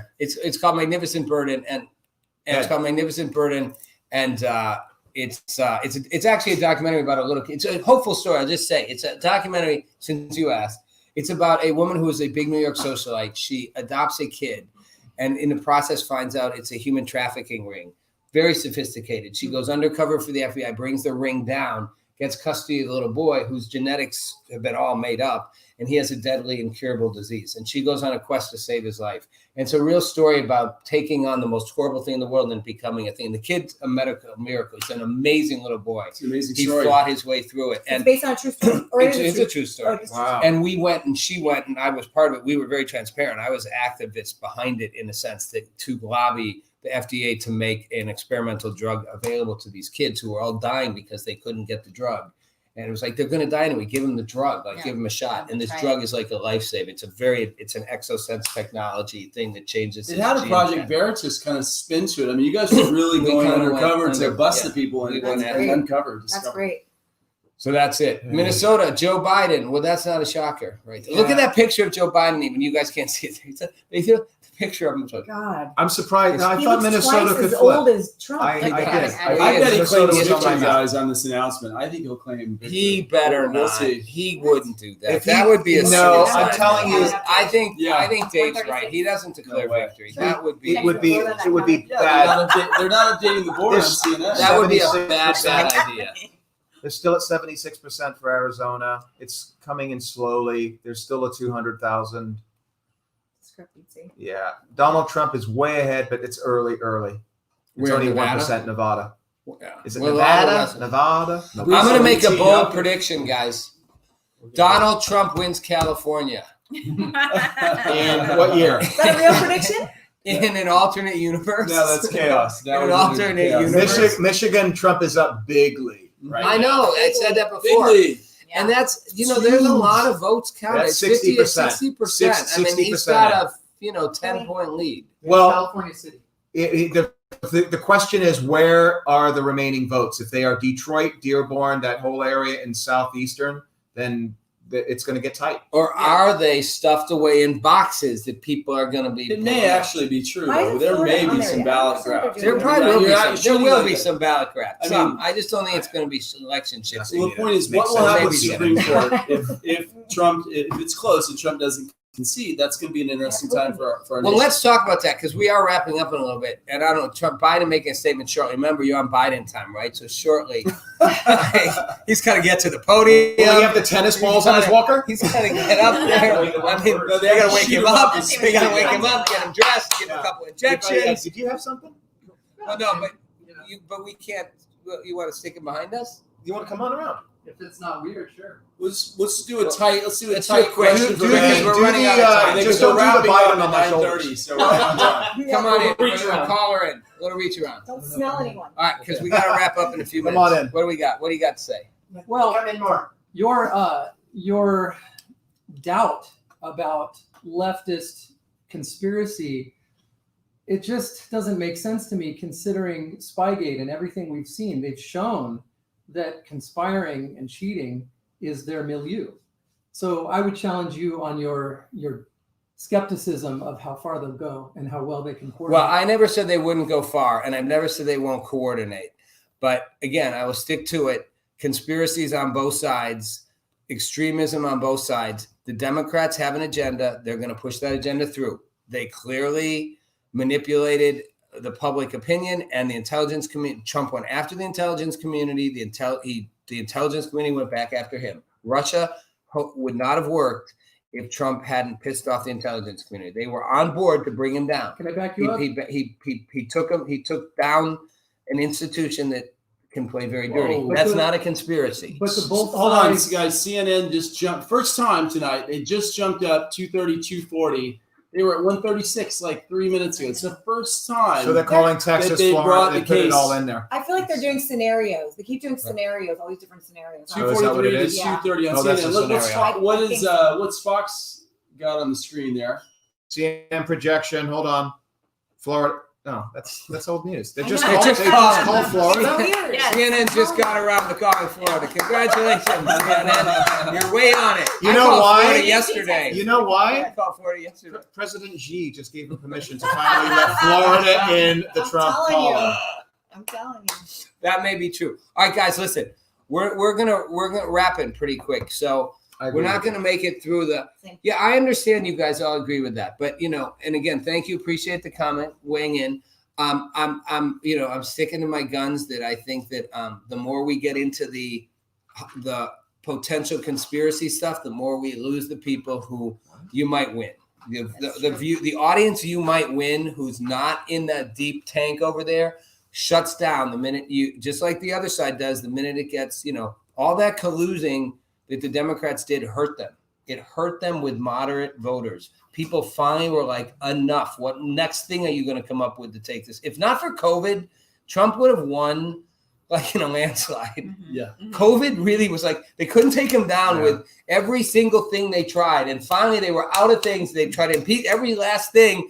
COVID strikes. And it's sort of like, well, COVID just kind of wiped out the world temporarily. And the economy. Like, The of the economy world, was unbeatable. of the world, like Right. just kind of flatlined everything. It's sort of like that's a tough thing to carry, no How, matter and, what. and how do you not How do you say respond to that? How do you say that was not intended without wearing a tinfoil hat?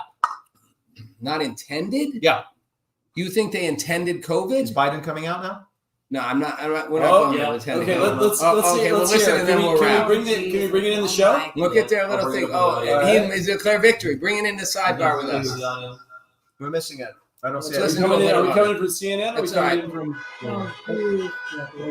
He's good. Clear victory. It's a drive. Your patience is commendable. We knew this was going to go wrong, but who knew we're going to go into maybe tomorrow morning, maybe even longer.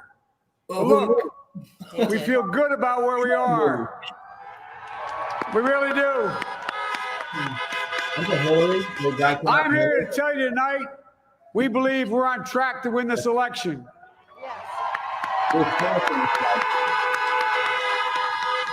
We knew because of the unprecedented early vote and the mail-in vote, it was going to take a while. We're going to have to be patient until the hard work of tallying the votes is finished. And it ain't over till every vote is counted. Every ballot is counted.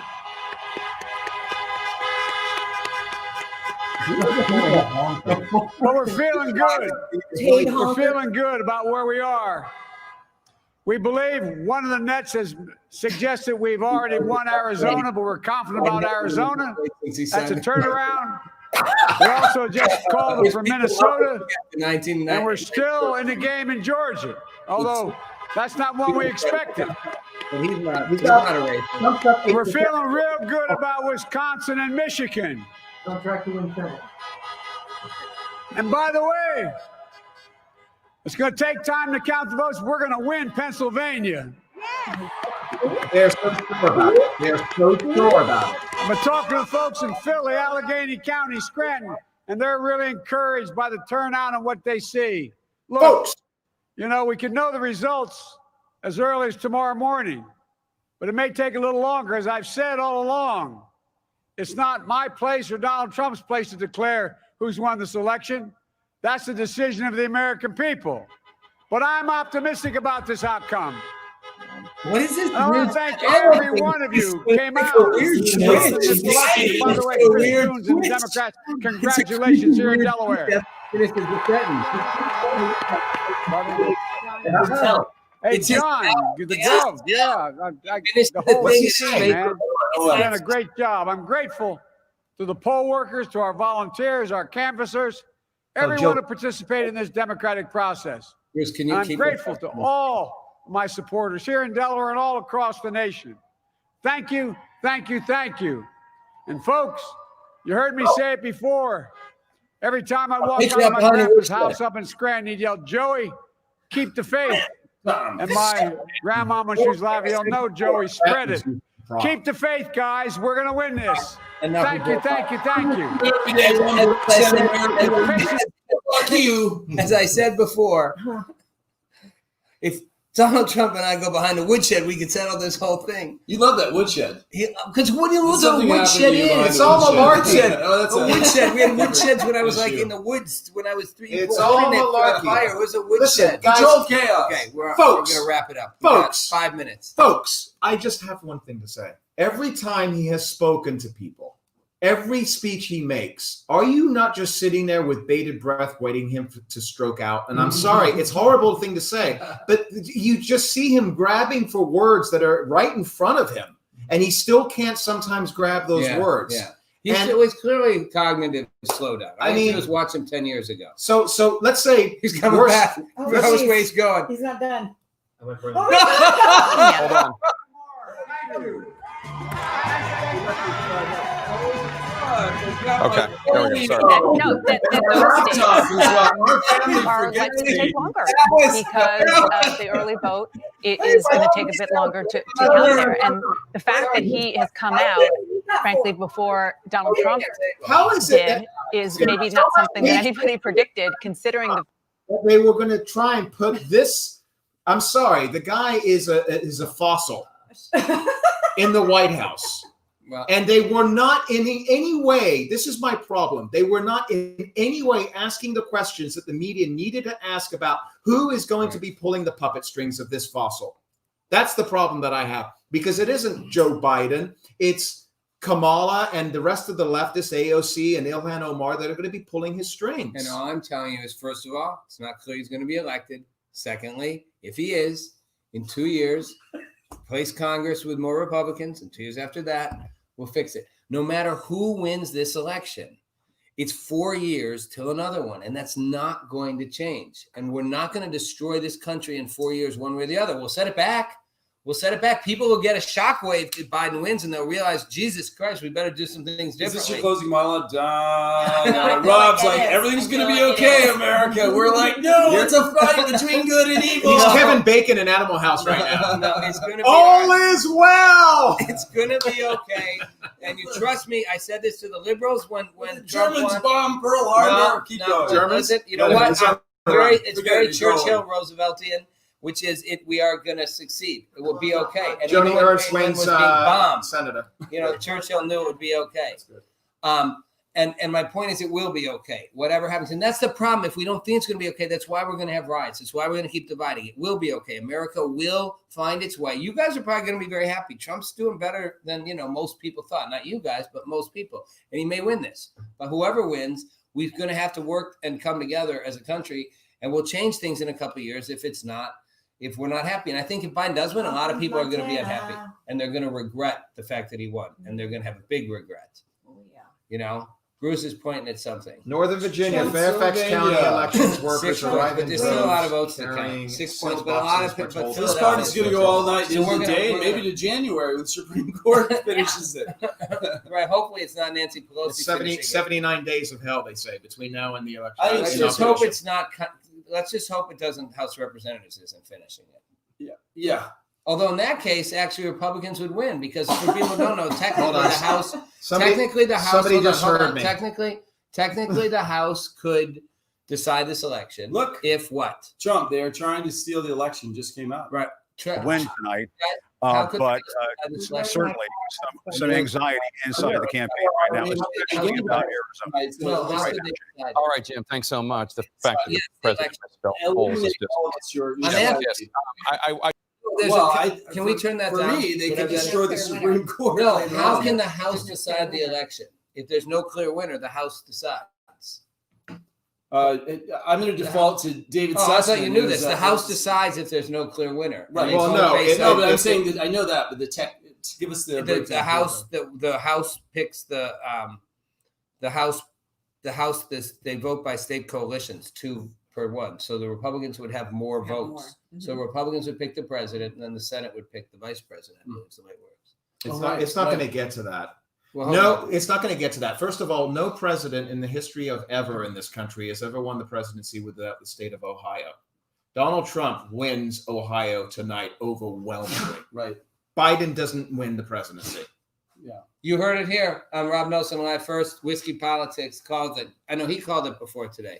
I think he called it when we started the intro, actually. He called it yesterday. He called it last week. But you got to look at their faces. He called it last week. You can tell that they know. They're worried. They just called Montana for Trump. They're worried. Also. Shocking. There's a shocker. Well, I think we all saw this as coming. So real controlled chaos is to come tomorrow with the riots, with the challenges. I just want to say, as you go into your intro, it was a great time, Rob. Thanks for putting this together for all of us. Yes. It was a lot of fun. Thank you so much. And spirited debate and discussion. Viewers hopefully got a lot out of it.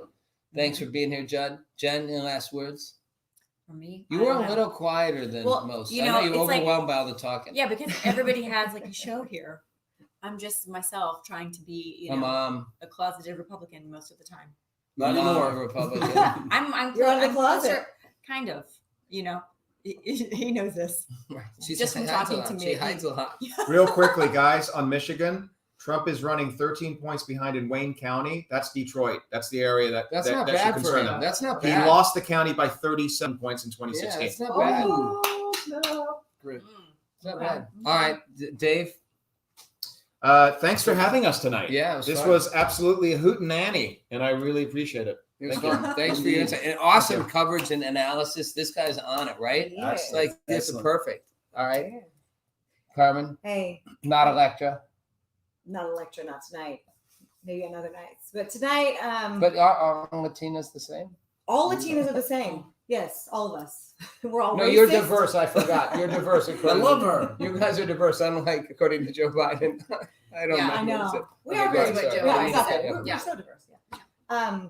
No, I just want to say, this was an amazing experience. Thank you so much. All of us had a different dynamic that we brought to the table. So that was really, really fun. And I can even stomach all of your devil's advocacy. I totally enjoyed it. And I really do. I'm not being facetious because being a fellow It's good for Libra, it. Yeah, right. Get I the need balance. to make sure that all Yeah, sides. I that's mean, I do right. that all the time. I piss people off all the time by playing the opposite side, even if I believe your side. So I totally appreciate that, and it makes for a more. We got somebody from the robust- UK real quickly here. Hello, Wow, fellow right Brent. in the middle of her. Right in the middle Sorry. of her. Yeah, thanks. What Really was that? appreciate What was that Dave. called? What do we call that? Is that mansplaining? No. Yeah, right. I never fully understood mansplaining Chauvinist. or whatever it I is. know. Talking over the I'm Hey, I know. a British chauvinist. I just super appreciate, being here. Obviously, I'm praying that Trump does prevail tonight. I think that he's setting our country up for huge success. I don't believe any of the negative things about him. I know people who work for him, who absolutely love him. I trust those people better than the media, that's bought and paid for. So I'm just going to go with that and my own gut and hope for the best. Amen. She got her little Trump. She got her little Trump thing in at the end. It's like, I mean, I think we all know that I'm going for Trump. yeah, no, I didn't know. I didn't mean that. I meant Iowa you got your little for Trump. Trump. Like, I'm not going to believe all the things, but I'm going to give you. I'm going to give you a tip though, if you want to win. I'm a that middle. minority. I'm a No, single I'm going to mom. give you the tip if you want to. I'm a win. minority. I'm a female. I'm I'm gonna a give you- Puerto I'm gonna Rican. give I'm a you the tip. Cherokee I'm gonna Indian, give and you I the tip. still like Trump. That was what I was going to say. To me, the stronger sell is not. I'm going to not believe the things that people say. Boom, I'm going to boom. But that. Yeah. I'm just saying, it's a tip to win that middle.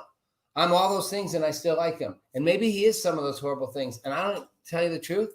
What he also is he's making a difference in my life. And they're all creeps, at a certain level. Nobody gets to be president who hasn't got a little bit of a thing. Dirt. Yeah, they're all And dirty. he's hardly the Politician dirtiest. generally, Everybody's He's hardly dirty. the dirtiest. Everybody's you want to know dirty. the dirtiest politician in modern, I think in modern last 50 years, Lyndon Johnson. Yeah, LBJ. Agreed. LBJ, Yeah. the most Yeah. corrupt Yep. and the most brutal and Mhm. and look, he got elected, stole a Senate race, got elected, put Abe Fortas in the Supreme Court as a reward for helping him steal the Senate race. And then Abe Fortas gets impeached for corruption as Chief Justice of the Supreme Court. And that guy was one corrupt guy and a racist. And yet, he's ensconced as like a Biden liberal. has dethroned him now. Biden's We got the peanut gallery chiming in over Biden's here. dethroned him. Yeah. No, Biden has not. Well, yeah. Biden is not anywhere near as corrupt as Lyndon Johnson. And To very the, few to the modern left and the politicians middle are. left, I'm Puerto Rican, I'm Cherokee Indian, I'm a female, I'm Tell a single working Tell 'em. mother, and I still love President Trump. Period. Like it. So, I like that so Rob, authenticity. can we quickly Let's drop do our it. handles for everybody? Because this is a great Oh, crowd. yeah, We yeah, should do drop this the again. handles. Let's So do it again. I'm BPN Insider, Judd Dunning. It's been so great to be here with you guys. I look forward Bruce, to can we continuing pop this those up on the conversation. screen? I look forward to continuing this conversation. It was a great night, and I'll pass it to my right. I don't really have a handle right now. I'm still closeted, kind of, sort of. I like that. Not for long. I'm We like you. I'm more on Rob's Wow. side. I'm more on Rob's side, which we talked about this, that I understand how to play to the middle, and it's like, I'll speak some conspiracy theories, but only to my conspiracy friends. Conspiracy friends. You know your audience. Only to my always, that's the conspiracy thing. friends. I always know my audience. And But so that's not a bad thing. it's not. And no, it's no. not being That's how you get people dishonest. to listen to you. It's not being dishonest. It's Yeah. finding the common ground. It's not saying you don't believe it. I don't need to share that part with you. Right. I'll share the part that makes sense to you, and I can have Because other then- parts I don't share Then with they you. might get a Come couple in. of That's a tidbits, way to bring them in. Okay, Judd, no social handle for you, Judd. She's coming back. You're going to come on Yeah. our show. Okay. We love her. Social handle over here. Whichever So one's I've left. been deplatformed tremendously. Deplatformed. So, I've been demonetized. deplatformed. I mean, definitely. Does that hurt? Mark Physically? Zuckerberg is Physically? not for the minorities and for free speech or anything, because I'm gone off Facebook. But for Instagram, you can find me at Native Angel Healing, and then I have a website, CarmenEstelle.com, because that hopefully can never be deplatformed. And then on YouTube, it's Carmen Estelle as well. Nice. That's Great. it. Awesome. You want more? No, it's Okay. good. That's good. Bring it on. More Latino platform. Find Whiskey Politics on Facebook, on Instagram, on YouTube. We're also on some alternative sites like MeWe, Spreely, and what's the other one? Cloud Hub. Periscope. Periscope is Twitter. And on Twitter, you can find me at David Sussman, not Dave Sussman. And I'm on Ricochet, on the Range Broadcasting Network, on The Independent, and a whole bunch of other places. So you can watch us have great shows. We just had, you were talking about Dinesh D'Souza in your book. We just had him on a couple of days ago. We had Ted Cruz on last week and a whole bunch of other great people. So check us out. Great show to listen to. Everyone's great shows. And I'm at Rob Nelson Live. That's easy. My name plus live. At Rob Nelson Live on all social platforms. And, please sign, follow, watch, share this if you liked it. Follow all of our shows. Be part of our community. It's all about the interactivity with me. So I want to, I'm taking my town hall idea. I'm doing more in Jacksonville. I want to do another one there. I want to do another. We're aiming for Atlanta for another one. I want to start a conversation around the country where we're pulling to the common ground. I truly and deeply believe no matter what else happens, no matter who wins this election, no matter what goes down, left, right, center, up, down, COVID, no COVID, we only win if we find the common ground. We don't have to like each other all the time. We don't have to agree with each other, but we got to find common ground. And I'm determined to sort of push that dialogue because I believe that's a stepping stone for real change. Doesn't mean give up on your ideals or your principles. It's kind of like Jen just said. I don't have to tell you. I'll tell you things you don't want to hear. I can tell you the stuff that makes sense to you. But we got to find some point in the middle where we're coming together, and that's for the good of all of us. Yep. Because we don't win divided. And it's a cheesy line: divided we fall, united we stand. But we don't win divided. Yeah. And this is a great country. America's a great country. I love this country. I'm a patriot, and I see good things for us. Everybody, thanks for watching. It's Rob Nelson Live. We'll see you next time. Cheers. Thanks, Rob. God bless America.